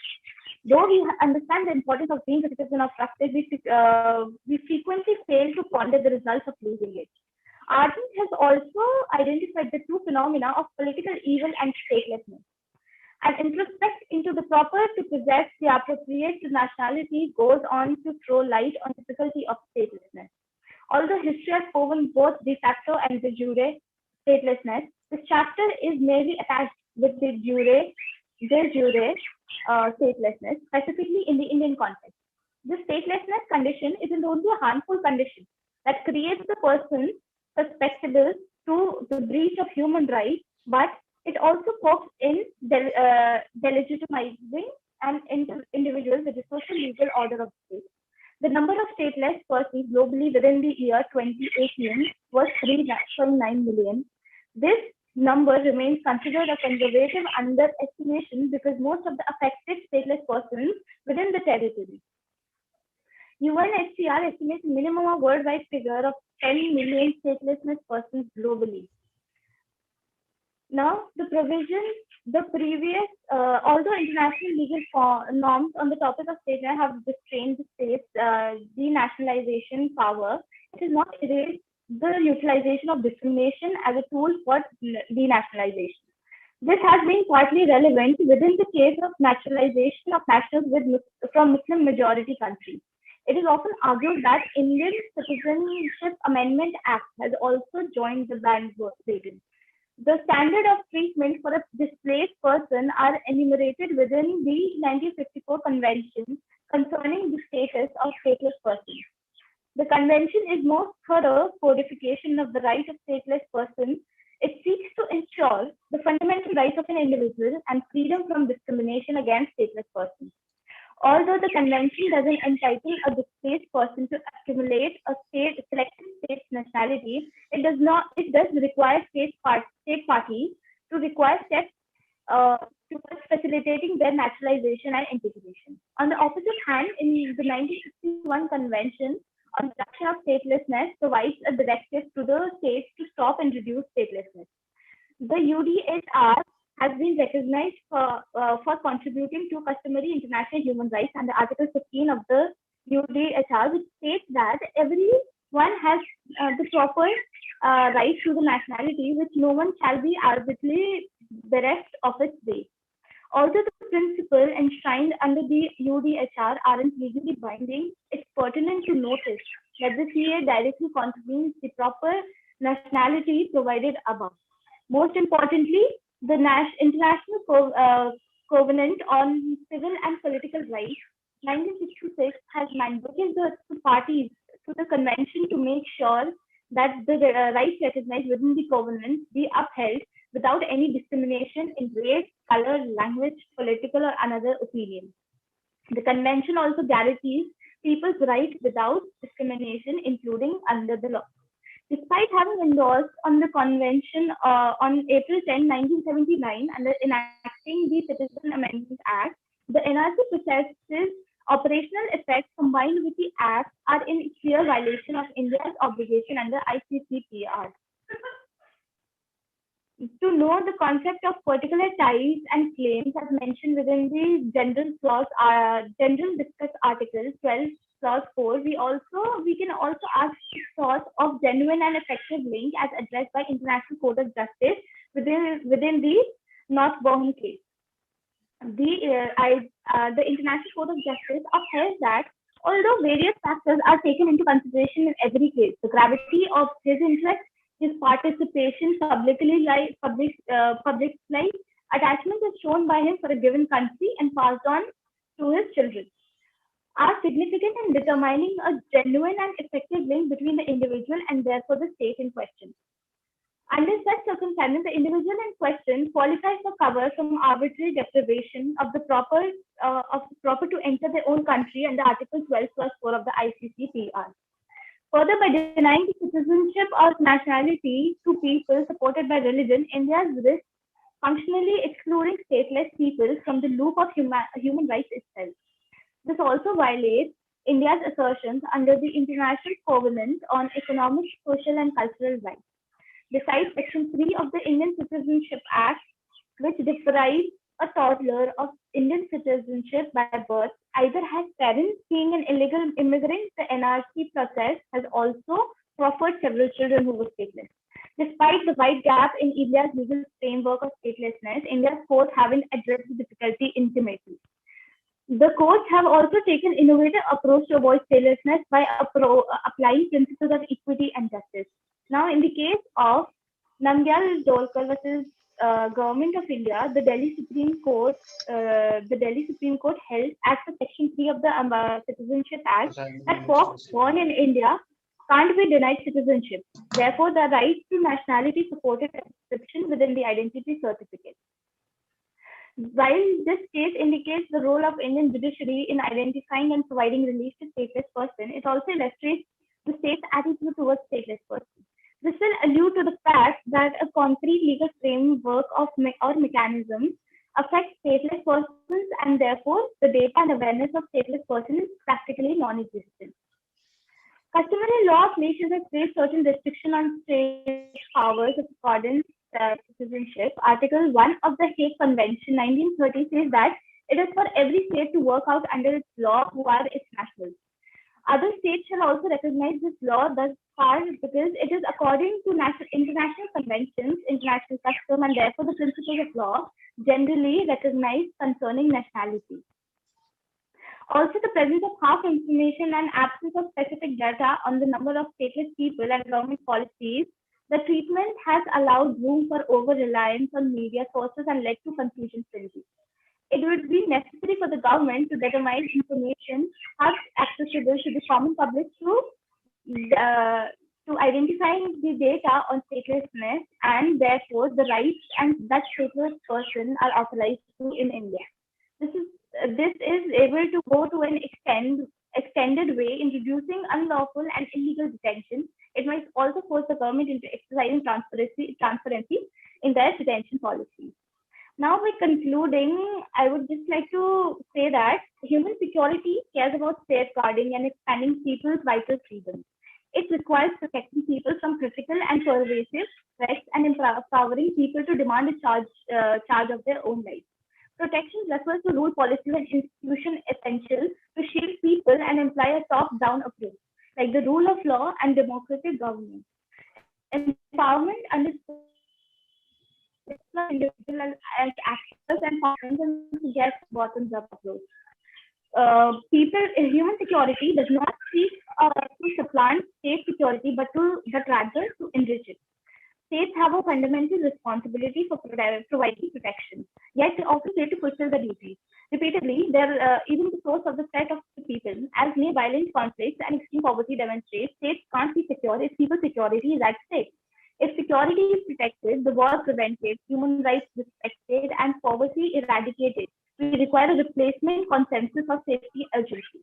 This is often a shared responsibility. Human security provides a propulsion for all countries, whether developed or developing, to review existing security, economic development, and social policies. Creating genuine opportunities for people, safety, livelihood, and dignity should be the general objective of those policies. Equally important is to beat the prevailing compartmentalization of policies and programs and side institutional division of labor along security, development, and assistance lines.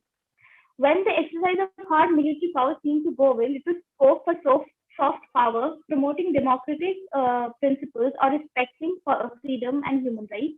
This involves a replacement security consensus that may appear ill-timid. But hard power does not alone win the minds and confidence of individuals. Our security understanding must answer changing threats, and therefore the emerging joint efforts by civil society groups and community leaders. States do not hold a monopoly over security issues. People themselves are expected to shoulder increasing responsibilities in determining their interests and aspiration and security. Thank you so much. Thank you. It's a wonderful presentation. There are many important points you made. I think two things stand out. One is that we deal with the refugees on a bilateral basis. You did point out there are many provisions. International laws are there. Some India is a party to it, and some India is not a party to it. You also made another point that we should have something, and you talked about the due process of law. So there comes this question that what the state should do, what the state can do, and what the state must not do. So you have suggested, of course, what the state should do. Thank you very much. Yes, sir. Thank you so much, sir. Thank you, Chelsea. Our next presenter is Jagatjot Singh from Punjab University, Chandigarh, and title of the paper is Citizenship and Sedition Laws That Require Clarity. Good afternoon, everyone. Am I clearly visible and audible? Yeah, visible. Go ahead. Yeah. So first of all, I would like to thank the Department of Political Science, Aurobindo College, and of course, Sanjay K. Chadha sir for providing us this opportunity. So to begin with, I will just brief about human security. Then I would straightforwardly go to introduction or to my topic. So currently, human security is on a Q vibe nowadays, as there are people around the world either fighting terrorism, genocide, war, natural disasters, economic breakdowns, poverty, stringent political regimes, and many more. When these are foreseen, they rise exponentially, then it's harder to stop or cure. Like in the words of Mahatma Gandhi, I object to violence because it appears to do good. The good is only temporary, the evil it does is permanent. It's rightly said that one must use the right medicine at the right time to weed out the pest before they sabotage the whole crop, as noted in General Assembly resolution, that human security is an approach to assist the member states in identifying and addressing widespread and cross-cutting challenges to the survival, livelihood, and dignity of their people. It calls for people-centric, comprehensive, context-specific, and prevention-oriented responses that strengthen the security and empowerment of all people. Multinational institutions like ICC, the International Criminal Court, and WTO, that which is the World Trade Organization, which find their genesis in the quest for a peaceful world order, are almost defunct or failing to achieve desired results. The blame only goes to its members. The big horse like the UN find itself paralyzed when belligerent nations like communist China asserts themselves and its narrow prospects over a rule-based order. Now let us discuss this in layman terms and its instrumental role in our livelihood. The word security includes many aspects in its ambit, such as security of life and peaceful surroundings. A promise of a mirific life. In India, the early 20th century witnessed a strong struggle to free our motherland from the alien foreign yoke. Even after independence, people still face the same fears, even though being in a socialist, secular, and democratic republic. A sense of security seems to be still prevailing. So, what kind of fears must strike their minds that they are so scared? Starting with number one, that is unemployment, which India houses the youngest population on the planet, with the average age being 29 years. This simply means more hands for work and economical output. However, this has not translated into more jobs and employment. Youth wanders hunting for jobs with only frustration and dissatisfaction in hand. According to the NSO's latest data, unemployment has reached its peak since 1975. This unemployed youth, hence, will vent out their energies in unlawful activities, directly contributing to the rising crime rate. Either you harness the demographic dividend or you don't. There's no other road. National Crime Records Bureau reports show that UP, as the hub of sexual crimes against women, along with the general crime rise, the reason is quite evident. High level of illiterate population, along with high population density, and states' failure to maintain optimum law and order. The second point is the natural disaster. When a natural disaster hits, normal life takes a backseat, be it tsunami, earthquake, or even a man-made disaster like the Bhopal gas tragedy or the latest Andhra Pradesh styrene gas leak. Disasters give us a reality check of our preparedness. Poor strata suffers the most. Post-disaster recovery may take years or even centuries. Chernobyl and Fukushima nuclear disasters are an apt example. Here, radiation may not normalize for hundreds of years, rendering them hostile for living. In India, the Himalayan tsunami of Kedarnath is still fresh in our memories. Who can forget the year 1986 when the Earth shook and the land trembled? Throughout the world.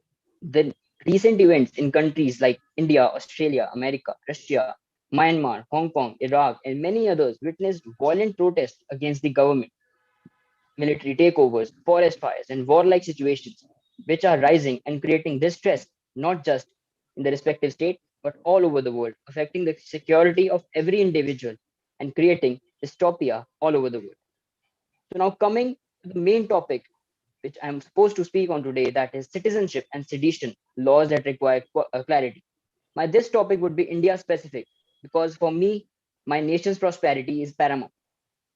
Starting with citizenship, it is defined as the one who has the status to be a resident or a citizen of a state. In international law, it means membership to a sovereign state. A much crisp definition to this term would be relationship between an individual and a state to which the individual owes allegiance and in turn is entitled to its security. As solid and loyal as this definition sounds, the weaker and heartbreaking is the condition of the people in the country. On 11 December 2019, a bill called the Citizenship Amendment Bill was passed that led to large violent and dissenting protests by several communities and even students. This bill made everybody question whether they would be allowed to stay or will be scrapped off the Indian citizenship. CAA stands for the Citizenship Amendment Bill, which amended Section 2 of the Citizenship Act 1955. Now, coming directly to the consequences or what were the actual lapses in this act. Now, this bill excluded Muslims from its ambit for a reason that Islam is known to have the second largest population in the entire world, whereas the countries mentioned in this bill are Islamic republics. And the remaining minority communities were persecuted there. So this bill seeks to provide help to those persecuted in these countries and come and live in India. An illegal migrant is defined as one who entered India without any proper documents or has stayed beyond the permitted time. This bill has also reduced the aggregate period of residence from 11 years to just 5 years, and it states that any citizens who entered India before 31st December 2014 out of the communities mentioned in this section shall be given citizenship under the new amendment. Before I go to the question that was this bill against the constitution, let us just take a brief about what is the history of CAA. When the Indian subcontinent was partitioned in 1947, two waves of migration took place from West Pakistan to India. The first wave occurred after 1st March 1947, including Hindus and Sikhs in huge numbers. And in the second wave during 1948, migrants that left India to move to Pakistan that comprised of Muslims decided to come back. And the government described these Muslims as evacuees and the Hindus and Sikhs as displaced persons who, when came to India, resided in the evacuee property that was left behind by the Muslims. Due to this, a large rush of migrants came to India, and to curb this, the government initiated a system to stop Muslims from coming back to India via a permit system. And as a result to which, by August 1948, only 2,000 Muslim refugees entered the state. Now, the point in question, was this bill against the constitution? Yes, this bill violates the fundamental principle of secularism mentioned implicitly all over the constitution in the directive principles of state policy, the fundamental duties, and many more. And now in the preamble, explicitly after the 42nd Amendment, Article 14 and 15 looks violated prima facie, which talks about equality before law and prohibition of discrimination on grounds of religion, race, caste, sex, or place, respectively. Another reason would be the exclusion of non-religious communities such as the atheists or the agnostics. Like one who does not follow any religion, in what category would he be included? The clause of cutoff dates falls short of logic. Exodus and small migrations are a continuous process, and especially the myopic laws of religion-specific selection is a direct violation of constitutional provision. So why the states were not taken into confidence during the protest? Many protesters were apprehended by the police and charged with sedition. The bill is replete with ambiguities that the government never tried to clear or even make changes. Whether the bill was anti-Muslim or pro-Hindu is something yet to be investigated.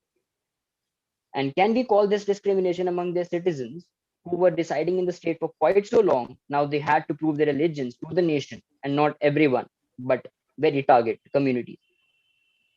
Now I will also talk about the new act that received so much criticism and yet was implemented by the government. The act is UAPA 1967, also called anti-terror legislation. Talking about its genesis, in 1962, a very renowned leader, C.N. Annadurai of Dravida Munnetra Kazhagam party, who is also known to change the name of Madras to Tamil Nadu, proposed for a separate Tamil state in the upper house of the parliament. But during that time, Indo-China war was going on and the government was under pressure already. The administration thought that they already have emergency provisions for external aggression, but nothing yet for the internal or domestic crisis. This was a debatable topic that was also discussed by Dr. B.R. Ambedkar, and he stated that Article 1 of our Constitution states that India, that is Bharat, shall be the union of states, which means that there was no agreement made with the states to join together to form the United States of India, as is the case with America. And India states have no right to be seized. Hence, India is called an indestructible union composed of destructible states, and the US is called an indestructible union of indestructible states. Article 2 to 4 of the Constitution allows the union to break or make new states. So even while Jinnah and the responsivist proposed division of the state based on religious lines, it was discussed by many prominent leaders such as Mahatma Gandhi, Dr. Ambedkar, Bhagat Singh, and many others. The Constituent Assembly was well aware of the fact that India has a plethora of ethnicities, cultures, and religions, and it is a sine qua non to bind the nation together with a federal system having strong centralizing tendencies. Some communities demanded Hindu Rashtra, Khalistan, and to avoid such a predicament, the UAPA Act, that is Unlawful Activities Prevention Act, was brought up in 1967 to restrict three fundamental rights, mainly freedom of speech and expression, the right to assemble peacefully, and the right to form associations and unions. It categorized activities that showed disaffection towards the nation or national emblems and idols. There were many acts formed for various states specifically to curb terrorism, such as TADA, that is Terrorist and Disruptive Activities Act for Punjab, and after the Kandahar hijack and parliamentary attack, an act by the name of POTA, Prevention of Terrorism Attack, was also formed, but was repealed in 2004 as they were highly misused. But in the same year, UAPA was amended and terrorist activities were included in the same act. Now, talking about the recent amendments that came in the year 2019, this amendment gives power to the government to designate individuals as terrorists if the person participates in acts of terrorism, prepares for terrorism, promotes terrorism, or is otherwise found participating in such acts of terrorism. This has also been done to stop the individual terrorists who, when banned from one organization, build another, and the terrorism continues. The bill also gives authority to the NIA, that is the National Investigation Agency, to seize the property when the case is being investigated by the agency. Under the existing act, the investing officer is required to obtain prior approval of the DGP to seize properties that bear any connection to terrorism. And it has been seen or witnessed that these individuals have different properties in different locations in the country, and is not a cakewalk for the agency to ask for approvals from every state police, as it leads to delay in investigation process. The detention period has also been increased to 180 days from 60 days, wherein no charge sheet could be filed and is eligible for extension if need be. No bail is available to the accused up to the expiry of this period. Government now has the power to declare any citizen as a terrorist on mere suspicion and add his name to the fourth schedule, and to denotify his name, the accused within 45 days can appeal to the same authority who labeled him as a terrorist in the first place. Now, this act lacked definition, that is the grand norm of the whole act, that is what actually terrorism comprises of. The other question that comes to mind is whether every dissenting opinion by a person against the government policies is to be tagged as a potential act of terrorism. And also, once a person is labeled by the government as a terrorist, that itself is kind of a civil death to that person. N.K. Premchandra, a member of the parliament, very rightly stated that to tackle terror, the fundamental rights of the citizens must not be foregone. This law is also believed to be widely misused by the police. People Democratic Party MP Mohammad Fayaz said, if a militant at gunpoint seeks shelter, with the innocent family be treated as terrorists for aiding the terrorist. So in the current scenario, there has been a rise in the arrest of people under this act, but with very few convictions. Like in Delhi, the police booked students of JNU and Jamia Millia under this act for protesting against CAA. Even in the recent farm laws protest, many have been booked either under the UAPA Act or under Section 124A of IPC, that is sedition. Now, as stated above, there is one more controversial law that has silenced hundreds and still counting, who are charged under the section, that is 124A of the IPC, that defines the word sedition. So how Section 124A is defined under IPC? It states whoever by words, either spoken or written, or by signs, or by visible representation, or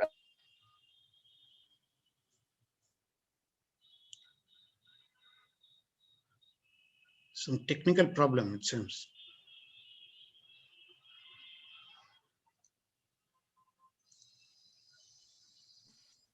Anjali, can you just see? Yeah. Shall we move forward or just wait for 2-3 minutes. I think now it seems to be all right. Okay. Am I visible? Yeah. I'm sorry for the inconvenience. So this section of section 124A in a proviso explains the expression disaffection that also includes disloyalty and all feelings of enmity. Sedition law has completed around 150 years last year in 2020.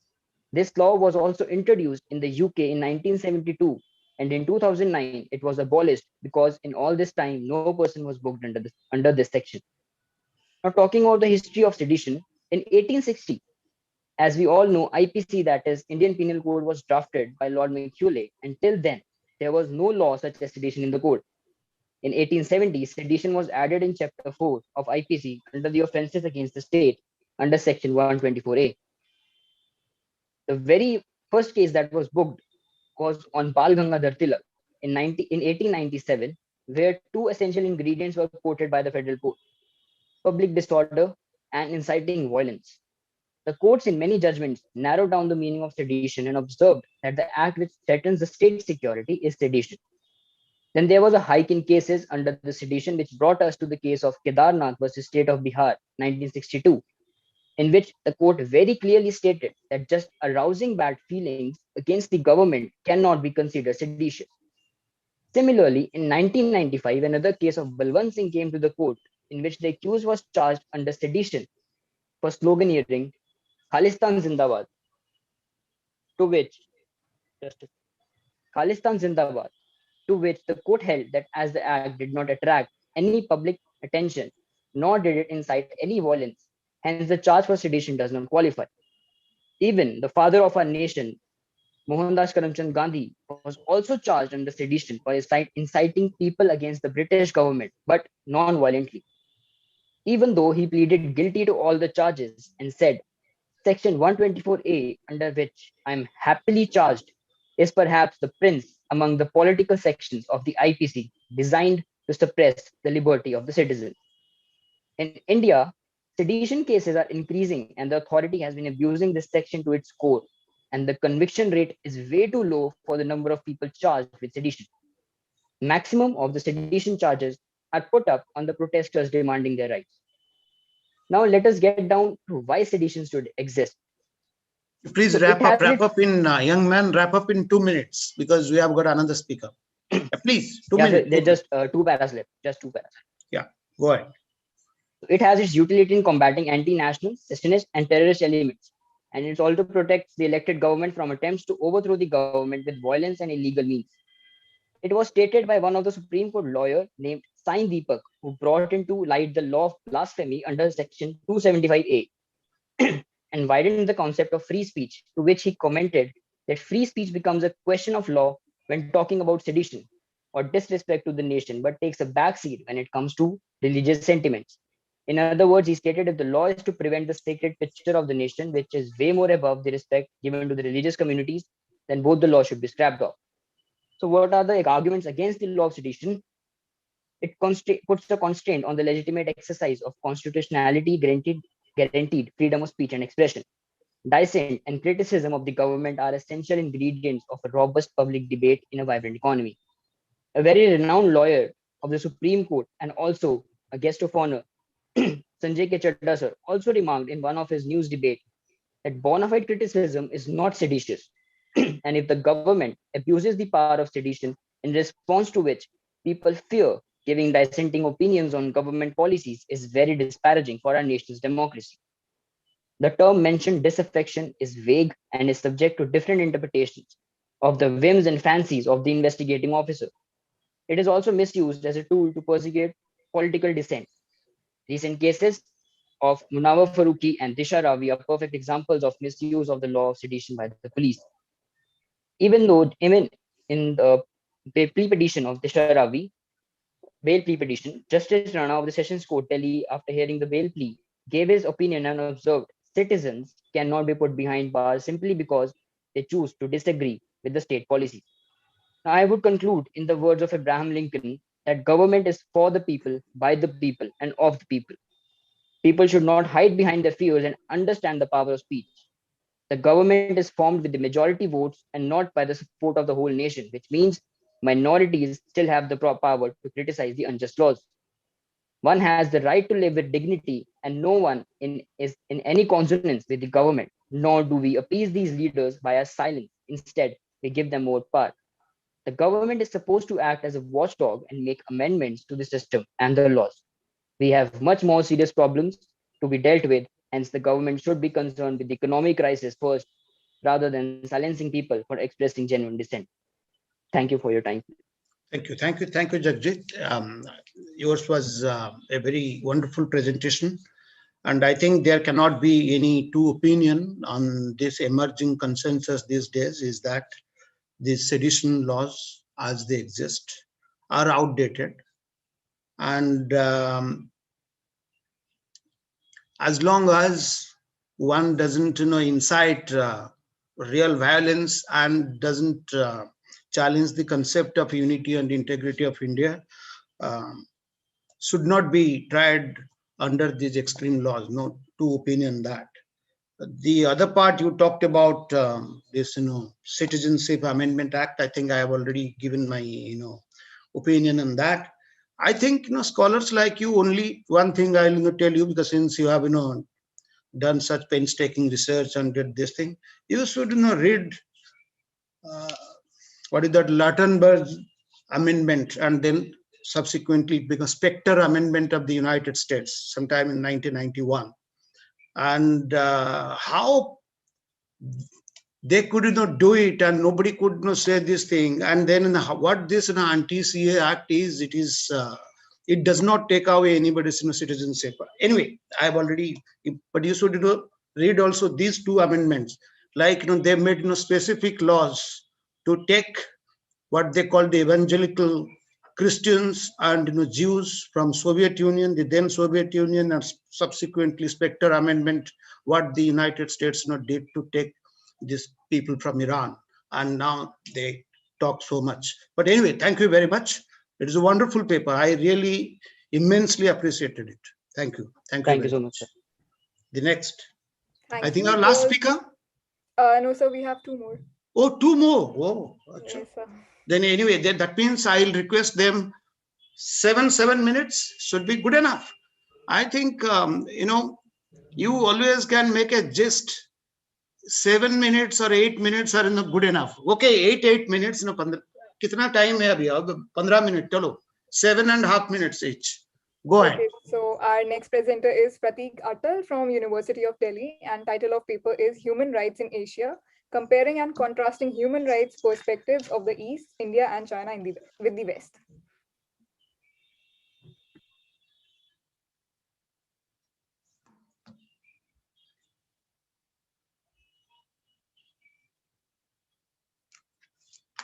Okay. Good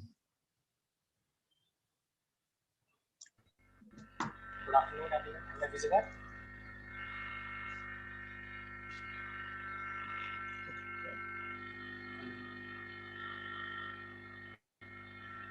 You're not audible.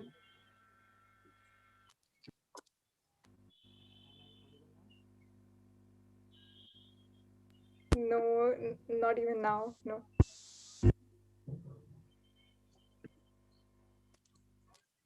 Am I audible now? Yeah, I think. Good afternoon, everyone. Is the screen visible? Yeah. No, I think. Okay.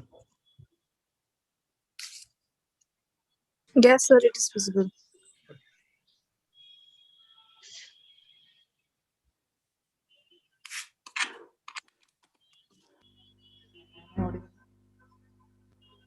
So can you just raise your volume a bit, please?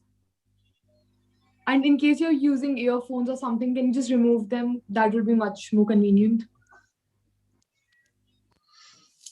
Am I audible now? Yes, sir, you're completely audible now. Okay. Good afternoon, everyone. First of all, I will congratulate Aurobindo College. University of Delhi to conduct seminar in this time. And my topic is human rights in Asia. I will compare East Asia, East and the West. East is more or less the developing countries like India, China, Singapore, and West we can say Europe and North America. About human security, when we talk about human security, we always should ask one question, like security for whom? And when in traditional sense, when we are talking, we talk about national borders and military powers. Changing, we have to shift our focus on human security. Okay. When we focus on security, there are four. When we have to focus on two things, like whom we have to give security and what will be the attention point of security. Like if we consider physical violence concerned with individual, it will come into personal security. If we come physical violence with non-military and in individuals, and it will come with human security. When we go to the level of state, it becomes national security, and if we combine all of them, it becomes comprehensive security. So to achieve human security, we need three important freedoms. One is freedom from fear, the other is freedom from want, and the third is indignity. Freedom from fear means protection from war, persecution, for physical harassment. Freedom from want means that you want to access to education, jobs, and national resources. And freedom from indignity means access to justice and equal rights, which are pillars of modern human rights, or we can say human security. Human rights are simply entitled. Human rights are simply entitlements because one is just a human, and these rights have to be given to him so as he can live a dignified life. Throughout centuries, societies, religions, cultures have struggled with defining notions of righteousness, what is right, what is justice.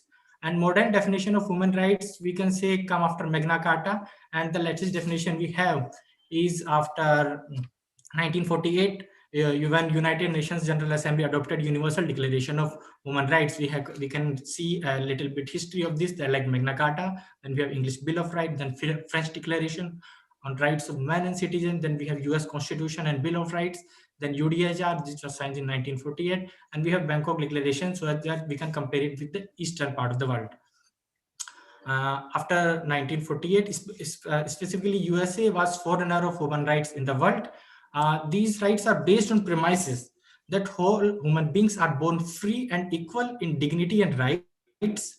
It recognizes 30 among other rights, that freedom from discrimination, right to life and liberty. It refers to some negative rights as well, like freedom from slavery and torture, and positive rights like freedom from movement and resistance. It also uses some basic civil and political rights like freedom of expression, peaceful assembly, and socio-political and cultural rights like right to education and right to choose one's occupation as and when and paid fairly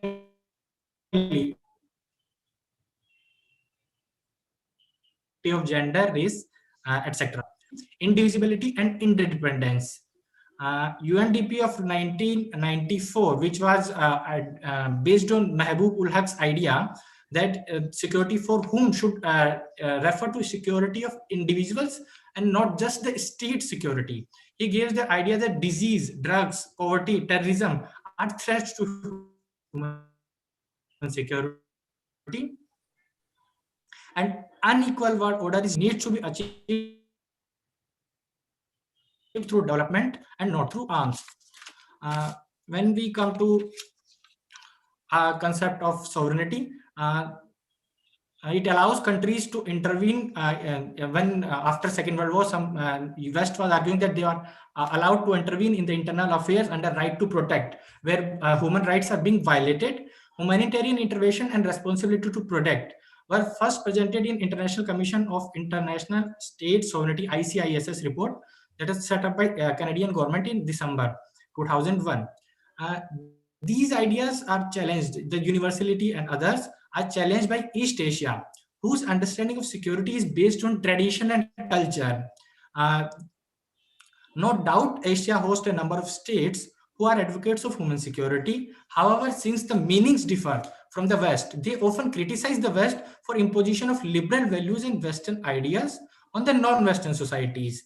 Nowadays, emerging countries like India and China are receiving worldwide attention from human rights organizations and Western countries for the conduct of human rights in their respective countries.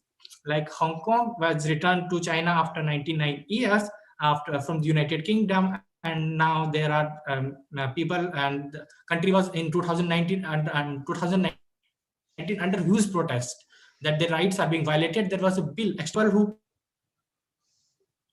who are against, who will speak against the same concern was taken up by Taiwanese counterparts as well.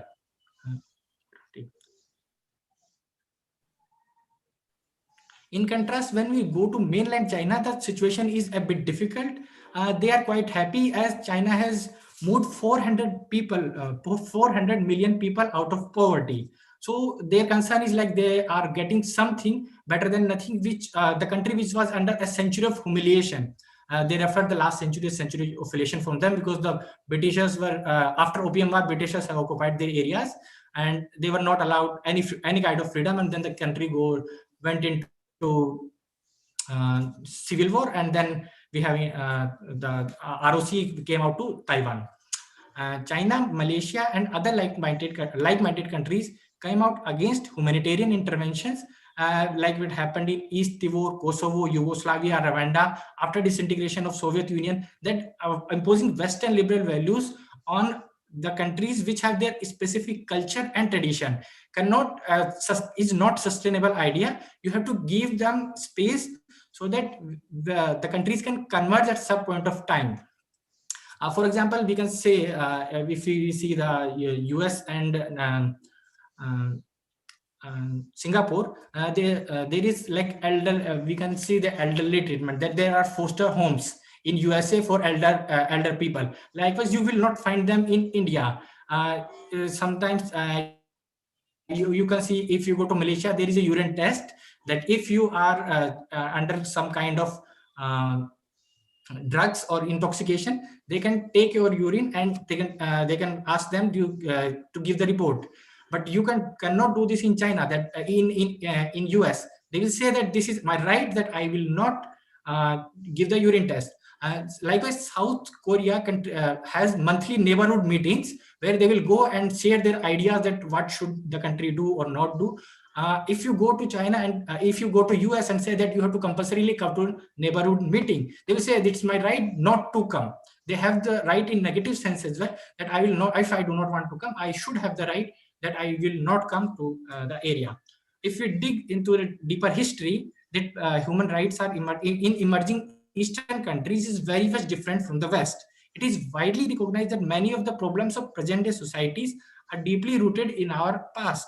A reflection of Indian and Chinese history and culture will give an understanding that why countries behave in certain way and are spectacle to international norms and convention. Indian history, if we can see it from the Arthashastra traditions, that verbal Kautilya directs the king that you should take care of the people and the citizens, and which we can see that after democracy, if you do not like the government, you have the option to choose another government.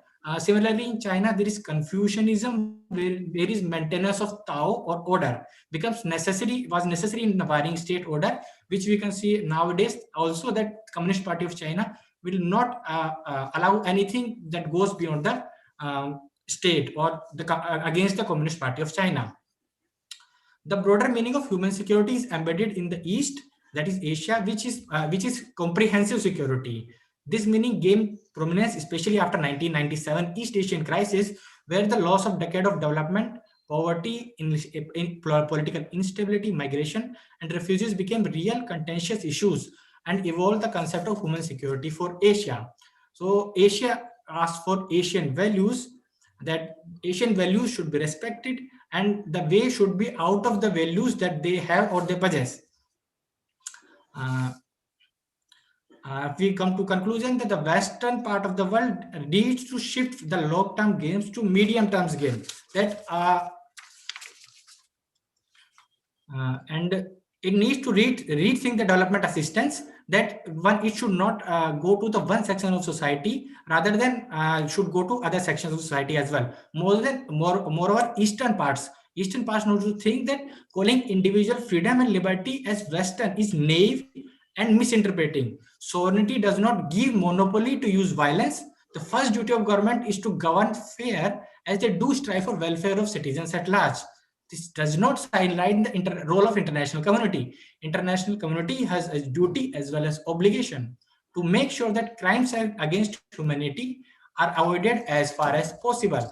And to conclude, I would say that to secure these rights, the state and the people will need to be in dialogue, and it takes various kinds of people and institutions to collaborate, where people can claim their rights and security needs, and where state is also in comfortable position to engage with the communities, working together for a society where everyone feels safe and contribute to make it more stable and prosperous, which will converge the human and national security at one point of time. Thank you. Thank you, Pratik. It was very good. I think, as you rightly pointed out, the problem is arising because of this. You quoted that Universal Declaration of Human Rights have identified 30 rights. The problem is when it comes to concerned states. One state says that out of these 30 rights, some rights should be my priority. Some other states will say no, that should be my priority. So that there this difference between the East and the West takes place. For instance, as you rightly said, that China, they said that removing people above the poverty level itself is observing a big human right. But then the Americans will say that the political right is more important. So I think this is an ongoing debate. You have done very well to point out this. Thank you very much.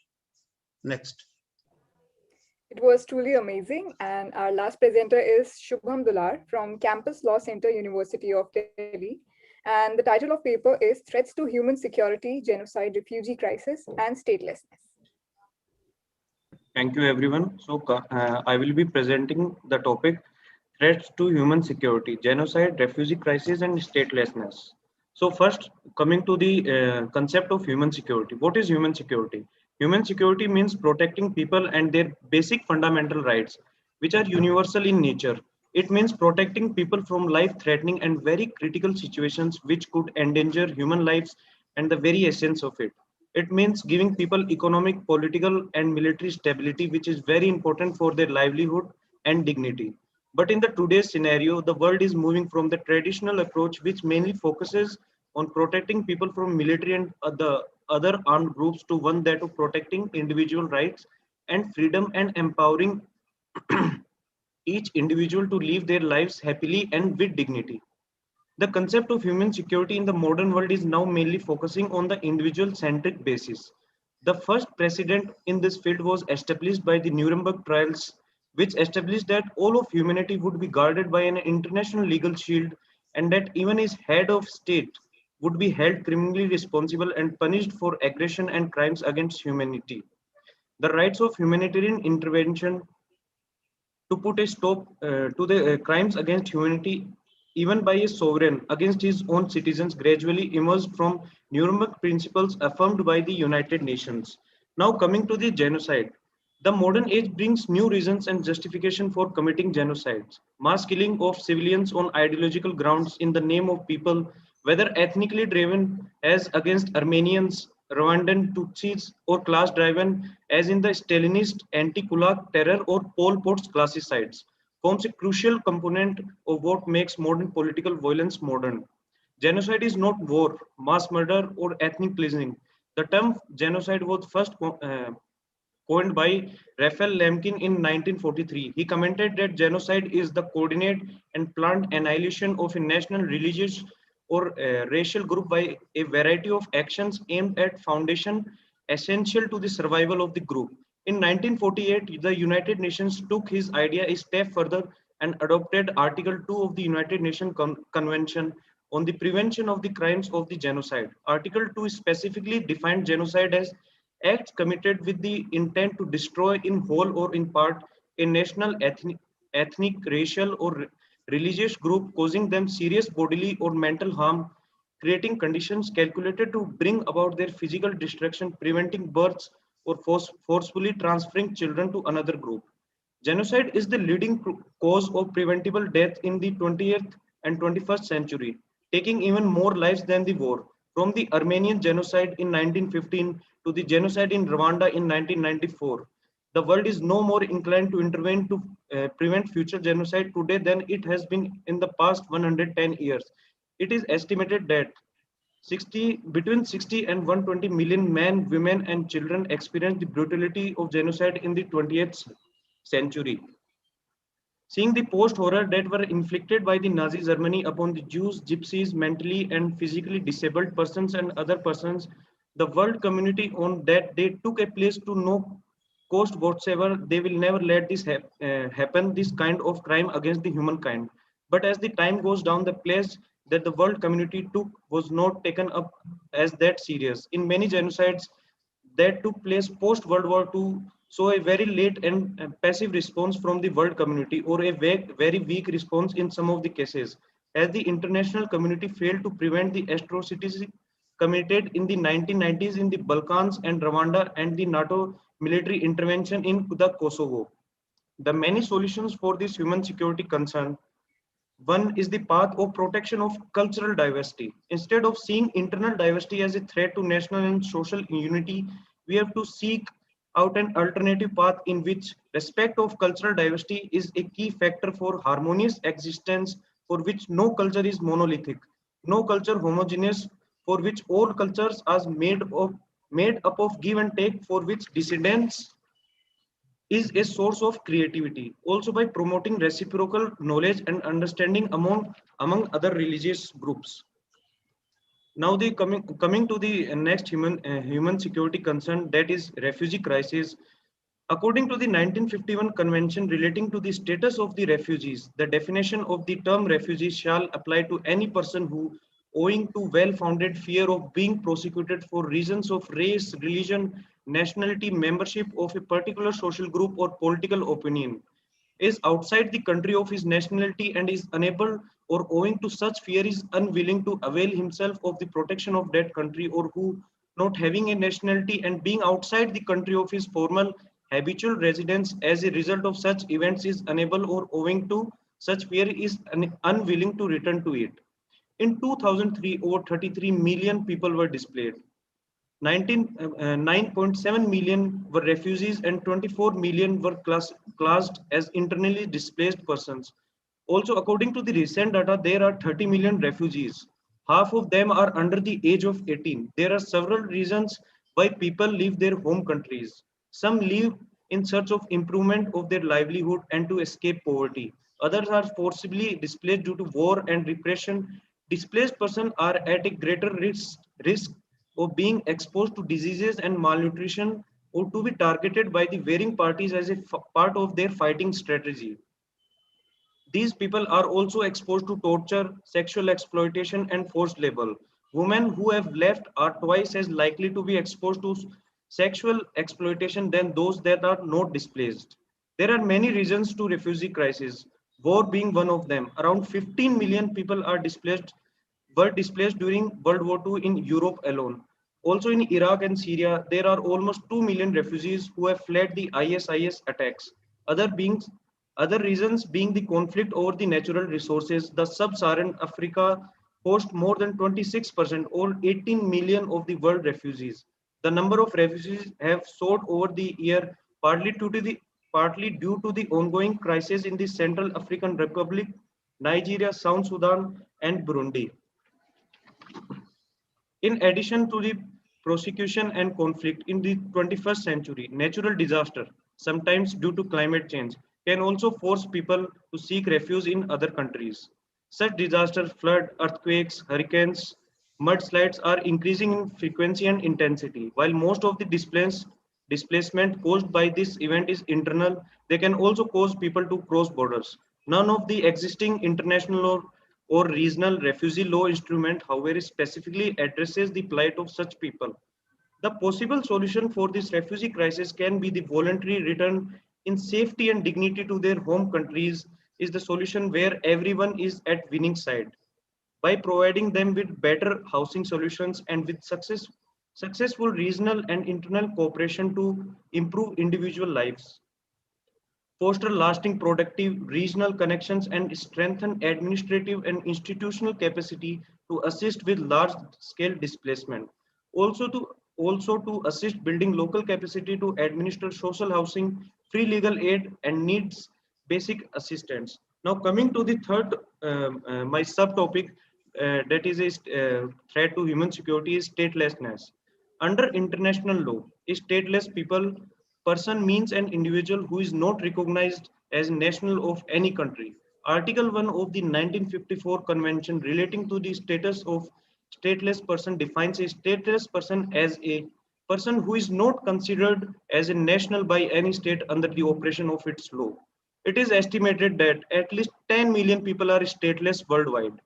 They often aren't allowed to go to school, see a doctor, got a job, open a bank account, buy a house, or even get married.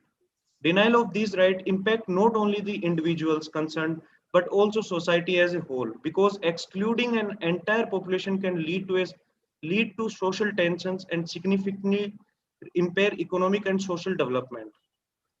Stateless people face many problems. Sometimes people even don't know that they are stateless. It is only when the person has health problems or employment problems that suddenly he or she discovers that he or she do not have a nationality and are not entitled to health insurance and health services.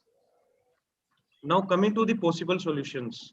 Eliminating statelessness does not mean just giving people the right to go back to where they came from, since they will often find themselves without any other rights if and when they get there.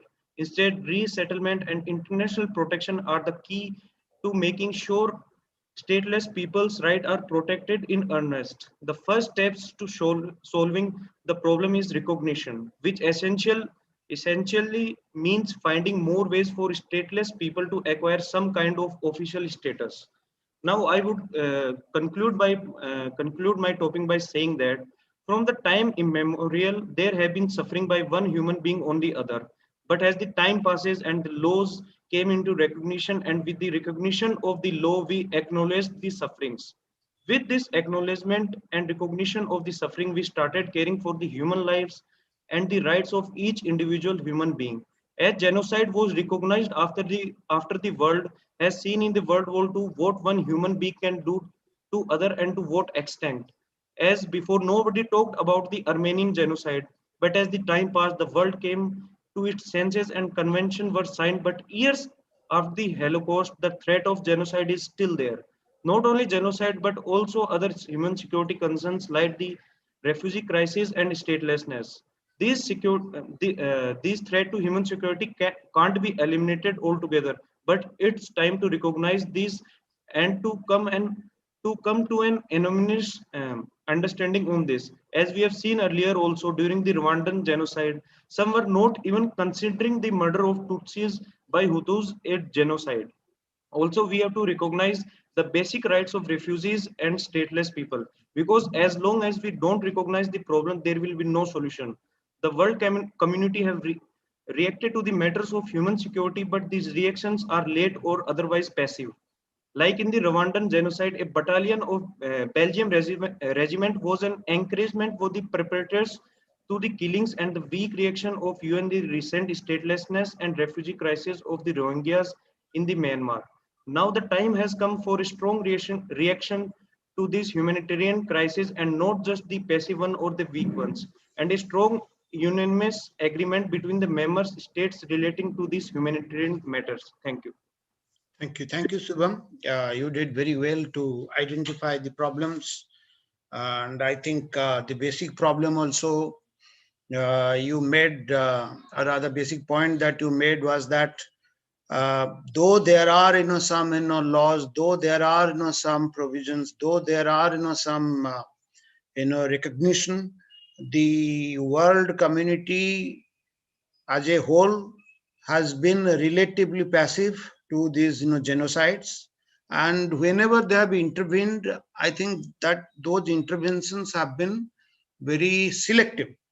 For instance, the former Yugoslavia, the world community intervened.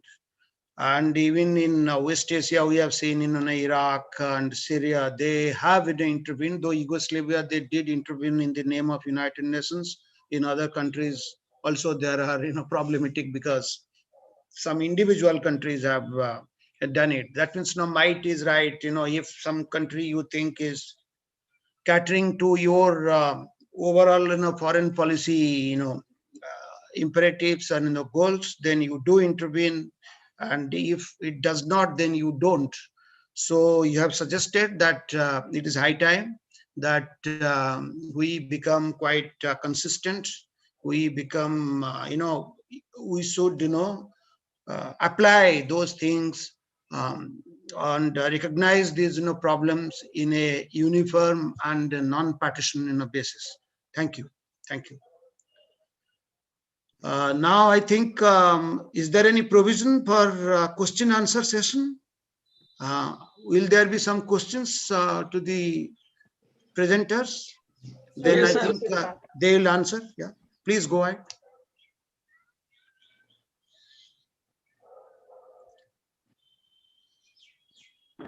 The presenters can also ask questions to their fellow presenters. Yeah, they can. Why not? Why not? Please. Meanwhile, I'm just looking at the YouTube for the questions on the live. Sorry.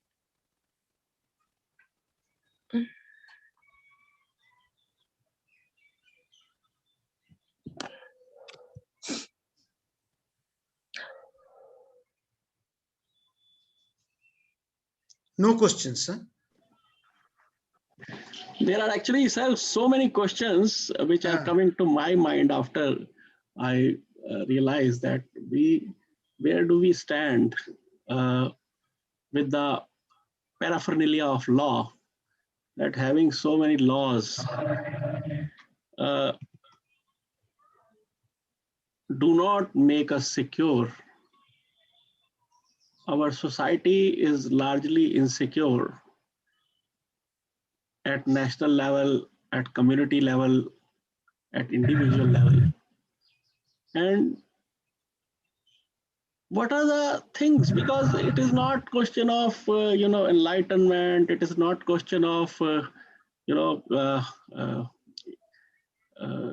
educating the people, because people are educated also, and it is not that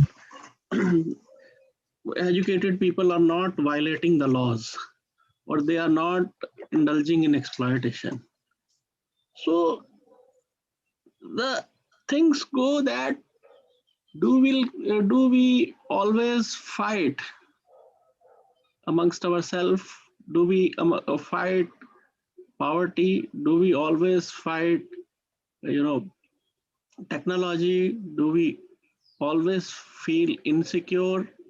Or there is a way out where we can contemplate that this world belongs to us?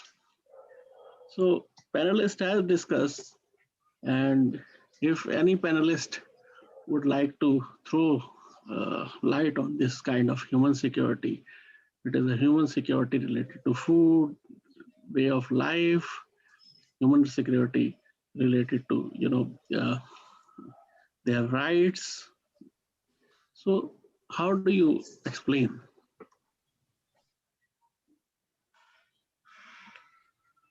Sir, there are more questions, and I think so they are participant specific.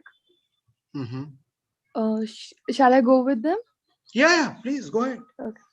So the first question is, I hope I'm audible. How could a country like India, which is full of diversity, could tackle the problem of refugee, particularly with reference to Rohingyas from the East? I think, Tamanna, your paper was based on this philosophy and this topic. Is Tamanna still here? Samriddhi, can you just check? I think about the refugees, more than 3 or 4 presenters also have touched on the topic. So any one of them can pick it up? Absolutely, sir. I don't think so. Not there? Yeah. I don't think so. Tamanna is here. Okay. So any other presenter who feels that they can answer the question is free to answer right now.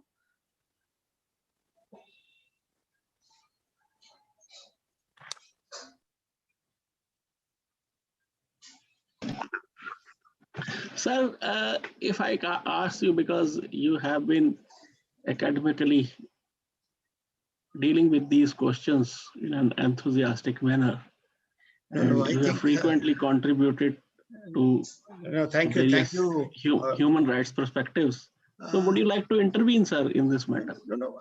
As I said, right at the very beginning, I made my introductory remarks. As I said that I was here to learn, something, because these questions cannot be satisfactorily answered, because the main, point is, as one of the participants or seminar presenters, said it, and I think that is the best way to sum it up. We all know what these, basic human security issues are. In identification of these issues, there cannot be much, controversy. But when you identify them, then the problem arises in its prioritization, and that prioritization depends on country to country, and even within the same country, from party to party, from people to people. I think some time back had come across one research article. I think it was in the Foreign Affairs or somewhere. We all hear these days, lots of things about, dissent. They had done a systematic, survey, and they found out that 90% of these, protests on dissent have been for the so-called, political rights. So-called political rights means my freedom to express, my freedom to live. These are the political rights. But whereas if you take the whole world into account, and considering the level of, development, it is an inegalitarian and unequal, world. Most of, these people who talk of, rights have, comparatively speaking, have overlooked the rights and the crisis, that is of, day-to-day relevance, like, freedom from hunger, freedom from, to have, good education, then, this security of, health. These are the things. If you see our, in India, or in the newspapers, my right, Information Protection Act, what my privacy is, disturbed. And, when 90% of your major thrust is this, it really makes, or rather implies, something else. It is not that, these people who are, very active, they are not, concerned about the rights as such. That is not their, own, individually, they have been affected in any way. So they really, are talking up in the name of these, rights, one particular, agenda, and so that the entire, nation's, focus will be only concentrated on them. It's like our PIL thing. You see our judiciary, and if research like you, I'm not a researcher, not exactly an academician, but it is worth researching. A person should do a PhD on this. You just see these PIL petitions over the last, say, 1990. This idea became very popular, and 1990, 10 and 30 years. The nature of these petitions, and who are these professional, and how many people really do go to petition. How many of them want that the entire judiciary, whether High Court, Supreme Court, should be concerned about these things, despite the fact that I think we have got thousands and thousands of pending cases. So the question is, where do you make a balance when you talk of rights? Who is the organization who will be implementing that right? Obviously, you need the state. Your expectations are from the state. And when that comes, a state can always legitimately argue, like, this gentleman Naji pointed out, I think Pratik, what is this, East Asian version and the Western version. Then comes the question of the capacity. Whether, the capacity of, say, Britain or the America to deal with these, problems is vastly different from the capacity of, India to live up to your expectations. And there what happens, this priorities thing come. And that may satisfy you, that may not satisfy you. So the question is that there cannot be any two opinion on this human security thing as far as the basic human rights are concerned. Ajay rightly pointed out, and Ajay pointed out in the very beginning, there cannot be any issue on that. The issue is when that has been stressed to what they these days call the human dignity. Once you raise that topic, human dignity, once you use these two words, then problems arise. But then, as I said, we are a democratic, and I again also made this point how this security as a concept is very dynamic. It can never be still, it changes as the years go on. And I think, as I said, that when I was a student, what are the dimensions of security? What it is, maybe after next year or after 5 years, if you run another seminar, then I think you will be having more answers to the questions that you are saying. I think these are the questions for me too. But then we are a democracy. That is the beauty of it, that we can discuss, we can debate, we can agree, we can disagree. This is the best way to find a middle way out. You have to have a meeting point between the state and between the individual. This is the whole problem, because no individual can realize all his rights without the intervention of the state. And whether the state is in a position or whether it has got that capability to live up to your expectations or not will always remain a very debatable point.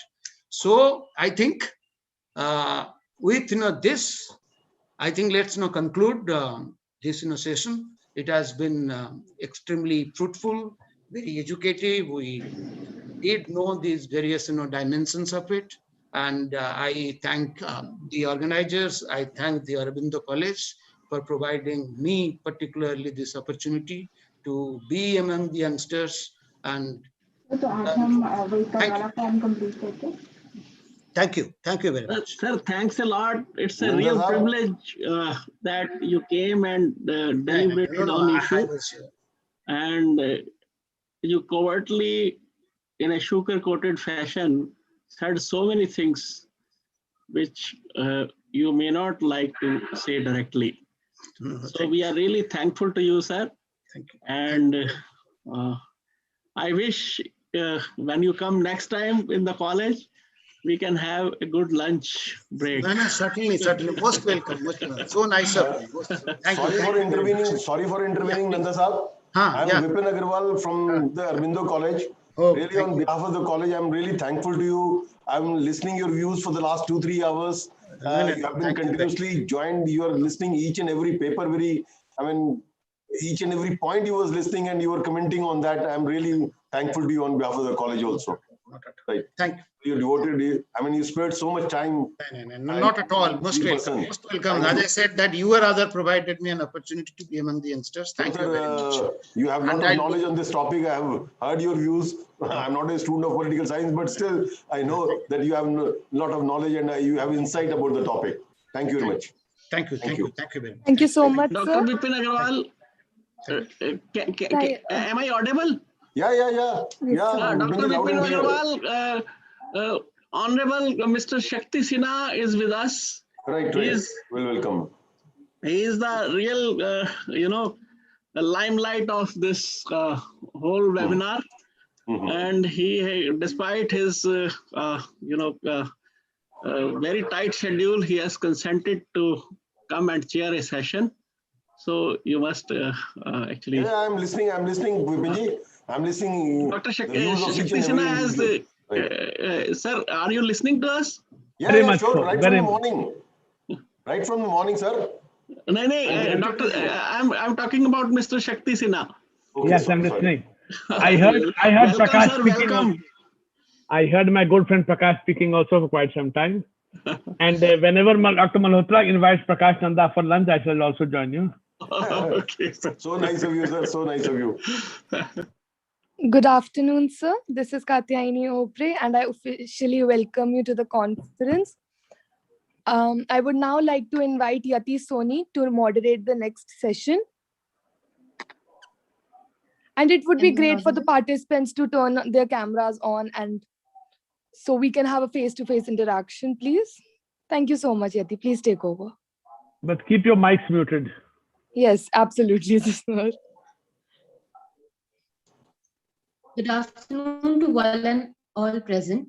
I am Yati and I'll be moderating this session titled Emerging Global, Regional and National Security Challenges. This session, as we all know, will be chaired by Mr. Shakti Sinha. Mr. Shakti Sinha is the director of Atal Bihari Vajpayee Institute of Policy Research and International Studies, MS University, Vadodara. He is a distinguished fellow at the India Foundation.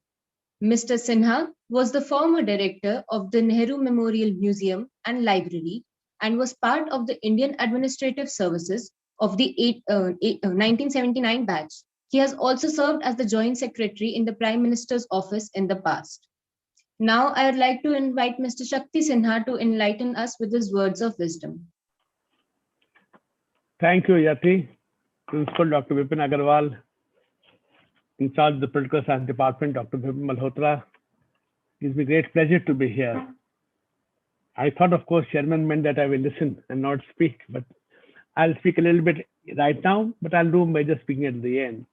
Now, I think you have chosen a very interesting topic, the emerging security scenario in the world, and this particular session, which is titled Emerging Global, Regional and National Security Challenges. Of course, when people speak of security challenges, we cover many aspects of it. But I think you are covering cyber differently, you are covering environment in one way or the other, psychocultural issues. And so you are covering a very broad theme, sir. And I think in this session, I think we would be hopefully looking only at the military security kind of a scenario. Now, the world was very comfortable in one sense, not necessarily so, during the Cold War, because there were two major players, and there was more or less a balance of power, or actually a balance of terror, because it was the fear of mutually assured destruction, MAD, which came from the large stockpile of nuclear weapons that both sides have and delivery systems. Now, post the collapse of the Soviet Union, for quite some time, it was a unipolar world with the United States, which forced all of us, including India, to realign ourselves and try to adjust to a new reality. That started changing around 2008 with the global financial crisis. Now, the global financial crisis was very complicated, of course. Actually, the Western world has not fully recovered from it yet. But a couple of things happened with that.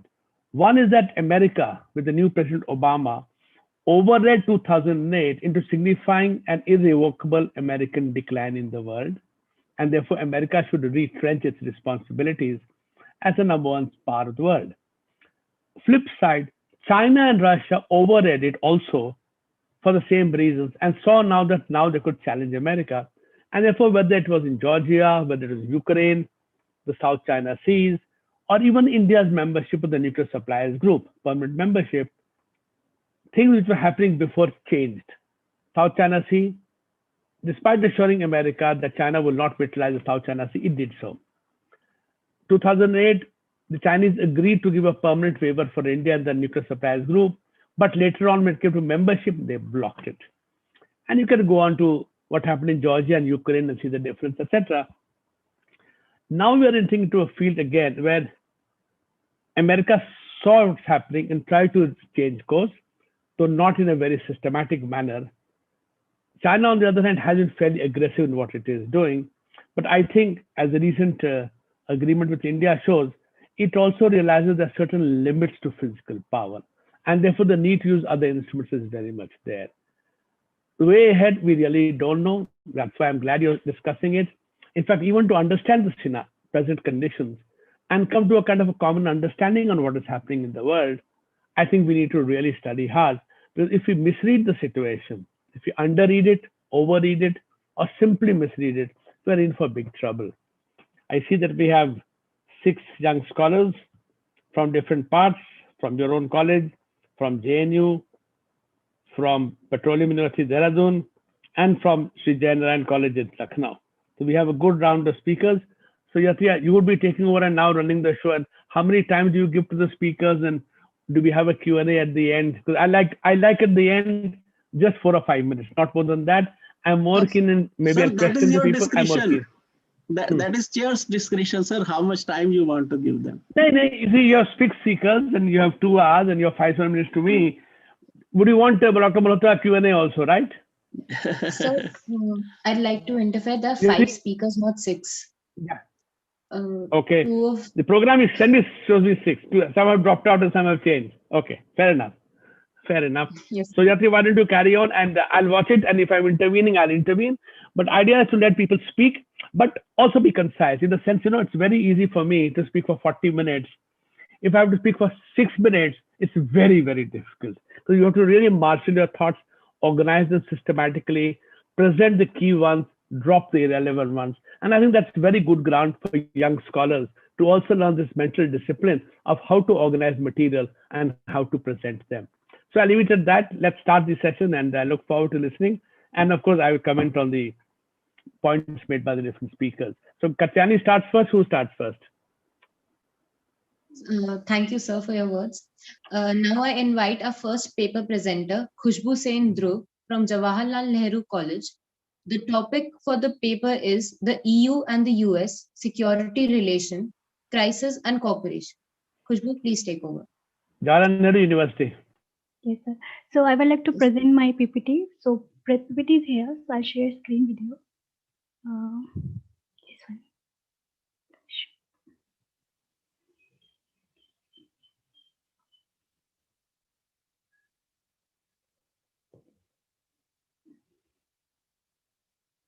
So is it visible? Yeah, it's visible. It's visible, Khushbu. Please go ahead. Okay, sir. So I'll start. So good evening, sir. Good evening, all the presenters. The topic of the presentation today's my topic of the presentation is the EU and US security relation, cooperation and crisis. So I'm from JNU, Khushbu Sen Dhruv. So there's a research methodology of my paper. This paper is deductive in nature and which is based on a qualitative comparative study. Wait a minute, sir. It's something disturbing me. Yeah. Sorry. Yeah. So the paper is deductive in nature and based on a qualitative comparative study between the EU and US security relation from end of the Cold War to the NATO enlargement. So whole point of the objective of the study is that objective of the paper is to discover the ups and downs in the security relation between the 2 global actors. So this is the index. I'll discovering all these points. The introduction part, 9/11 paradigm shift, Iraq war and regime change, European security strategy, EU and NATO enlargement versus expansion, global actor, and conclusion. So I'll start with the first introduction part. According to Kennedy, the relation between the EU and US is the most closely integrated independent relation of the world, fashioned from shared history and culture. And they both have shared the Second World War and Cold War period. They have been closely connected in economic security and politics. If we see in this separate phases of war, both have generated a series of crises and cooperation relations. From 1945 to 1990, the European had diplomatic relations with the US, and your security has remained a significant part of the relation between the both. The common threat of the Soviet influence, because of that time they were perceiving the Soviet Union as a common threat, and that's why it created a powerful alliance between the EU and US. So let's move to the part that in this post-war period, we see the post-war period. I'm not saying that they don't have they were cooperating or they were in crisis, but they both were in a balanced relationship. But they had many disparity over the many points. So US favored protecting the European as a guarantor of the continental security against the Soviet Union. And US also supported the European integration process because it can build European unity to challenge the Soviet Union threat. In that sense, US played a double role. First time, according to Joffe said is a Europe pacifier. It's a Europe pacifier, and that Europe played a double role in that. It was deterring the Soviet Union, also mending the intra-European tension. So in this sense, we can say the European heavily they were so heavily, relied upon America for their security, and the European member state banned on America's ability to deter aggression. The Warsaw Pact. In the Cold War period. US also criticized Europeans because for their lack of military power, and Europe never trusted the Americans for their security policy. But if we say Europe was also The US criticized that the Europe is so inadequate in defense burden sharing. Therefore, the US did not hesitate to conduct a strategic relationship with the Soviet Union. So in that sense, we can say that the UC remained a civilian part in the US hardcore, that is NATO security structure. So end of the Cold War, Germany unification 1918 rout and end of the Cold War era with the collapse of Soviet Union. And in that period, 1945 to 1990, Europe enjoyed the longest peace ever. It was the longest peace Europe enjoyed in entire history. And but after the 1990 and by the Cold War, after that, we can see that this Soviet Union collapsed, this longest peace disappeared overnight. And then first time the Europe went in a crisis, that was the Yugoslavian crisis happened in Balkans, and Balkans started break up in towns. So when we see that because the European community don't want to heavily dependent on US security mechanisms, they wanted to try to control the situation. They went in the Yugoslavian civil war crisis and tried to control the situation and restore peace. But very soon the situation go out of the hand. And finally, US and UN came into the stage and they controlled the situation. When we are talking about the European community, because that time the Europeans were not there, European community was there, and members of the community they were so criticizing the European community capability to control the crisis, raised many questions against the Union identity as an entity at the international level. And the lack of independence in the European security structure and weak coherence within the member state make the European community, an immature actor for spillover effect to deal with the conflicts in near abroad. And consequently, disagreement between the UN member state and lack of trust among the member states continue dependency on US and NATO for security purposes. Then after the criticism, in 1992, the European Union finally came with a treaty on European Union. They signed the Maastricht Treaty in 1992, which officially created the European Union. And after the creating the European Union, you become a global actor, emerge as a global actor, or we can say global actor, not global actor, it emerges as an actor in a global politics. And then new members start joining the European Union. And after that, we can see the EU and US relation become more comprehensive than we ever else they had. After that, we can see that NATO, in 1996, NATO agreed to develop a European, sorry, my script is not rotating. Yeah, sorry, I'm still continuing this part. In 1996, NATO agreed to develop a European security and defense identity, but in 1998, Europe did not follow the same thing, and it adopted a European security and defense policy rather than European security and defense identity. And then the whole idea was to adopt this defense policy was to independent capability of crisis prevention and management without unnecessary duplication of NATO. If we see, entire world shifted suddenly over the night when the 9/11 attack happened on US. The terrorist attack took place on 9/11 September 11 September 11 September 2001, and it shifted the global context. It shifted the global order. We can see that this shifted in global context from unipolar to multipolarity, right? And this time you was, if you see the other side of the you was trying to revise its hardcore approach and rethink about the common foreign security policy, but the system suddenly changed from unipolar to multipolar. So you get more idea that now it can emerge as a global actor in the global politics. Then this 9/11 event raised an unprecedented wave of European solidarity with the US. The Europeans said that we all are American. They published 2 days after the Le Monde newspaper. They said we all are Americans, and they attacked the situation. The first time in the history, what happened? Article 5 was involved, right? Article 5 was involved. It says that we all, if attack on any member state, consider an attack on all. The fight against terrorism, US launched the war on terror to invasion of Afghanistan against Al-Qaeda. Some of the EU member states expressed their mutual understanding in favor of US decision to attack on Afghanistan, but the relationship between them become more contentious than had there before. Because earlier we can say 1945 to 90, they had a very cooperative and very smooth relationship, and they had some disagreement over some points, but they had not so much contention over that. But after later that, when 9/11 this had happened, it changed the context and even the European relation with the US too. So even when we seeing that after that, NSS was adopted, National Security Strategy. Even after the 5 this Article 5 involved, overnight that it was also the National Security Strategy September 2000 adopted by the US. It says that according to this strategy, it says that terrorism potentially linked to the proliferation of mass weapon destruction and conventional concept of deterrence did not deal with it. Therefore, it requires a new potential proactive strategy for counter-terrorism for self-defense. They adopted in the context of self-defense. This is very, they adopted an approach in context of self-defense, which falls that the preemptive strike self-defense linked to the military action to protect the US and prevent future aggression. Dopin rejected this doctrine. Dopin said this is not like this would destabilize the entire Gulf and Middle East region if these continue. And US ignored the EU reaction and with the support of the coalition of willing launched a war for terror on Iraq on 19 March 2003. The contention over the Iraq issue has been in the UN and US relations from there, and we can see that after the war on terror moved in a more radical and controversial direction of regime change in the Saddam Hussein Iraq. 9 Iraq war and regime change. The Iraq war was the only issue that divided the European member state and challenged the Indian integration.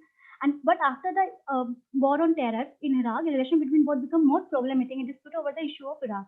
In support of US decision on Iraq, the 5 EU member states, UK, Italy, Spain, Portugal, and Denmark, and 3 candidate countries, Poland, Hungary, and Czech Republic, supported the US decision to go on Iraq on war, right? But France and Germany, they were so opposed of this US decision. And also Russia suddenly emerged and raised over their voice that said this is against the United Nations Security Council and they have to prove their legitimacy to go on to legitimate to his decision on invasion of Iraq. Why they have to prove their legitimacy? Why did they do like this? And this created a split in US and EU. It stated Atlantis versus European debate in entire world. The division between EU and benefit the US to prove this is invalid. When some member of state but some members start supporting the US decision, US finally gained a coalition of willing, as I already talked, for invasion on Iraq, and after relying troops from 35 countries, it gained from 35 countries supporting, and they went all the world around, and all the from around, but they gained the support, and finally it ignored the United Nations blessing, and finally the US went on invasion on Iraq. So when we are reading about this process, we can see that it created a political crisis within the UN across Europe before and after US-led war in Iraq. And it also created a division between the UN member states, all versus New Europe.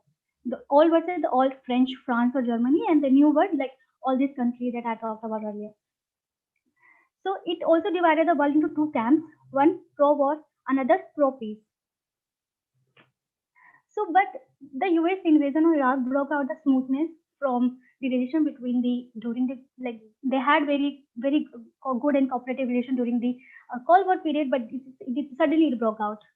So when we say it was so many members of the European they criticized the European not to take any decision on something like counter-terrorism, any policy like in NSS was adopted, the US adopted like that. Then finally, when they had seen that it is very transatlantic division happen and that even member state divided over the Iraq issue, so there is a one person that is a high representative of EU foreign and security policy, Javier Solana, adopted its first European security strategy 2003. It says that a secure European, a better world. This strategy talk about the 5 key points, key security threat, that is the terrorism threat, proliferation of weapon of mass destruction, regional conflict, state failure, and organized crime.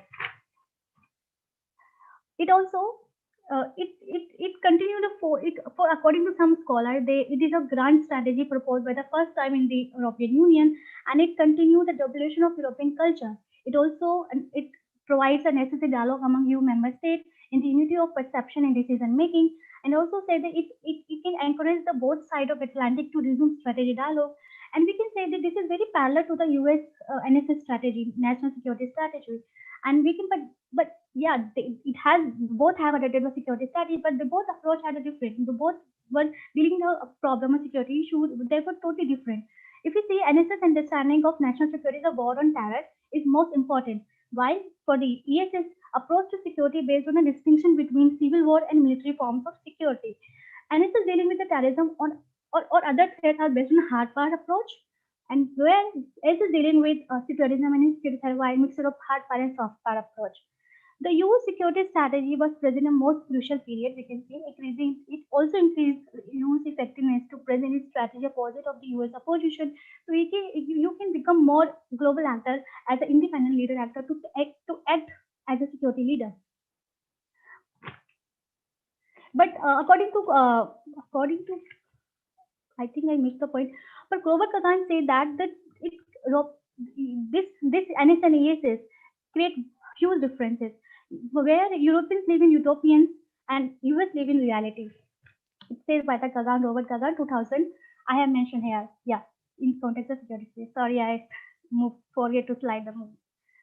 And then this under Russia. Yeah, when we see that unlikely the US, the UESS did not include the preemptive action like the US did, and for the problem solving with the security reason, for the security for the ESS in the new geopolitical security threat environment, safety and security can measure for protecting.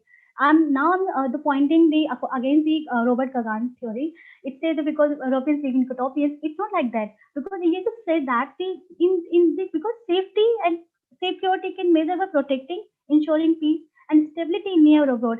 But where it is required, rapid and robust inclusion will be go simultaneously. They will go, but it happened not. It didn't happen. So very soon we can say that this is very relevant remark said by the Robert Kagan.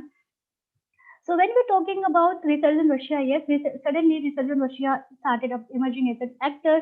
It was again in the Vladimir Putin government came into existence, and then Russia, in this Russia, the new security environment, what has affected the US and EU relationship. And then in NATO and EU and NATO enlargement versus expansion. After the becoming a new global actor, European Union become more, new members start joining European Union, and they're starting to giving the priority to European NATO to US. Earlier they were supporting the NATO mechanism for the security, but now they started joining European Union. And the Cold War NATO, which was Cold War entity, it transferred its role. It transferred role because it wanted to continue in the new geopolitical environment, and because it cannot continue like earlier, it was all entity. It has to continue in the new form. So it continued its role in the different structures, so NATO can force for European peace for Europe and global peacemaking and crisis management role. They have transferred its role in this context. And in response to the new security threat, the EU and NATO transferred its role by a process of enlargement. NATO, if you see, the NATO and the EU were completed at the same time. Enlargement was happening at the same time. Both were completing their enlargement at the same time. NATO member count 26, where EU count 25. In between 90 members, which belongs to the both of the organization. 7 new member states joining to June 2004. New member states, 7 new member states joined the NATO, and number increased. NATO number increased. Where Khushbu. Yes, sir. Please, sorry for intervening. Professor Sinha, with your permission, sir, I would like to request you to please fix up the limit. Okay. Please, so that the session ends in time tomorrow morning. I know. We have to start. I know. I'm really sorry for intervening, but fix up, sir. Like in the previous session, we fixed up 6-7 minutes for each of the. I asked. That is the question I had asked. So, Khushbu, you have been speaking now for 14 minutes. Okay, you started 15-16 minutes. Take 2-3 minutes, and now that we're suddenly stopping you, take 2-3 minutes and don't go into so much of detail and conclude. Basically, we want to know your views on the subject. Yes, okay. And sir, I would request you to fix up a time limit for each of the presenters. I will. As you like, sir. Yeah, thank you, sir. I will. And sorry for intervening. This is your prerogative. Thank you, sir. Right, sir. Please go ahead. So I was talking about the EU and NATO enlargement versus expansion. So for the Russia, it was for the EU and NATO, it was enlargement process, so they can extend their membership. But for the Russia, it was expansion. It said that the NATO and EU, they are expanding their territory or expanding their power to control their neighbor states or neighbor countries. So the whole argument is that as a security actor. So I was talking about the global as a security. The EU and US both are a security, right? We say the both approach has a different when they're dealing with the security issues. Where ESS approach is more civilian, more soft power approach, where US's approach is more about hard power approach or military power, or conventional military power approach, where we can say that when US European Union dealing with the security issues, it is more about the it giving the priority to the multilateralism approach, right? So when I'm talking about the conclusion part, here I'm just talking the conclusion part. So when we can say both are independent security actor in their security realm, and both are important for the global security as well. In the new geopolitical security environment, where security threats are diverse, diffusive, and unpredictable in nature, it requires collaboration of the both the actors. And in the global politics, we need to they are interdependent to each other. They both need to each other so they can deal with the crisis. So at the end, I say both are independent, both are dependent together in this complicated world and this complicated geopolitical situation, where they have to deal with situation, crisis and security issues. From 1990 to 2004, I have seen that yes, they had a cooperation and crisis, but it was ups and downs in their relations. Sometimes they were cooperating, sometimes they were not. So it was like that. Thank you. Thank you, Khushbu. Thank you, Khushbu. I would now request, I'm sorry, as I said, asked at the beginning, but I would now request the other 4 speakers. And now we are running at hit 4 o'clock already. And I've definitely like Q&A. So I think if you stick yourself to your 10-12 minutes each, we still have half an hour left for Q&A. So Yati, please go on. Who's the next speaker? Yes, sir. Now I invite Niharika Tagotra from Jawaharlal Nehru University to present her paper on the topic Geopolitics of Energy Security. Niharika. Good afternoon, Chair, and I thank the Aurobindo College for presenting me with this opportunity. I would just like to check if I am audible to everybody. Yes, you are. I'll just you are very audible. I'll just share my screen, sir. So, is it visible now? Yes, ma'am. Okay. I'll begin now. So my presentation for today is on the topic of geopolitics of energy security.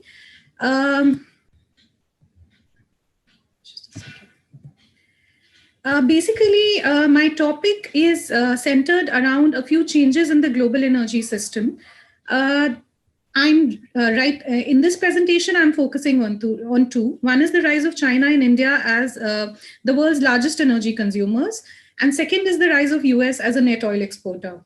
From the data that has been garnered over the years, it is emerging that China and India have emerged as the world's largest energy consumers. In 2019, both the countries were the biggest drivers of global primary energy consumption. And more than 3/4 of that demand came from China. By 2040, IEA estimates India to account for 30% of the growth in demand. And its oil demand is set to overtake China's by 2024. And by 2040, China is projected to be the largest oil consumer. The second next transformation in the global energy system that I'm looking at is the rise of US as a net oil exporter. There has been a domestic shale revolution in the United States, which has pushed the country as one of the top 3 oil producers. In fact, in January 2021, the US recorded record oil exports to Asia. This is a very significant energy transformation, which promises to bring about changes in the geopolitics of how the supply and demand of oil and gas works. The geopolitical challenges of these energy transformations, as you can see, have been listed. Number one is that when China and India are rising as the world's largest energy consumers, it's coming at a time when both countries are competing for geopolitical influence in the region. There are rising security concerns in India, and there is a heightened strategic rivalry between the two countries. Increasing US exports to Asia are taking place, which are passing through highly strategic geopolitical regions of Indian Ocean region and South China Sea. And those exports are making their way to countries like Japan, South Korea, India, and China. Owing to this, there is also an increasing geopolitical importance of the term Indo-Pacific, which has been coined in the US national security strategy.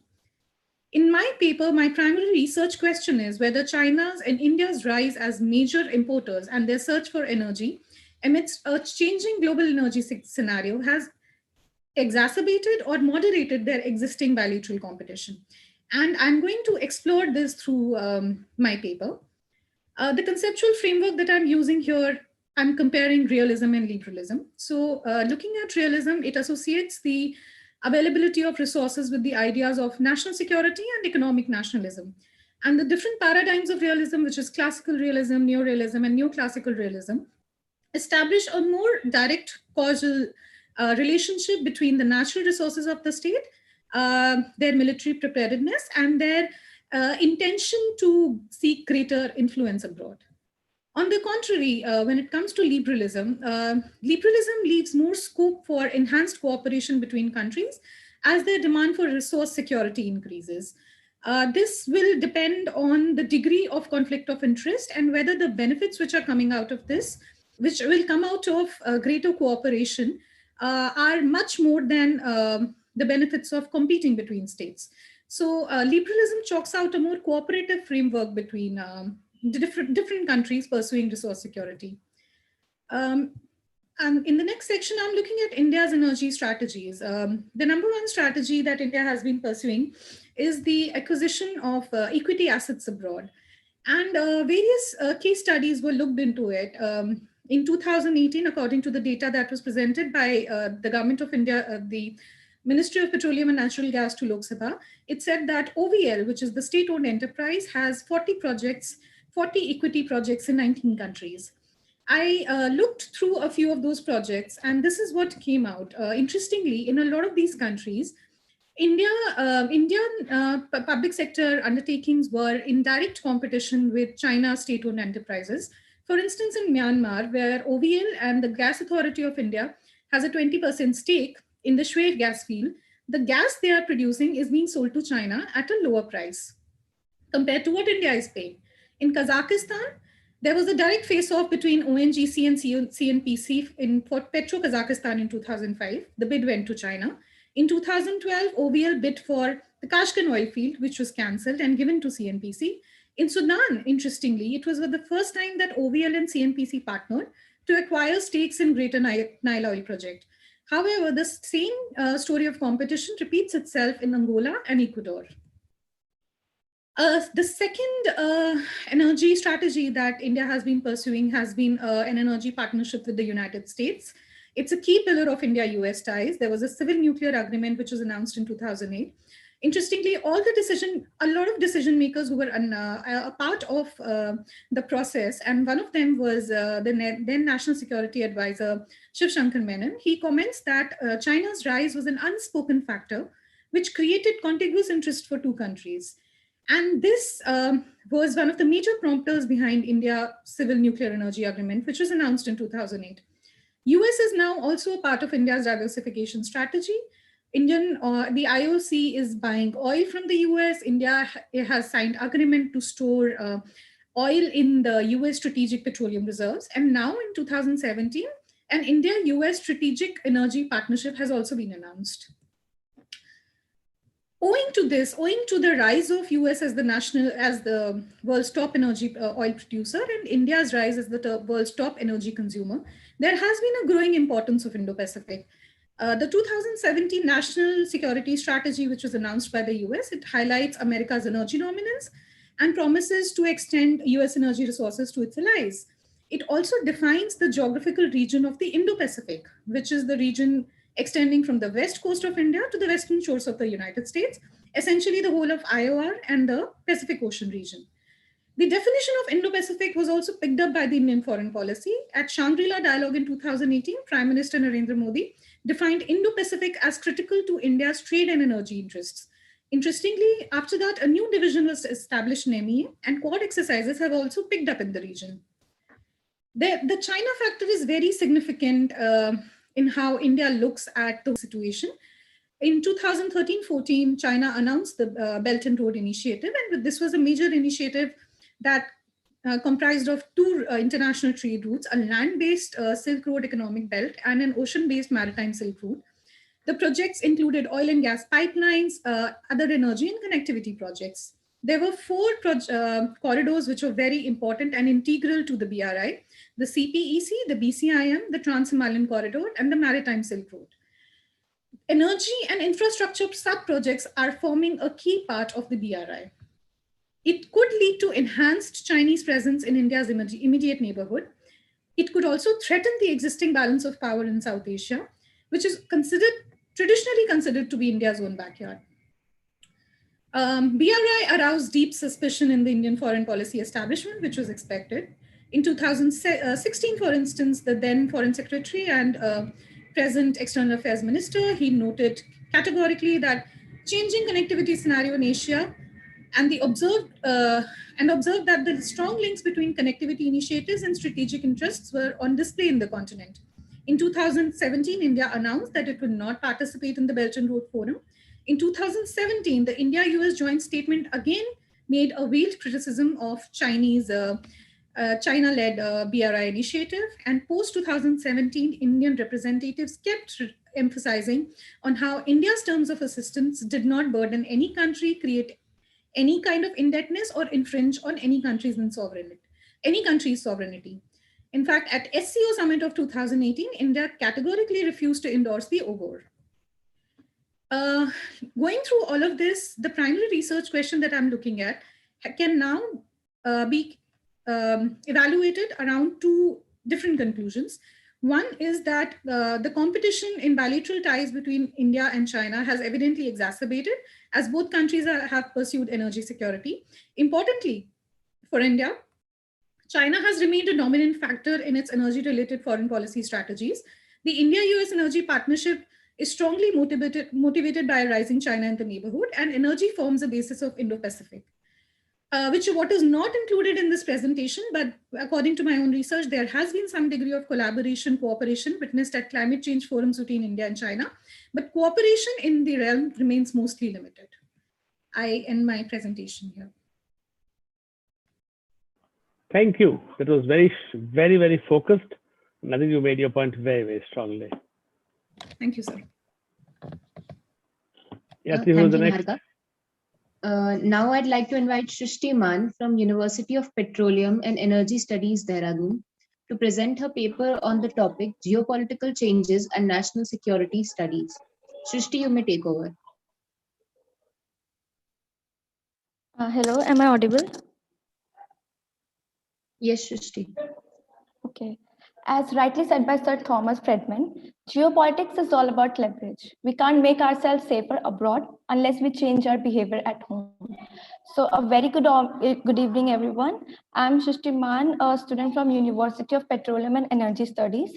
So basically, my research work include historical background of geopolitics and religion, how it is interconnected, political and economic geopolitics as a very important aspect. It is India's national security challenges and geopolitical concerns. So today I will be talking about what is geopolitics and some of its key points and then India's national security challenges. So geopolitics, that is nothing real from an essentiality point of view. Geopolitics is a social construct, a sort of social practice, a discursive formation depending on what theoretical perspective you take on this phenomena. No wonder that there is no solid core of knowledge in this respect. Geopolitics seems to be fluid, runs through your finger, as intangible as it might be. A significant impact it still has. This phenomena is neither harmless or nor innocent. It is highly political relevant. Wars are led in the name of geopolitics. People have driven out and murdered to serve geopolitics. It is clear proof for how discursive construction turn into a social practice. How representations and imaginations grounded in discourse turn into powerful instruments of political action. So basically, what exactly is geopolitical thought? What is fascinating about geopolitics and how does this impact India? So in order to answer this question, there is a line of argumentation follows two consecutive sections. So in the first section, geopolitics as a discursive construction. Some theoretical remarks. The nature of geopolitics is considered from a conceptual perspective. The goal is to refine the nexus created in terminology and practice of geopolitics between society, space, and power. The nexus, which is not essential pre-existence, but that forms a fragment of the discourses of modernity and has a powerful impact on social practice. These details are considered in subsection, the nexus between society and a space as a basic element of geopolitical imagination. The nation state as the fundamental territorial trap of the geopolitical imagination, and a post and discourse analysis as a basic for the deconstruction of geopolitical representation. Against this background, this section also tell about the tidal waves of discourses, geopolitics, and geopolitical representation in different historical periods. Presents example from the history and development of geopolitical courses to show how, and based on what historical situated framing, historical comparison show how little the geopolitical regionalization have in common, even when they frequently choose to justify their social objectivity. So now I want to talk about the India's national security challenges. So states across Asia face growing challenges in their security. The gradual shift in the balance of power from the west to the east has introduced serious competition among the major states. As India's economy and military profile grow in the wider Indo-Pacific, it too faces a range of intrastate and interstate security challenges which it has to manage. In this context, it is worth considering the nature and scope of India's military modernization in view of the types of conflicts it faces. The modernization of the Indian Defense Forces is a complex process covering issues pertaining to the balance between manpower and firepower, as well as between the acquisition of weapons for the indigenous sources and the import of arms. India's efforts to revamp and restructure its military in response to security challenges are characterized by a quest to meet the needs of the three services without compromising transparency and integrity in the acquisition of the weapon. Along its land frontier, India faces disputed boundaries and a competing territorial claim with both Pakistan and China. The line of control, a de facto boundary with Pakistan, and the line of actual control, an unmarked boundary with China, have remained contentious for decades. Indian Ocean is not of the same depth and breadth as its relationship with Pakistan, which in turn serves a bridgehead into the Indian Ocean. Thus, Beijing is able to pursue a more potential offensive strategy in the IOR with both Pakistan and Myanmar offering dependable meaning of execution. The twin military challenges posed by China and Pakistan thus reflect critical shifts in these two countries' military capabilities and operational posture. They demand in turn different command structures involving tri-services cooperation and capabilities for the Indian armed services. The challenges facing the India armed services is using force after the 1998 nuclear test, where no less than they had been before. So far as Pakistan is concerned, there is a strong imperative to prevent its use of nuclear weapon, simply because of Pakistani sense of vulnerability to strategic interactions. It lacks of geographic depth. The challenges facing New Delhi have been how to leverage conventional advantages in the shadow of nuclear weapon. For its part, Pakistan has more effectively leveraged its advantages in the employment of terrorism under the atomic umbrella. India has a very few answers to Pakistan resort to sub-conventional violence under the cover of nuclear weapon. The most it has been able to do, militaries launch limited attacks on Pakistani side of the LOC using special forces and infantry units.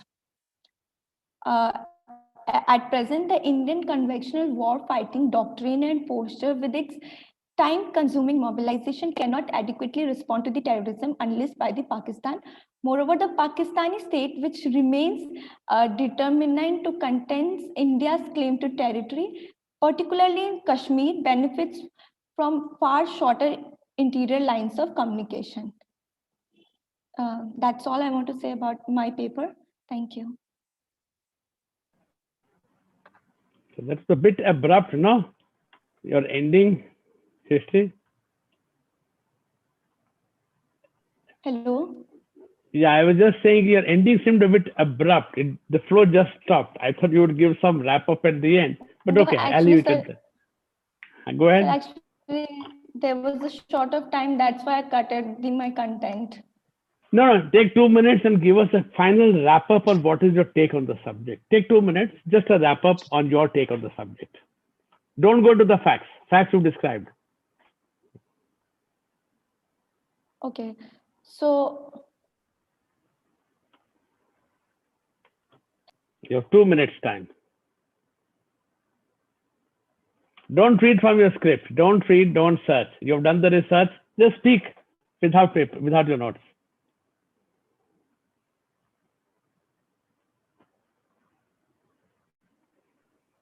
Srishti, your mic is mute. Srishti, the mic is mute. Srishti, your mic is muted. We cannot hear you.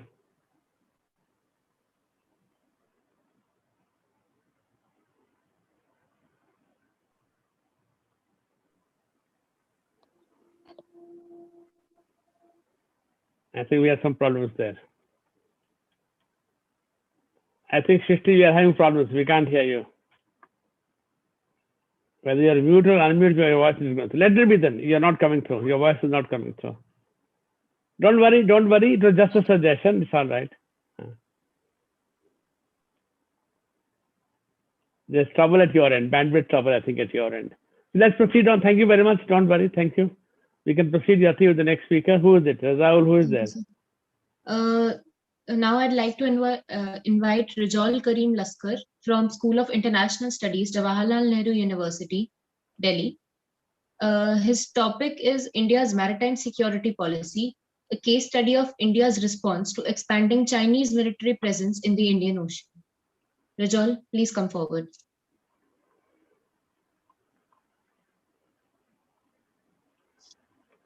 You're muted. Raul, you're muted. Yeah. And now you're okay. Now you're okay. Yeah. Okay. Thank you, Honorable Chairperson, sir.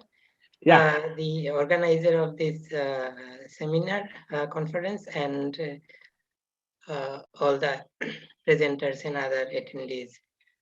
First of all, I'd like to thank the organizers from the Sri Aurobindo College for giving me this opportunity to present my paper. I will present a paper titled as India's Maritime Security Policy, a case study of India's response to expanding Chinese military presence in the Indian Ocean. Myself, Rajaul Karim Laskar, I am from School of International Studies, Jawaharlal Nehru University.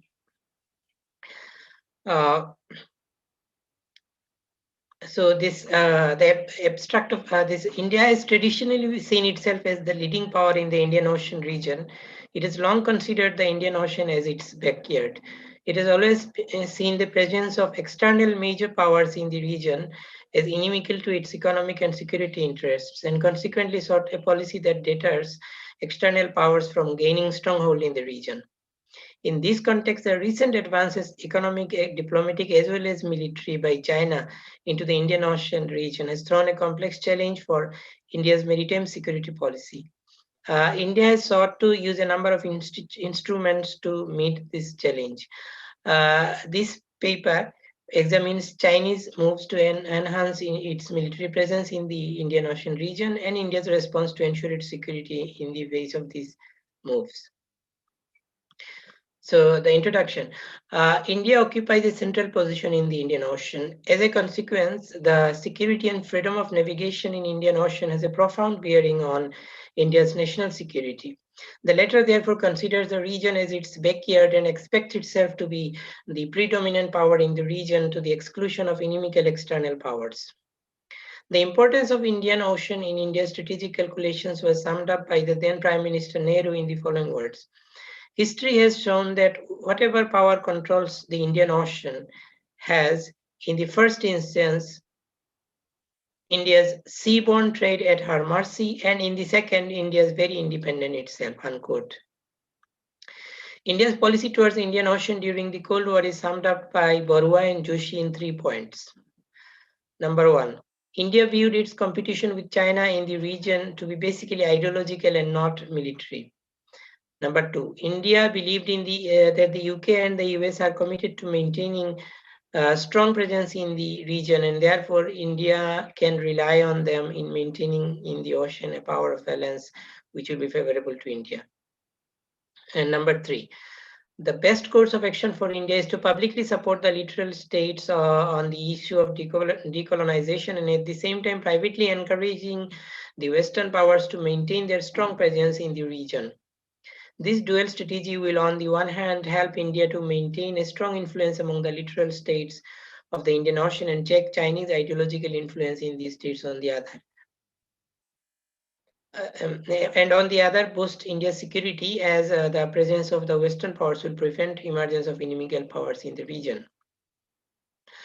India's stand on issues such as Diego Garcia and Indian Ocean as a zone of peace can be seen from this perspective. As India relied on the Western powers to secure the Indian Ocean, it did not consider it necessary to increase its naval forces during the early years of independence. However, India's naval capabilities show significant growth first during 1960s and then in mid-1980s. Now let's come to the issue of China's increasing presence in the Indian Ocean. Since the turn of the century, China is showing keen interest in increasing its maritime capabilities as well as ambitions. The 2015 white paper on defense talks of open seas protection, which is a significantly ambitious formulation from the earlier somewhat moderate formulation of offshore waters defense, an indicator of China's ambition of projecting its maritime power beyond its shore. Indeed, this formulation was interpreted by many analysts as signals of its intention of projecting power in the Indian Ocean. Some scholars maintain that Chinese activities in the Indian Ocean indicates its intention to become the dominant naval power in the region, just the way Britain and US did earlier. Krupakar lists 4 rationale for Chinese interest in increasing its capabilities in the Indian Ocean. Number 1, the Indian Ocean accounts for about $1.5 trillion of China's annual maritime trade. Therefore, the region is vital for its economic security. Number 2, nearly 2/3 of China's oil imports transit through the Indian Ocean. The region, therefore, is vital for China's energy security. Number 3, the emerging markets in the region offers China tremendous potential of economic cooperation. Number 4, China has made significant investment in some of the countries of the region, especially East Africa, in sectors like hydrocarbons and mineral exploration, and also in infrastructure projects. To protect these investments, it considers a robust maritime presence as vital. String of pearls. In keeping with its policy of increasing its maritime profile in the Indian Ocean, China has stepped up political, economic, and diplomatic relations with a range of littoral states from Sri Lanka to Madagascar. Chinese companies have been involved in construction, expansion, or operation of a number of commercial port facilities in the northern Indian Ocean, including at Gwadar, Pakistan, Hambantota and Colombo in Sri Lanka, Koyapokyu, Myanmar, Lamu, Kenya, and Bagamoyo in Tanzania. Several others are on the proposal stage, such as the proposed Shonadia port in Bangladesh. Chinese state-owned companies have also acquired major stakes in the ports of Antwerp, Piraeus, Lome, Suez, Djibouti, Gwadar, Karachi, Colombo, Hambantota, Chittagong, Koyapokyu, and Singapore. Some analysts view these developments as operationalization of a string of pearls strategy. The string of pearls alludes to supposed Chinese strategy of building a chain of naval bases across the northern Indian Ocean that can be used by the Chinese Navy in future to protect China's trade or even dominate the ocean. China, however, denies the string of pearls theory. It contends that Chinese companies are building ports in the region for mutual economic benefit. It therefore seeks to allay the apprehensions and de-emphasize the security dimension by giving more innocuous names such as Maritime Silk Route. The Maritime Silk Route initiative involves the construction of a chain of ports, logistical stations, storage facilities, and free trade zones in Southeast Asia and across the northern Indian Ocean. China claims to be building an economic and not a military pathways across the Indian Ocean. The Maritime Silk Road is considered as the maritime version of China's One Belt, One Road initiative. The dual-use facilities. What is especially a matter of concern for India is the dual-use nature of some of these facilities being developed by or operationalized by the Chinese entities. Indeed, at least 8 deep water ports aided and constructed by China, ranging from Myanmar to Kenya, clearly have the potential for dual use. That is, in addition to civilian use, they can be used for military purposes too. The intentions behind the construction of these dual-use facilities becomes even clearer in the light of new national defense strategy of the People's Liberation Army, which visualizes the Indian Ocean as a war theater and talks of sea control campaigns and of preventing disruption of SLOCs in conflict scenarios. Djibouti base. In a significant indication of its great power ambitions in the Indian Ocean, China have established a naval base in the Indian Ocean littoral state of Djibouti. In January 2016, China concluded a 10-year agreement with the Djibouti government for building a naval support facility across the Bab el-Mandab Strait, a narrow strait that connects the Red Sea with the larger Indian Ocean. Interestingly, this strait is the gateway to one of the world's busiest shipping routes. This base will be the main logistic hub of Chinese Navy for its operations in the Western Indian Ocean.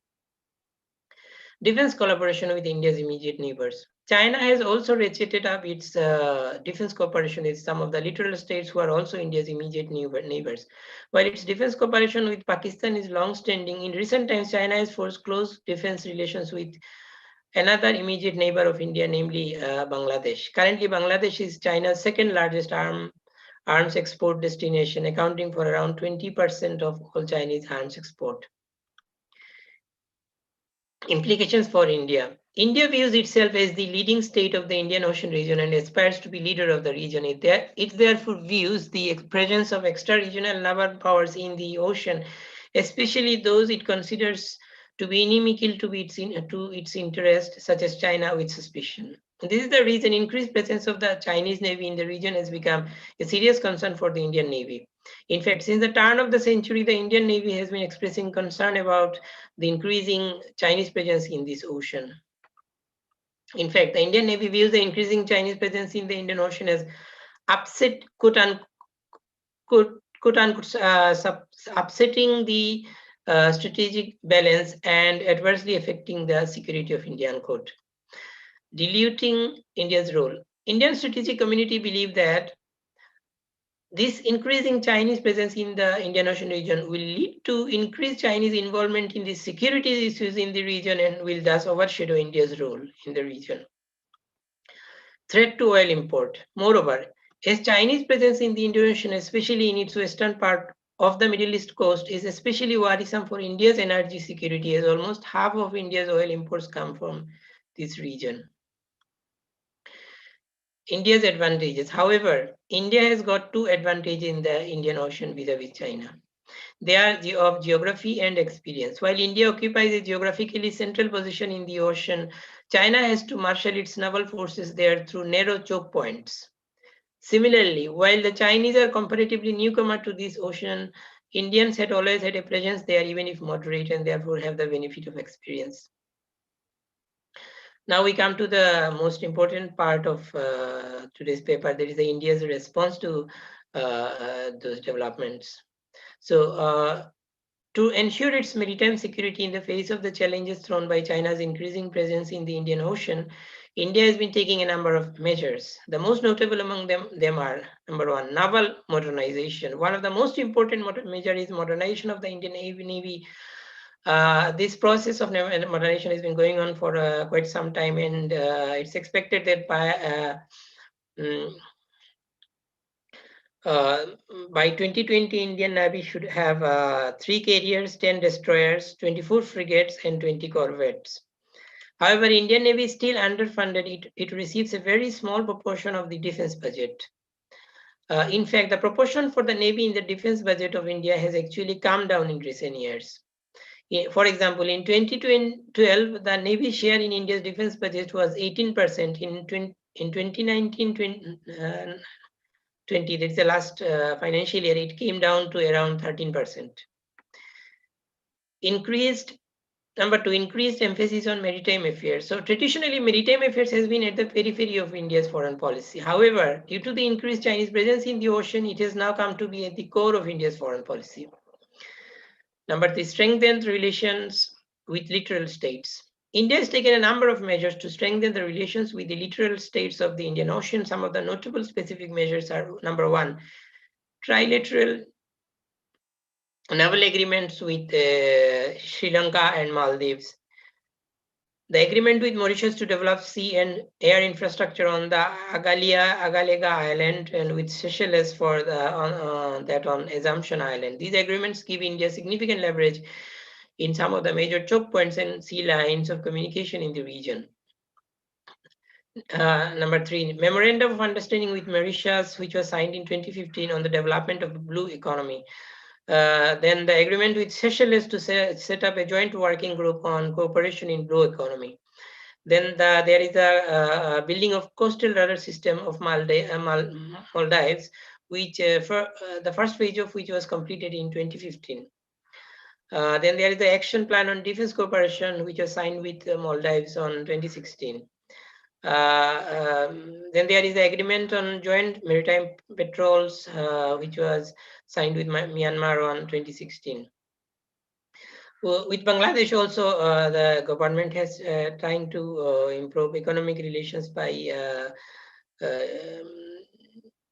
extending loan. For example, there was a $5 billion loan announced to Bangladesh in 2017.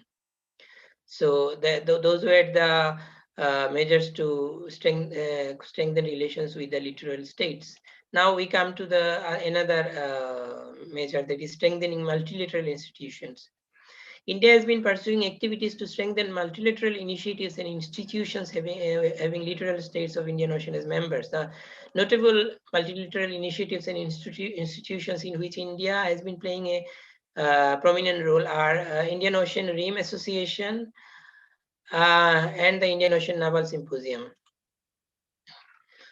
Then next is closer cooperation with US, Japan, and Australia. So in addition to strengthening relations with the maritime and the littoral states, India is also giving special emphasis on forging closer naval collaboration with some extra-regional powers, notably the US, Japan, and Australia, both individually, bilaterally, as well as through the institution of the Quad. India considers the US Navy's role as vital in balancing Chinese maritime presence in the region. The two countries instituted a high-level mechanism in 2016 named as Maritime Security Dialogue, in which senior officials of Defense and External Affairs Ministries of India and their US counterparts take part. Naval cooperation with Japan too have seen significant upgrading in recent times. Since 2015, Japan has been participating in Malabar naval exercises. With Australia, there is a framework for security cooperation agreement was signed in 2014. Next, another measure is net security, declaring itself as a net security provider. So India has declared itself as a... Yes, sir? It'll be starting to wind up now, right? Yeah, around 5-7 minutes. 3-4 minutes. 3-4 minutes. Sir. Okay, sir. So India has declared itself as net security provider in the Indian Ocean. The 2015 Maritime Security Strategy of India defines net security as this, and I quote, the state of actual security available in an area upon balancing prevailing threats, inherent risk, and rising challenges in the maritime environment. Again, the ability to monitor, contain, and counter all of these. The shaping of or creation of conditions that enhance net maritime security would support our national maritime interest and maritime security objectives, unquote. So another measure is dominating choke points. India has been shifting its significant naval capabilities to vital choke points in the Indian Ocean, and this strategy acts as a deterrent against inimical powers. Another important initiative is Project MOSAM, which is a soft power initiative of India to spread awareness about the historical and trade and cultural ties that existed throughout the history between the between India and the other maritime other littoral states of the Indian Ocean. As former then foreign secretary, who is now the foreign minister of India, at that time he was the foreign secretary. So I quote him. The project MOSUM promotes archaeological and historical research on cultural, commercial, and religious interactions. It has become a vehicle for knowledge exchanges, networking, and publications. Another measure was thrust into Western Pacific. Just as China is trying to increase its influence into the Indian Ocean, India is also taking initiatives to increase its influence in the Western Pacific Ocean, which China considered as its maritime backyard. Then finally, dialogue with China. So apart from all those measures to contain the Chinese influence, there is also dialogue with China to keep the rivalry at a manageable level and to prevent it from deteriorating. So therefore, a maritime dialogue was instituted in 2016, and the first maritime dialogue with China was held in 2016. So this was now we come to the conclusion of today's paper. So we have found that the Indian Ocean is India's natural backyard. The littoral states also have a trade and cultural relation with India, which extends deep into the history. Naturally, India expects herself to be the natural leader of these waters.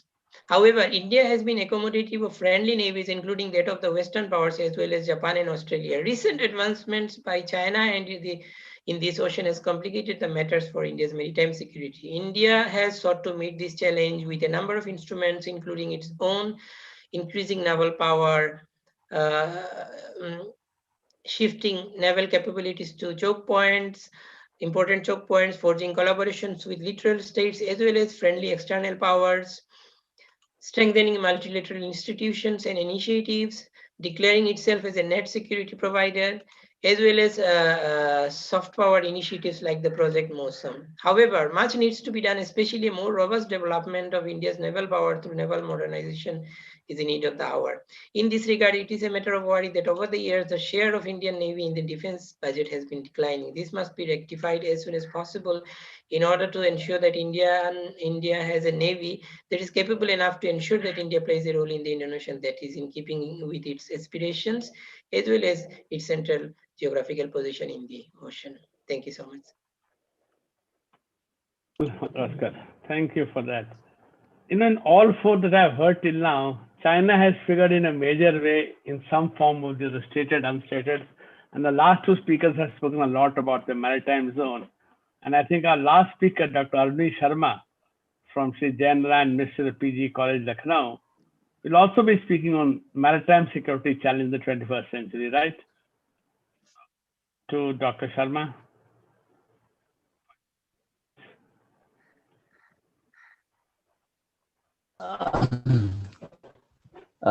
Good evening, friends. Respected Dr. Sinha. I'm Aurobindo Sharma, and I'm teaching in Jain Mishra PG College. It's one of the associated colleges of Lucknow University. So I'm going to start with a definition of the word maritime. The word maritime, it originated from the Latin word maritimus, which means related to sea, especially in relation to seafaring, commercial or military activities. And strategy means the art of planning and directing military activities in a war or battle to achieve a particular long-term aim, contrasted with tactics. As far as national security is concerned, national security is aimed at protecting and sustaining the core values. Larger part of a nation state is mostly carried out through the sea. National security has direct concern with maritime activities, which includes seaborne trade and commerce, management of living and non-living resources of the sea, delimitation of international boundaries, along with deployment of military forces.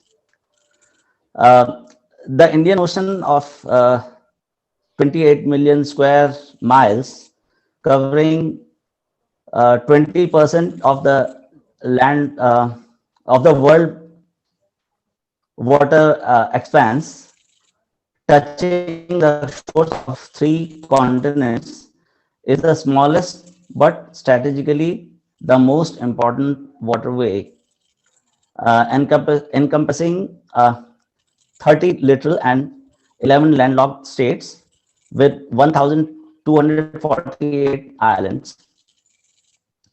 Moreover, this region contains 1/3 of the world's total population, 1/4 of total land mass, and 3/4 of strategic reserves of oil, iron ore, and tin. About 70% of world's disasters take place around this region. The little states widely differ in size, population, per capita income, and also composition of their societies. Some are well developed, while others are way behind. The region is the cradle of all major religions. The political systems also differ widely, ranging from democracy, monarchy, to dictatorship. Most countries have a fragile polity and face problem of underdevelopment, terrorism, religious fundamentalism. Dr. Sharma, आपका आवाज छूट रहा है. We are not able to hear you. I cannot hear you. India has So your voice is not clear. history. The Mauryan dynasty reached far into the Bay of Bengal, extending the influence of Buddhism in many Southeast Asian countries. In the middle period, Chola had a great naval power. Can I log in from some? बीच में आई फिर चली जाती है. We are missing your talk, Dr. Sharma. Sir, I think so. He's trying to rejoin.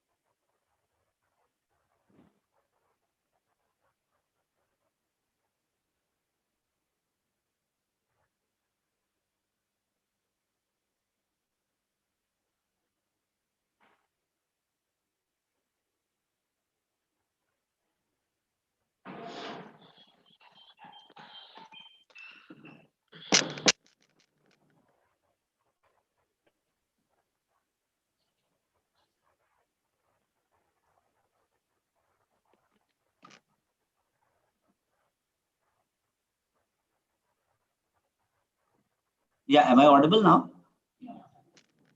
Much better. Okay, so I'll carry on from where I left last. बात कर रहे थे, yeah. Am I audible right now, sir? Very audible. You talked about the naval route and Buddhism, etc. Yeah. Yeah. Okay. Oh, okay. Okay, I'll start from here. India has a rich maritime history. The Mauryan dynasty reached out far into the Bay of Bengal, extending the influence of Buddhism in many Southeast Asian countries. In the middle period, Cholas had a great naval power. Despite this rich heritage, ironical though it may seem, Indians became victims of a religious taboo which barred them from venturing into sea sometime during the Middle Age. This dealt a body blow to India's potential rise as a modern naval power. This blunder of ignoring importance of naval power perhaps resulted in the in her subjugation at the hands of the European powers. In terms of its economic prosperity, India is depending on the sea for its foreign trade, shipping, provision of food, oil and natural gas, fish, minerals, and exploitation of other natural resources from the sea. As per June 2013 data, about 90% of India's international trade by volume and 77% in terms of value is carried on through sea. Thus, any disruption in the sea lines of communication of the Indian Ocean can have a disastrous effect on India's economy and security. The Indian Ocean region, especially the countries of Asia and Africa, have been victims of colonialism at the hands of European powers. The post-World War II era saw the emergence of two superpowers. The countries of the region mostly got sandwiched in the rivalry between the US and former Soviet Union. The conflict escalated in tension among the regional neighbors such as India and Pakistan, which have been victims of historical legacies. Such a scenario prevented the development of a strong transoceanic community with countries of the region emphasizing economic linkages with Europe and North America rather than with one another. This further widened the gulf of mistrust and led to a number of conflicts. The Indian Ocean is home to many choke points such as Straits of Hormuz. I think the previous speakers have already spoken about it, so I'll leave it. These are Strait of Hormuz and then Strait of Malacca, Lombok, and Sunda Straits. Any disruption in traffic flow through these points can have disastrous consequences. The disruption of energy flows in particular is a considerable security concern for little states, including India. India's dependence on petroleum imports has been steadily rising and stands at around 85% according to available data. So this proves that India is heavily dependent for its trade and energy needs on Indian Ocean region. Maritime security is both multidimensional and multifaceted. It involves both military and non-military issues. These include naval threats and challenges, which is military security issues, arms trafficking, narco-terrorism, as well as piracy, which are hard non-military security issues, along with shipping, fishing, seabed mineral and offshore oil and natural gas resources.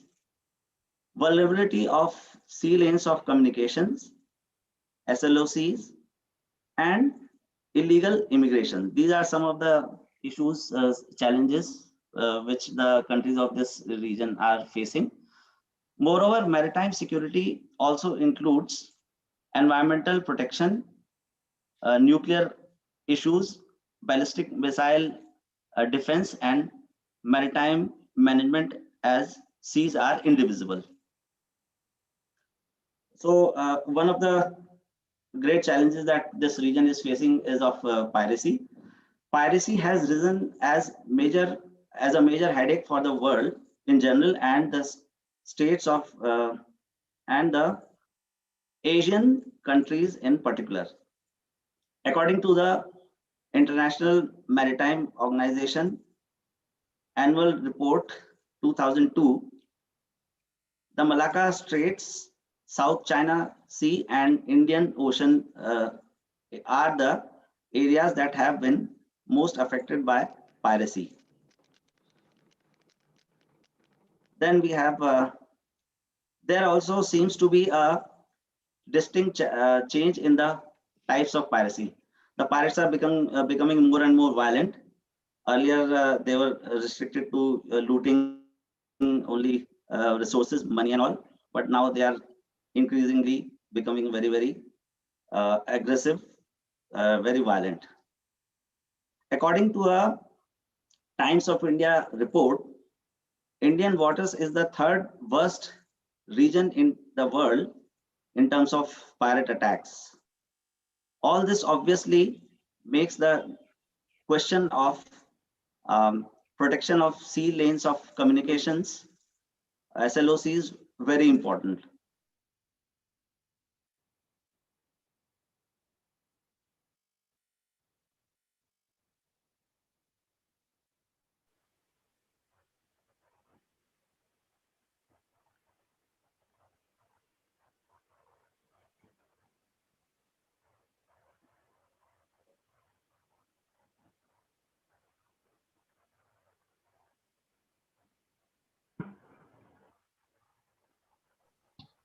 Sir, you're not audible.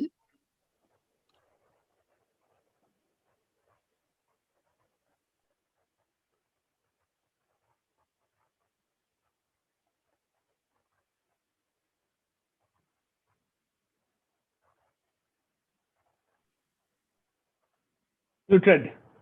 आपकी आवाज नहीं आ रही है. Or have you finished speaking?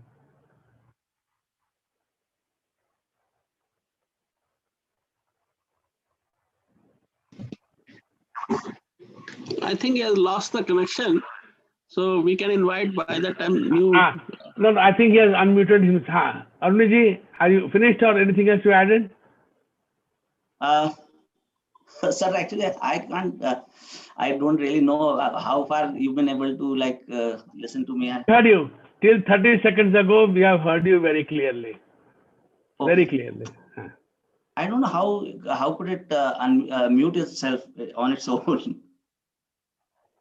So the thing is that most of the trade takes place through seas. So the terrorists and these pirates can really pose a major headache for the countries of this region, especially India.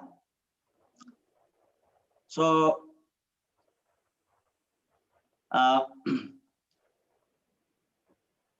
another important aspect of maritime terrorism is drug trafficking. With profit margins running into millions of dollars, drug trafficking is by far the most lucrative means of generating funds to fuel the ever-growing terrorist activities, and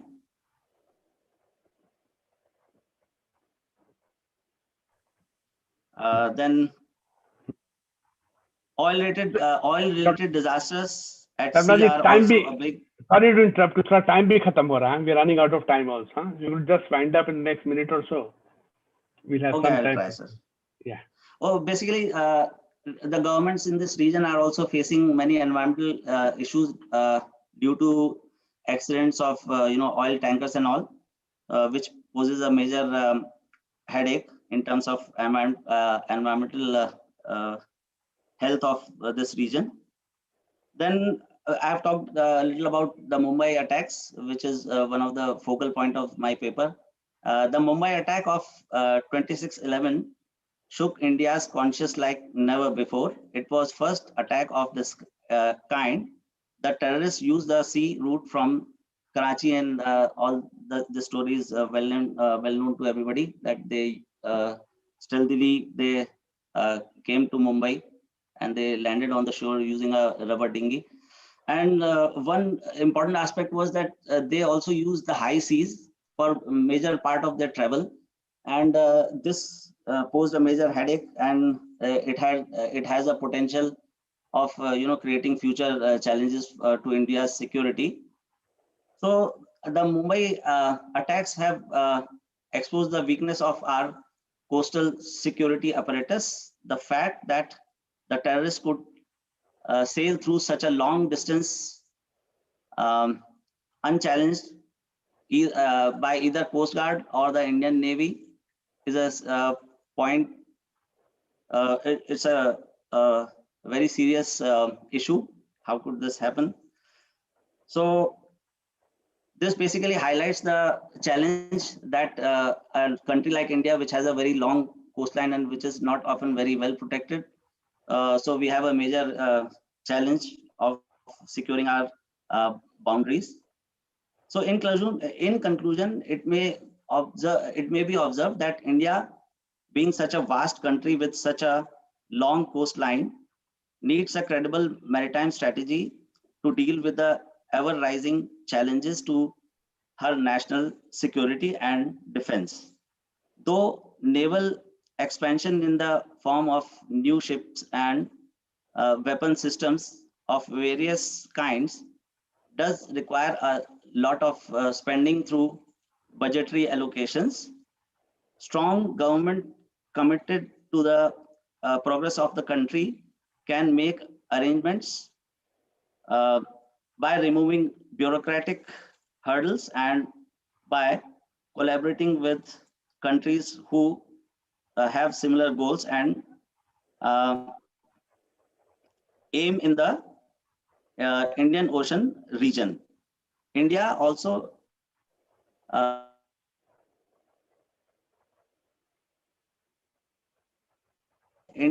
needs to define its foreign policy goals regarding the Indian Ocean region and work towards bridging the trust deficits that has plagued the countries in this region. So that's all I have to say. Thank you very much for that. Dr. Malhotra, Yati, now there are many questions raised, not many, 6, 7 of them, but they're not raised to any specific speaker. So I can address them and I can address the different points of the speakers. Is that okay, or do you want somebody? Yes, sir. Yes, please, sir. We are, keen to hear golden words from you, sir. Golden, I'll be short also because, Dr. Sharma, of course, was very comprehensive in his survey. And so that makes my life a little easier. But one, of course, thank you for inviting me. Thank you for being here. And more important, thank you for making me listen to so many young people, I only wish that our young undergrad, Katyani, had not backed out, because we'd have got a different perspective, Don't worry about PhD people and professors speaking. Speak. I hope the next time will be more undergrads also speaking up. Now, Abhishek Singh has a point. Not just a point, not a question. India really needs to be a part of Quad-like formation. One, of course, Abhishek's Quad is not a formation yet. It's a cooperative platform. It does not have a secretariat. It does not have a fixed agenda. And there are various things Quad can do. It is slowly coming into being. It's not a security architecture like NATO or Warsaw Pact, but it definitely has security implications. And while it's not directed at containing China, it definitely has everything to do with the rise of China. China's rise, particularly in the 21st century, not in the 20th century, has seen China pushing the boundaries of international rules gradually, consistently. And therefore, because it is doing it in a slow slice by slice manner, it is difficult to pose a challenge to it. I think we'll adjust China here. Not a big deal. We can adjust them there and they'll keep quiet. That is not happening. And therefore, Quad is becoming, the last Malabar exercise that we had was in effect a Quad exercise because that India, the United States, and Japan, the three permanent partners in it, and Australia. So that made it a perfect Quad for the time being. Of course, there's scope in the region to make it Quad plus by bringing in, say, Malaysia, Indonesia, and France, two very important countries. Britain is also thinking about it, but it's more complex. It's more complex, Britain, but France has a very large Indonesian presence. Indonesia is very much there. How do you do it in a manner that it does not become a security, purely a security organization, but becomes a cooperative organization to ensure that the international rules are followed, etc. That I thought I'll do it right at the beginning, and then I'll of course speak on the other questions raised. I thought now let me just say that's a very important question I thought right in the beginning, so I thought I'll address that to understand the scenario in which India is functioning, India is located for the time being. Khushbu, you have some very, very interesting points. A couple of mistakes, factual mistake. I saw one, definitely a factual mistake. You quote Kennedy, John Kennedy, Paul Kennedy, I don't know, in 1962, talking about USA and EU. When you mentioned that the EU comes into being only much later on. EU technically came into being, I think, only in when? Much, much later. 1996 to a Maastricht. You know, that slide of yours had that. So that was, I think, a mistake. Now, you raised a very interesting point. Why did Europe bandwagon with the United States? Was it US hegemony? But then, as you yourself explained, and that needs to be fleshed out, is that Europe had to recover from the war. We did not want Europe to get stuck in conflict. And the only way to do that was to reduce tensions within Europe, in this case, Western Europe. Eastern Europe was Warsaw Pact, so that these countries could spend their entire effort and money and resources into rebuilding their economies and moving on a different line. So when Western Europe became a post-war, a post-conflict, it was the USA which was doing the heavy burden of shouldering the security. So in that sense, Europe in that sense was free riding on America.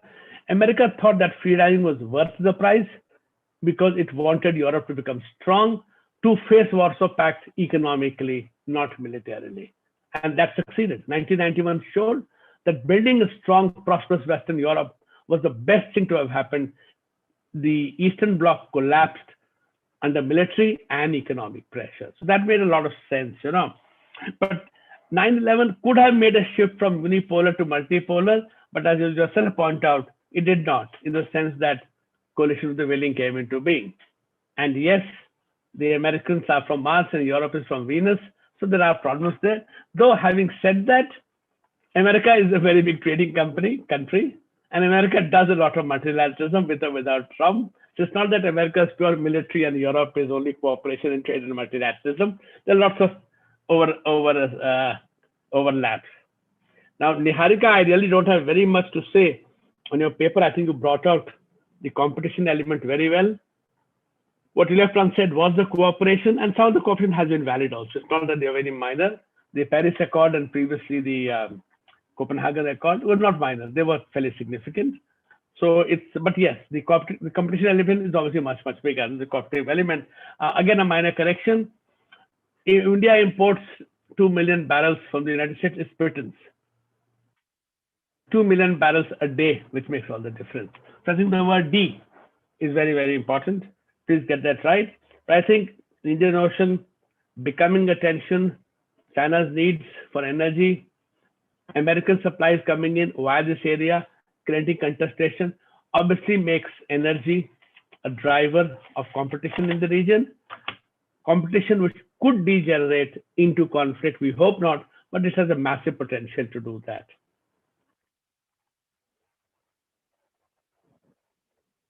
So I have to add to your paper. Now, the situation in the Indian Ocean vis-a-vis China is still open. It's not an open and shut case yet. Yes, the nation is at a core. You have Pakistan and China working together. Now, for India, in our defense threats, which is the greatest threat, Pakistan or China? It is China, very obviously. And therefore, I think when we talk about it, the emphasis given to Pakistan. Pakistan as a spoiler is very important. A spoiler who uses terrorism, very, very important. But it's the China factor which is far, far more important. And also, Pakistan's use of terrorism did not start with its getting the nuclear umbrella. Pakistan has been using terror in India as an instrument of state policy, as an undeclared war, undeclared conflict for a very, very long time, even before the two states were nuclear. So it's not that China-Pakistan needed a nuclear umbrella of its own to start using terrorism in an asymmetrical warfare, knowing that India could not hit back, it could lead to a nuclear war. They started it earlier on. Also, you know, while the two countries tested in 1998, both of them knew that the other had developed nuclear weapons, were working on delivery systems. And in that sense, the two nations had nuclearized their weapon systems in the late 1980s itself. Okay, the systems were not tested, but they were ready to be used without being tested. Went with Kargil in 1999, risking a nuclear war. So, you know, nuclear war, the threat of nuclear war can be overstated because the assumption is that both sides are irrational, which may not always happen. But yes, I think you raised a very, very good point. Our whole threat perception, specifically in terms of ability to react, has to change. A very time-consuming mobilization, in fact, neutralizes India's massive conventional advantage that we have. That's a very good point. Even when Nehru saw that control of the Indian nation was important for India's sea trade, more important for India's independence, India did not invest in nuclear, in the Navy. Where I would cite this example was, India welcomed Western naval presence in the Indian Ocean only from the 1990s, at the end of the Cold War. So in the 60s and 50s, we were for decolonization. We wanted the Americans out. Of Diego Garcia as an example, of Singapore. We did not have good relations with ASEAN. We saw them as an American ally. That thinking was there. Now it has changed. We want the West, specifically the United States, to be invested in the Indian Ocean. So things change with time. We are not putting enough money into Navy. You're absolutely right. Part of it has to deal with the fact that our defense budget has got expanded due to the one rank, one pension scheme. I'm not saying good or bad. This is just a statement of fact. As a result, the amount available for capital has reduced because the Army's number of retirees are many-fold. The number of naval retirees and Air Force retirees, obviously, of the increased amount, much larger goes to pay their pensions to the Army, therefore proportionately reducing the Navy's share of the defense budget. What we should look at is what is the Navy's share of the capital component of the defense budget, not the overall defense budget. That will possibly give us a little better understanding of it. Yes, China is very much Indian Ocean, shall remain in the Indian Ocean. You call the string of pearls supposed, but then you yourself agreed the fact that the 8 deep water port that China is building in the Indian Ocean have dual use. Naval ship has docked at Gwadar, not yet in Burma, not yet in Colombo. Colombo docked with the submarine, not yet anywhere else. So it is a fact that whether you call it strings of pearls or not, China's investments in the Indian Ocean is a challenge to India, a security challenge to India. And this is something that we really have to. But yes, Djibouti, I mean, China's presence in the Somalia waters for anti-piracy, when piracy is down, is obviously because she wants to be there. But Djibouti can be overstated in the sense that miles from the Chinese port is the French port, other side miles is the American. So there are 3 military bases in Djibouti, the Americans, the French, and now the Chinese, watching each other. So in that sense, they're neutralizing each other. So Djibouti is important, but we can overdo the Djibouti port. Can India become a net security provider? That's a very, very good question. Dr. Arvind Sharma is a teacher of experience. He's worked hard on his paper. And once you have PGs and PhD students speaking, in that sense, he got an unfair advantage of obviously having the richness of his experience. And yet, I can quite agree with his very wide picture, whether from history, from the trading portions, how terrorism has changed the situation, gun running, and how in terms of, in fact, piracy itself, the style of piracy has changed, the dimensions has changed, and of course, Mumbai 11. I mean, these are huge, huge questions that India has to address. The IOR is the smallest ocean in the world for the last big three oceans, but for us, it is our only ocean. It is very important to us. And I think because we see the map of India, north to south, if we put up the map of India and reverse it and put the south on top, we will all suddenly realize how important the Indian Ocean is for all of us. Now, let me spend the next 5-7 minutes talking about the questions raised. The Quad question I have very much raised, answered it. Now, Ronak Jha makes the point, as we all know, China is making strategic alliances around the globe, especially India's neighborhood, Nepal, Sri Lanka, Bangladesh, Pakistan, etc. So can it be considered as a security concerning issues for India? If yes, then how can India tackle this? Excellent question. I think that was the whole, question of this debate today for the last 2 hours since 3:30. Yes, China is doing so. Yes, as Raul mentioned, others have mentioned, it is a competition to India. It can become a challenge to India. It can become a threat to India. So, we have different levels of perception going ahead. What can India do about it? Well, one, please understand that the Chinese economy is 5.5 times the size of the Indian economy before COVID. To devote money to defense on a scale that India cannot. Even more important, China is able to use its money to fund infrastructure projects with funding which is not very good in terms of the host nation. And one of our speakers gave a detailed reference to the different times we have objected to these points.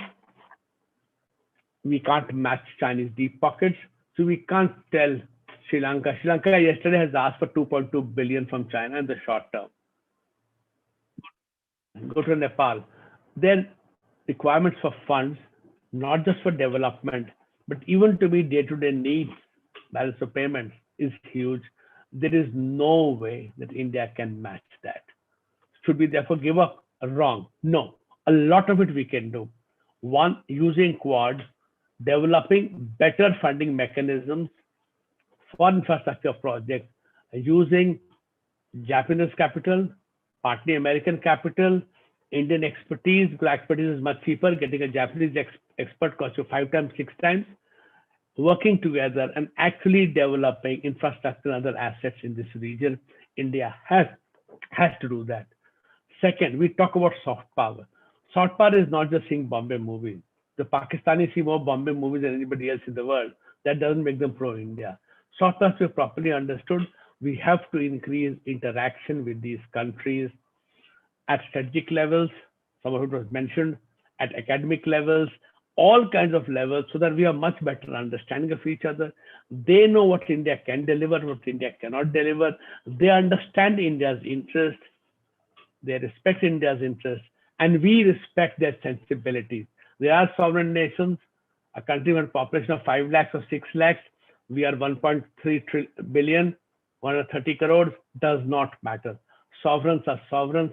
Give them the respect, give them the space, dangle whatever you can dangle with the help of the others as a bandwagon, as a cooperative venture. We can't match Chinese money, but together we can give them better terms so that the repayment is better and those countries do not fall into a debt trap.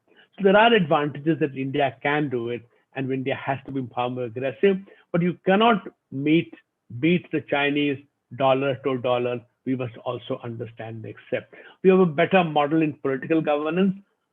We don't see everybody as an enemy, and we have therefore have certain advantages enough things that we tend to ignore. We really need to do that. Now, Quad I had mentioned in the beginning.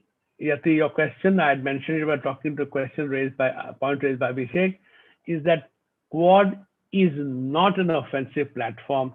Quad is a cooperative platform to ensure that the international rules are followed, Where the rules you think are bad, they're negotiated for a new conclusion. That one country does not impose its version on the others only because it's larger in size.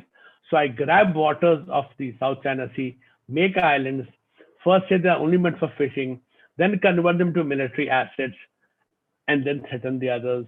That is not on. That has to be prevented. We saw in Ladakh. China is in that sense aggressive, snatching away, slicing away at the territories, water or land of other countries, trying to do so. Economically, be helpful to the other countries, but putting them in a bind that they can't get out of Chinese support. Those kinds of scenarios are there. We have to see that they don't go out of control. Again, this is not meant to contain China. China's rise is there. China is an important part of the world. We have to understand that, but we cannot be intimidated by China or become overly dependent on China, that China can blackmail the rest of us, as it did with, say, Japan a few years ago on rare earth. It's done with beef in Australia. These are serious issues, and therefore, this is the reason why Quad had to come together. The military is playing the role for terrorists, and how will citizens be safe in context of Myanmar? Actually, the military, which does the best job, quote unquote best, I don't like it, of being a terrorist is the Pakistani army, not the Myanmar army. But yes, the Myanmar army lately, with the coup and the removal of the democratic elected government, is on a path of confrontation with its own people. Friendly countries are trying to bring about solutions. Most of these discussions are happening behind closed doors, because frankly, at the end of the day, militarily, it can't be sorted out. But at the same time, you realize there are tensions involved on all sides. These are not simple solutions, but the need for patience, the need to work together. If India, Australia, Indonesia, Singapore, Australia, America, which they are doing, talking to each other and discussing with the Myanmar military, I think we can move to a situation where hopefully the tensions between the people and the army comes down, because in nobody's interest that Myanmar become unstable. It is definitely not in India's interest. It is not even in ASEAN's interest that Myanmar become unstable. I will end only by saying a few more things, just not too much, because I'm looking at the watch. It's 10 minutes, for 10 minutes I won't take. One is that in the world, India has to change.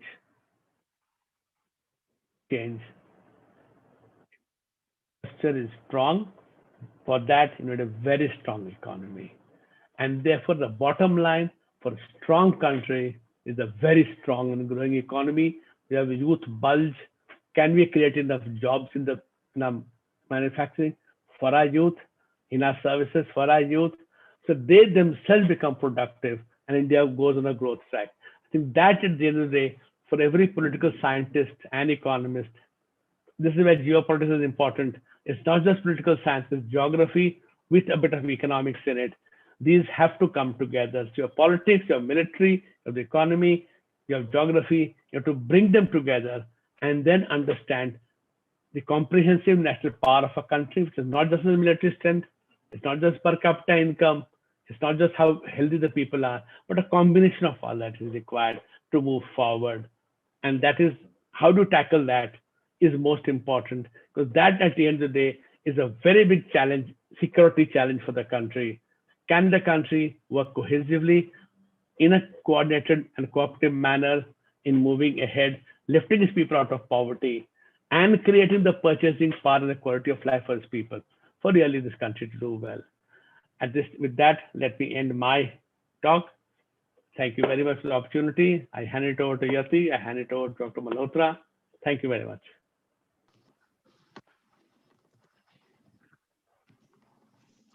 It's really inspiring that how you comprehended such a vast topic in few minutes. And this is the path which country is going to follow, I think, for the last 6-7 years. The kind of foreign policy pursued, India has changed its gears from a soft state to a hard state. And along with being a hard state, resources are reaching to the poor people, to the masses, and I think country is at the threshold of a big leap forward, like China, as China was, poorer than that of India in 1990s, but suddenly it has taken a leap forward and became the first economic power in the world. So it does not take, time to become a country powerful. Just we had seen in the case of Japan, Germany, which had ravished during the First World War. It does not take 70 years. It does not take 100 years to become a country powerful. I think 7-10 years are enough for a country like India, which is not only rich in resources, it is rich in human resources as well, and rich in climate also, and it will not take years if we say that India will be a superpower in 50 years, 20 years. I don't think so. That is the right perspective. India could be a superpower within 2-3 years if right direction, right path is followed. The security at borders, insecurities at borders, insecurity at home, insecurity in the community, it has to be taken care of, and that is what I think our new leadership is doing for the last decade or so. So, sir, we are really positive about India's future, and I think it will not be far off if Mr. Shakti Sinha's perspective is to be believed. And challenges are there, certainly, but these challenges have to be celebrated in terms of problem-solving approach, and they will be the blessings in disguise and for empowering India. So, sir, it's really kind of you. Yeah, you had committed your time for the students, and especially you wanted to encourage the undergraduate students. That is a really very big thing that you wanted to give them opportunity, because future is in the hands of only undergraduate students. I don't see that we have to resolve our hope in professors like us, but we have to resolve our hopes in our students, and that's the future of India. And startup India, invest in India. As you could see, lots of startup programs have been initiated, and you yourself is heading an important policy institute, and I hope that will convey lots of meanings to the forthcoming research programs. And I wish that your institute could invite many budding scholars at undergraduate level to come for internship and help you in collecting data and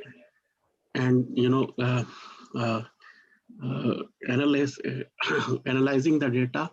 And I think our college could be a big resource for this kind of programs. If you have 15 days, 1 month program, summer camps like that, so our students would be very much keen to join that institute.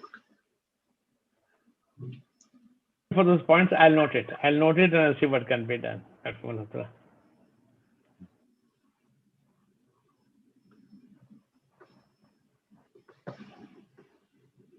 Yes, Yati.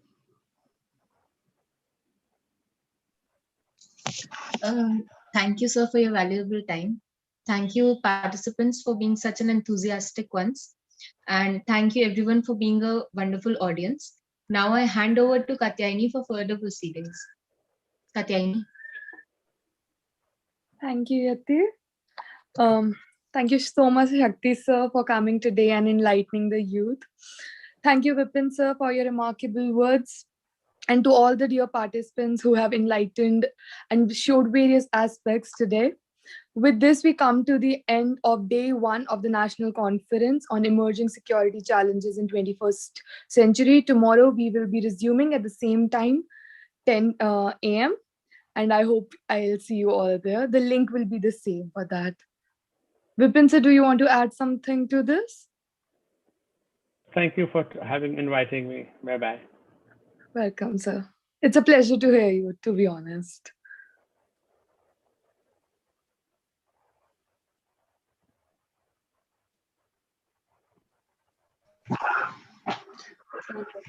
Okay, thank you, friends. So, see you tomorrow morning. Should we call it a day? Yes, Sanjay sir. Chadha ji want to say something. I think he's not audible. Only one link will be changed. Yes, sir. Only your voice is breaking. One effort, Vipin. I'm saying it was a wonderful effort by you. Once again, congratulate you, and I feel tomorrow it will be another wonderful day. We have to congratulate you as well, because you have been sparing so much of time for our institution. It is really commendable, and that is true without any selfish interest. So we are being selfish. We are working for our institution, but it is really as